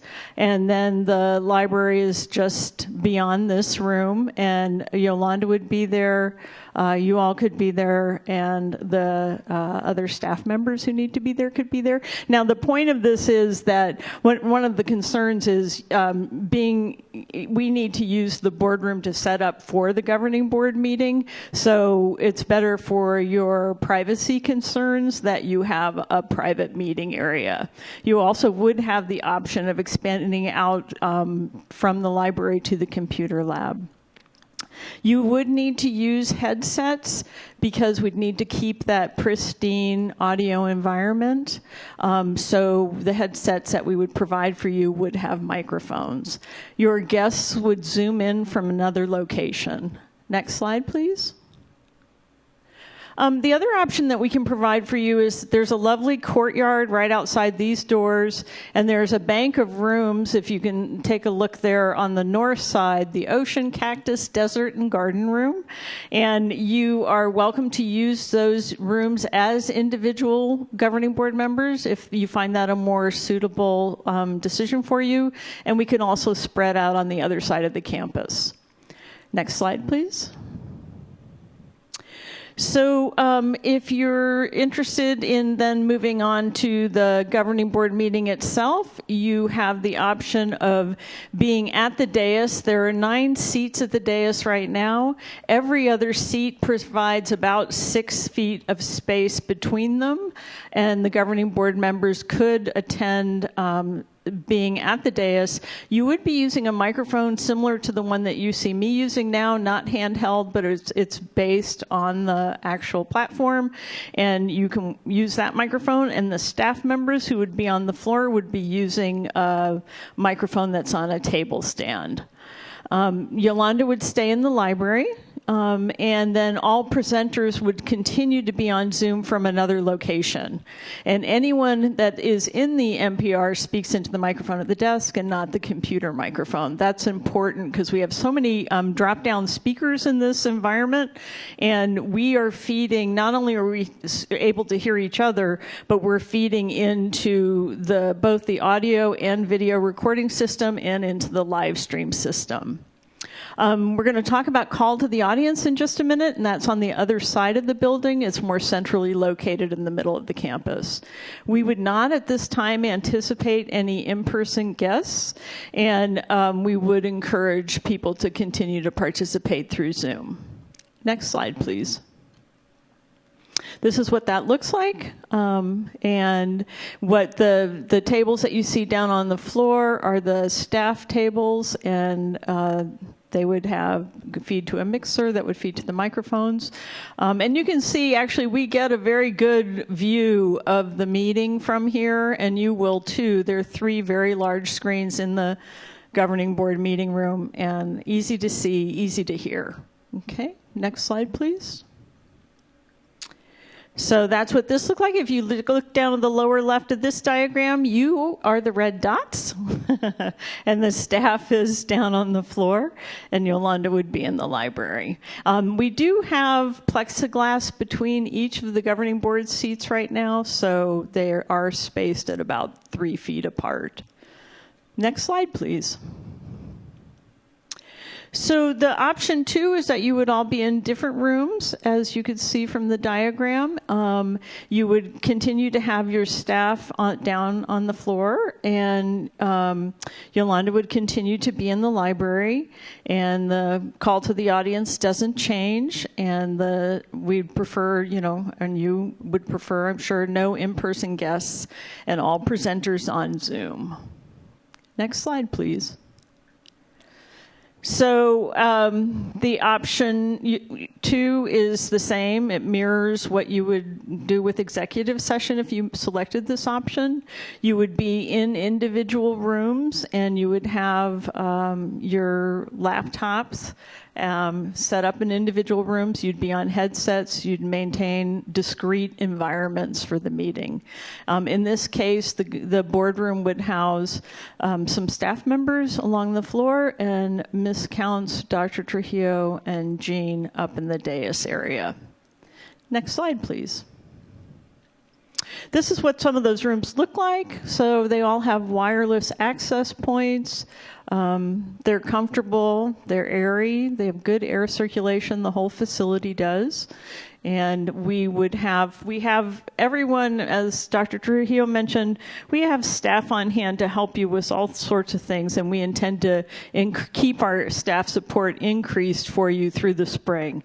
So we have headsets, power strips, we have extra staff on hand in case there are any technical issues that we can help solve as you make this transition. We really want to support you in the decision that you make for yourself and for your families, and we'll be glad to help out with anything we can do to make that a better transition for you. Next slide, please. Okay, so, and just go ahead, Mary. Oh, go ahead. So just real quick, these are some items about call to the audience we want to highlight for you.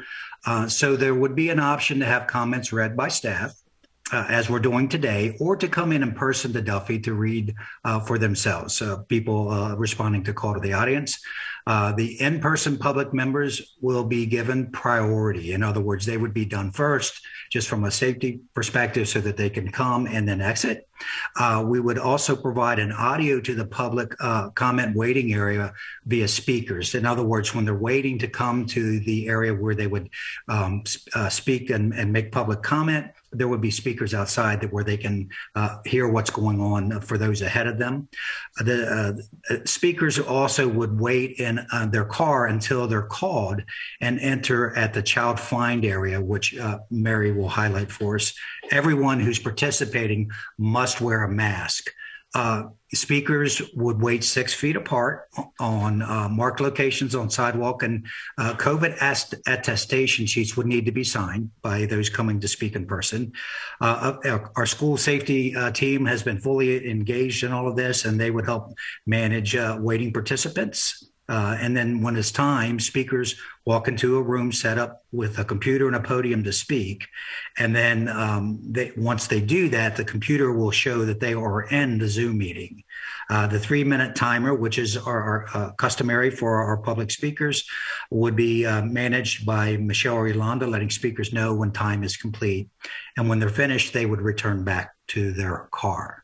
Jean, next slide, and back over to Mary.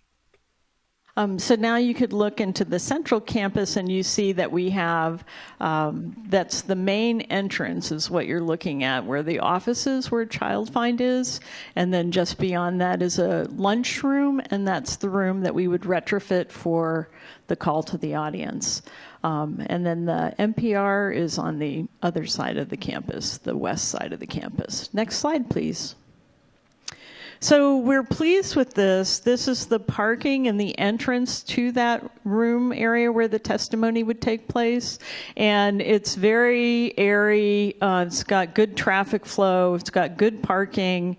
And so it'd be easy access in and out. Next slide, please. And it would look something like this, although Yolanda, we think, would be back in the corner because she would be running the timer. We'd have a dedicated laptop. The speakers would still sign up at 12 noon of the day of the meeting.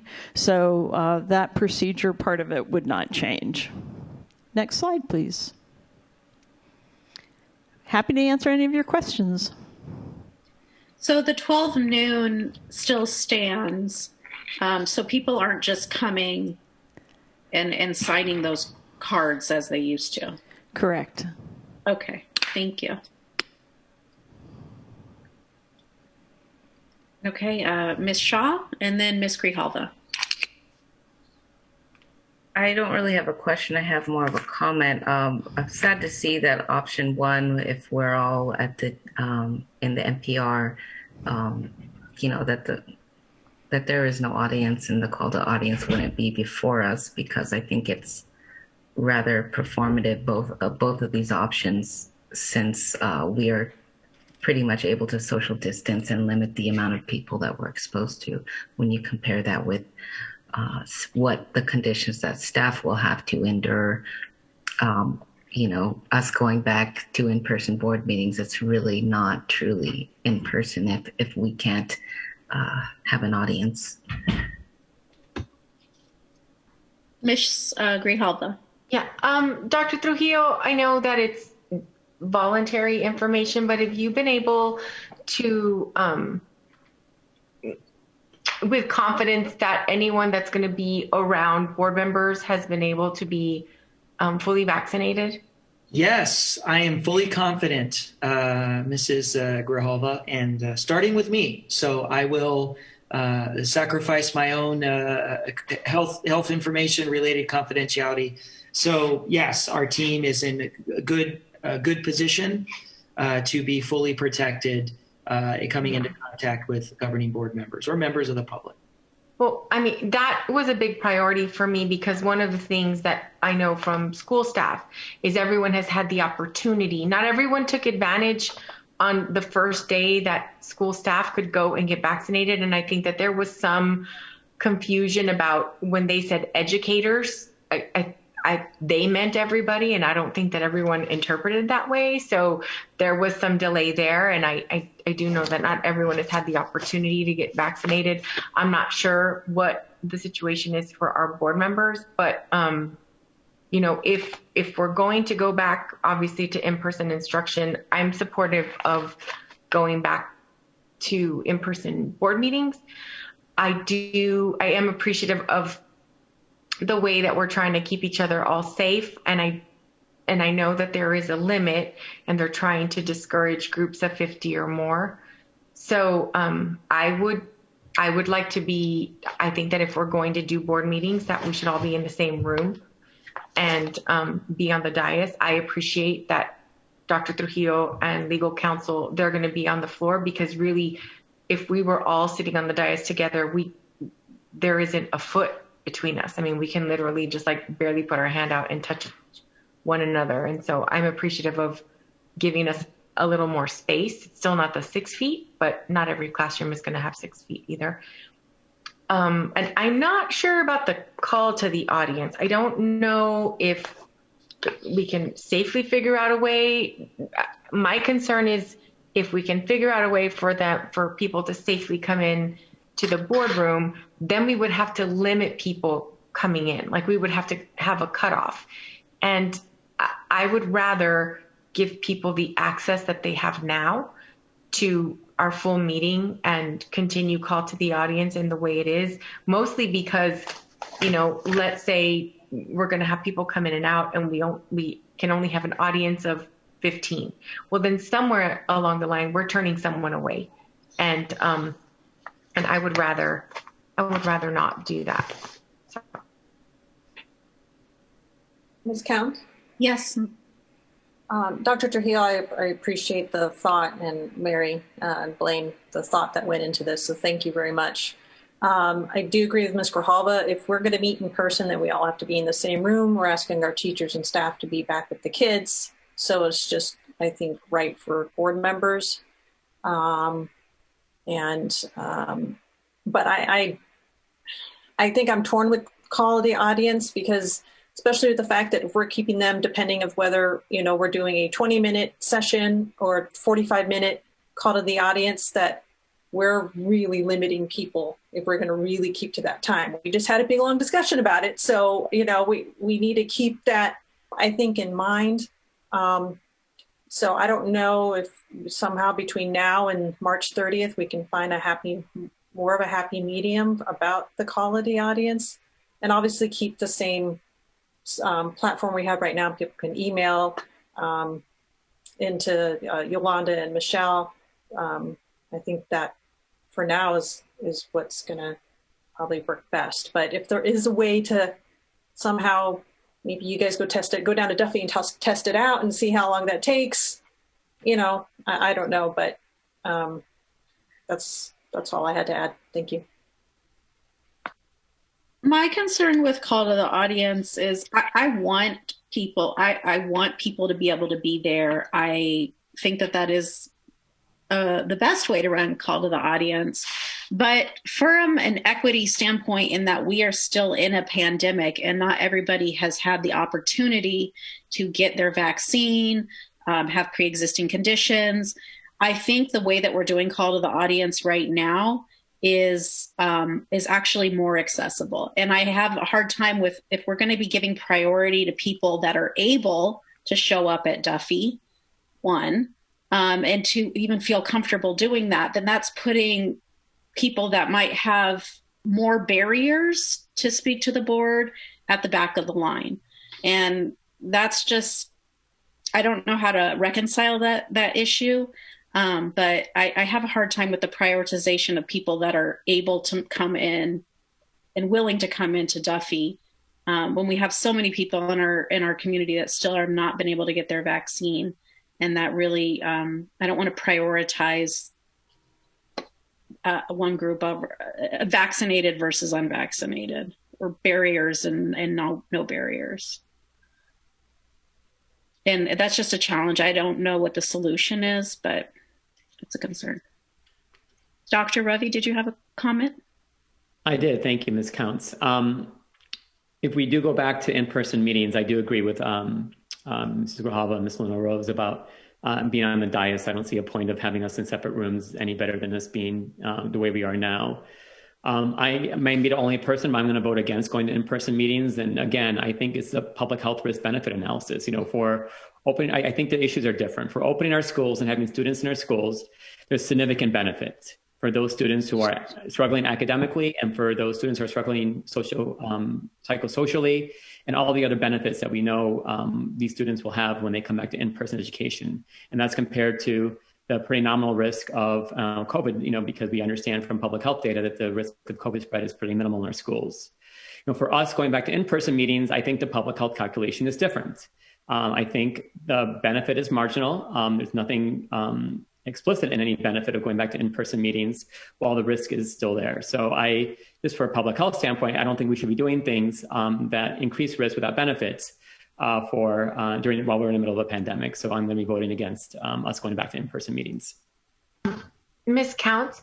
Yes, Ms. Grijalva. One other concern that I have of people waiting in the car and then coming in is that unless they have the technology available, they're going to be missing whatever's going on in the meeting and then being asked to come listen with speakers. So either if it's a hot issue, we're encouraging people to sort of hang out and stay there because there's no real other way to listen to the call. And then, asking them to leave. I feel like until we have a place that someone could come in like we did before, have a place that someone could sit in our boardroom and listen to the meeting and be able to participate in that same way. Until we can do that, I don't feel like I want to put our community at risk. Additionally, we still have to have this platform because we're not all vaccinated and we could be exposed and we have to isolate. And even if you're fully vaccinated, if you're exposed to somebody, there still is where you're supposed to be monitoring yourself, right? And your symptoms. And so I would rather if one of us is exposed to COVID, then even if you don't have to isolate, if you could give yourself a couple days before you come and sit on the dais next to all of us, that would be appreciated. And so from a health standpoint in that regard, I think that it's important for us to continue to have this. And the only other issue that I would have is when are our meetings starting? Because 3:30 is not something that is doable in person. 3:30 is something I can barely make online. And so I'm just wondering about that time.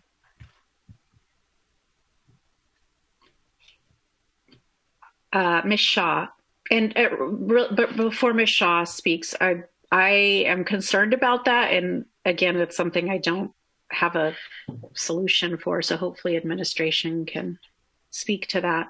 Ms. Shaw. Thank you, Ms. Counts. To Ms. Grijalva's points, you know, there is a place for the call to the audience, and it is in the boardroom. And, you know, to rationalize it as, and we don't know if they're vaccinated or not. Well, the teachers know for sure that the students aren't vaccinated. And so, like, to have this contradiction with our meeting and in comparison to the meeting of students and teachers is just doesn't sit right with me.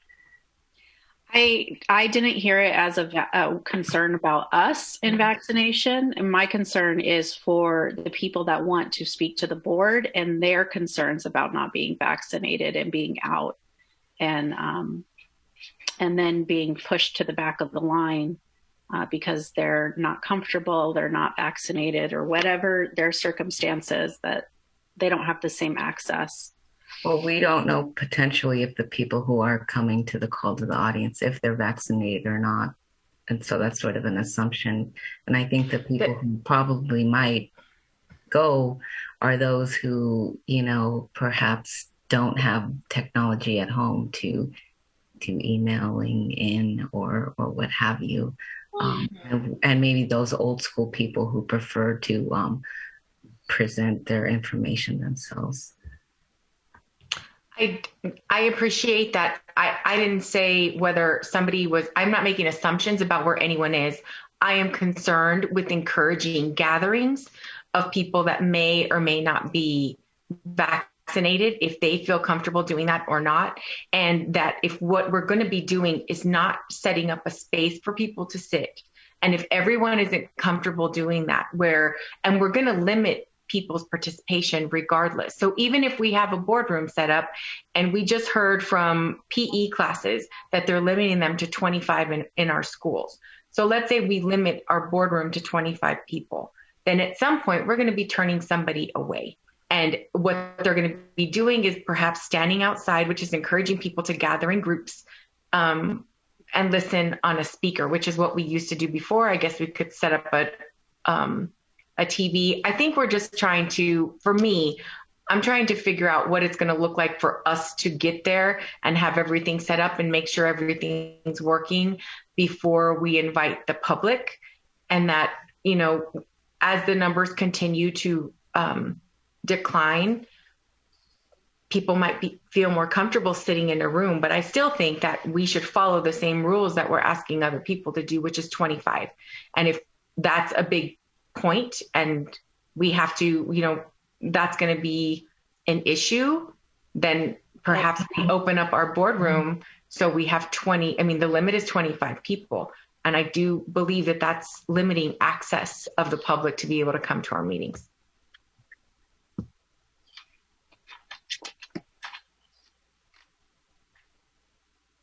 So to me, it's like anything else in this pandemic. Nothing is ideal. And we're just trying to find the best solutions for what the hand that we've been dealt. So Dr. Trujillo, do you have any comments about, I don't know, about start time or the prioritization and the call to the audience? Ms. Grijalva. I would say just hearing the public discussion and hearing, first of all, it's the governing board's meeting.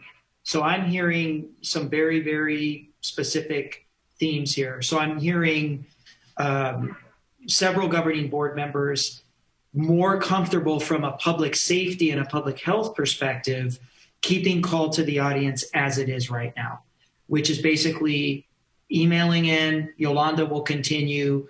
That maximizes access from what I'm hearing everybody say. I'm also hearing that people aren't comfortable with the current mandates limiting group gatherings and what kind of a position that puts our public in terms of being limited to seeing governing board meetings. And just keeping things the way they are with respect to call to the audience is probably the way to go. I've also heard that really nobody has any serious issues about us going back into the governing boardroom, the multi-purpose room at Duffy. Of course, with the exception of Dr. Gravois Shaw, who eloquently talked about the difference in terms of our role, governing board members, and versus what you get beneficially from the teachers providing education to the students. I will, in terms of having worked with a governing board now for about 4 years, arrival times have been difficult when you do in person. I don't see a 3:30 working. I haven't seen our governing board, whatever iteration of governing board that I've worked with, I haven't seen governing board members with full-time jobs being able to kind of get to exec. Even when we started at 4, we would have to make allowances for governing board members just coming straight out of work, trying to get there at 4:15, trying to get there at 4:30. I think that just my experience, it's going to be very difficult trying to pull off a 3:30 in person, especially for exec. Now, in terms of a compromise, I would certainly like to throw out the governing board's consideration of maybe doing exec virtual if you want to continue to have that earlier start time, and then have your in-person, which is what the public sees and what all of our employees see anyway, still start at the same time. To me, that would kind of be more of a middle ground here if you want to keep that earlier start time and then just keep your in-person. That allows people to participate by their device, as they're finishing out work for the day. It might provide a little bit more flexibility. Ms. Counts? Yes. As we're driving. I know, I was thinking that. I don't know. That's try it. People to see traffic going through on my phone. I really realistically think that 4:30 is probably the earliest that I would be able to get there. Most executive sessions, I do think we can do what we did before when, we were in person pre-pandemic, and we can be on a phone call. I know that's not ideal. I mean, it's, essentially we're in a phone call and we can turn off our cameras, that kind of stuff. And I still don't think that we have a resolution to call to the audience. So before we, finish this item, I'd like to get some. Ms. Grijalva, are you saying that like a 3:30 phone, we'll still do it Zoom, but you'll just participate with the audio might work? I would, and I really don't feel like I would be able to focus driving there if, we're starting at 3:30. And I don't know what everyone else's situation is, but realistically, in person, 4:30 is probably the earliest that I could get there. Maybe 4 if I don't know, but 4:30 is probably the safest. Yeah, and I didn't hear any kind of agreements or compromise with call to the audience. Or Dr. Trujillo, did you say that you were hearing that it's good as is for right now? And I think that that's something that as our numbers are consistently decreasing, as our vaccination rates in the community are going up, which, by the way, Pima County is doing an awesome job. Congrats. We can change that and we can look at that. It's a fluid thing, but I would like to propose that you look at it every 30 days and say, like, if the board votes tonight to accept the proposal with the caveat that we're just keeping call to the audience right now, that we come back in 30 days and the board specifically considers call to the audience. And, you're at that point, you're looking at the status of countywide mandates and bringing people in group sizes, all that. Yep. Okay. Sounds like a good compromise and practical.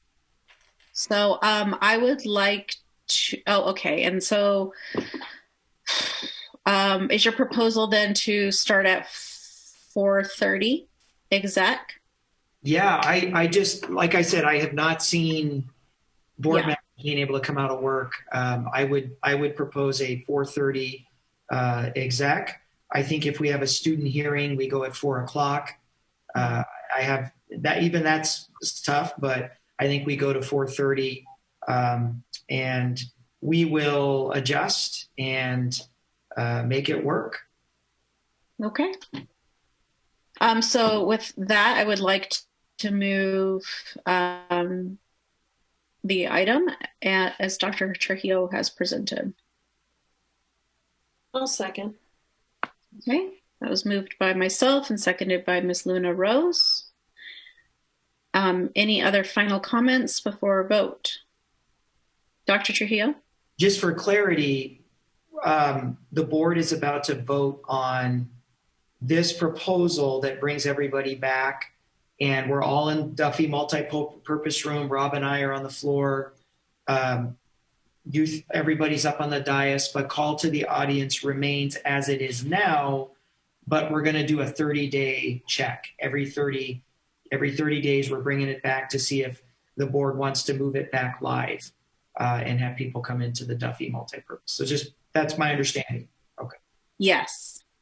And Ms. Counts, we're still going to continue to have a remote option for any board member, anybody for whatever their own personal reasons are not going to come in to Duffy, or, we're out of town or something like that, if we can go anywhere. But also for those people who prefer, that are staying remote because they have not been vaccinated, then they can still participate actively in the board meetings and still use a call-in. So we're going to have to do a hybrid like we're doing in our schools, right? Yeah, I just want to confirm that. Yeah, and I would extend that to anybody. I think that, thank you, Dr. Trujillo, for being forthcoming with your medical records, but we all have our various reasons for why we might need to stay home. And same with our community members and staff. And I just want to extend that to all, including board members. Thanks. Yeah. Okay. Michelle, could you please do a roll vote? Ms. Grijalva? Yes. Dr. Gravoisha? No. Ms. Luna Rose? Yes. Ms. Shaw? Yes. Ms. Counts? Yes. All right. Item passes 4 with Dr. Gravoisha voting no. To figure out how to say that a little bit better. Rob's going to have to tutor me. All right, Dr. Trujillo, future agenda items. Yes, future agenda. I have a request to add a study session for salary and compensation, and to hear the results of the salary and wage analysis from the district's consultant. And I'm looking for either April 4th, 5th, or 6th, not married to the Tuesday. April 5th, 6th, or 7th. We want just a study session where the board has an opportunity to review those items before being asked to vote. I do believe that because it's a little lengthier and it needs a little bit, it commands its own attention, that a standalone study would be best appropriate. Okay, and what are the times that you are proposing? Same as we've done in the past, 5 to 7. Okay. With these types of study sessions. Do we need a executive meeting along with this, since we're in negotiations? And yes, I would appreciate an exec, so we can even start a little later, maybe even a 5:30, and do an exec at 5. Mm-hmm. It's not there'll be a study session. There would be no vote on this evening. Okay. Yeah, I'd like to start at 4:30, and 4:30 to 5:30, and then we just kind of have it, and then go directly into our study session at 5:30 to 7:30. Correct. Or 5:30 to 8. Okay. Do you need us to vote? I guess we have to figure out which days are you proposing? It could be April 5th, 6th, or 7th. Miss Counts? Yes, Ms. Grijalva. I can't do the 7th.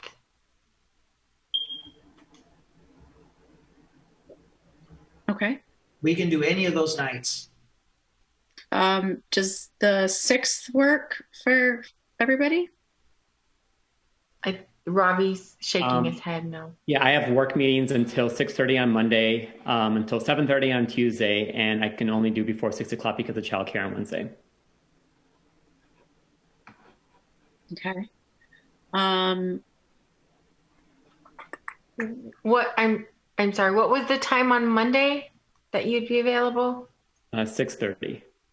Oh, so it'd be like a 6:30 to 8:30. Can we do you need 2 hours? No, we could probably do 90 minutes, 6:30 to 9, to hear the wage analysis results and to review compensation and salary proposals. Yeah, and we can nix the exec session. So it was starting at 6:30 to 8:30, you said? I would say 6:30 to 8. Okay, well, let's just say 6:30 to 8:30. And we can. We're not rushed. Yeah. That works for me. Does that not work for anybody? I have meetings on Mondays at 6 o'clock. On Mondays? Okay. Miss Counts? Yes. If we're tied to either of those two dates, then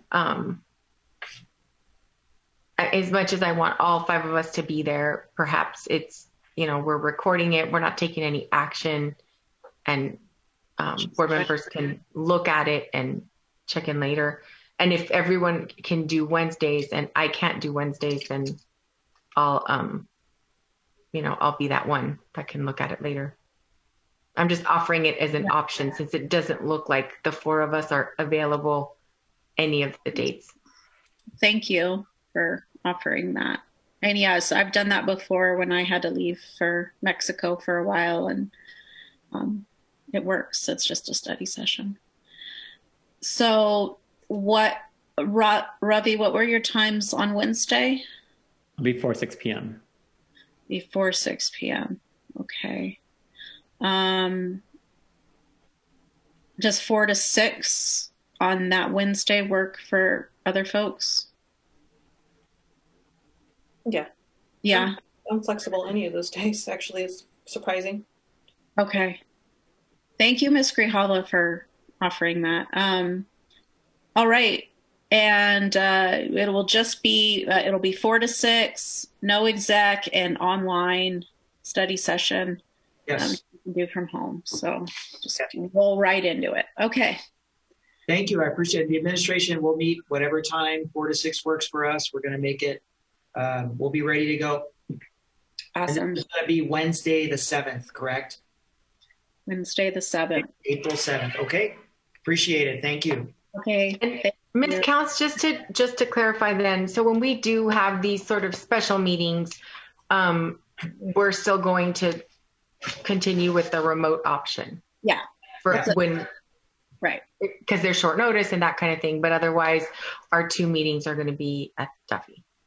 Okay. Yes. Okay. Okay. Well, thank you, everybody. And meeting adjourned. Thank you. Bye. Bye. Bye.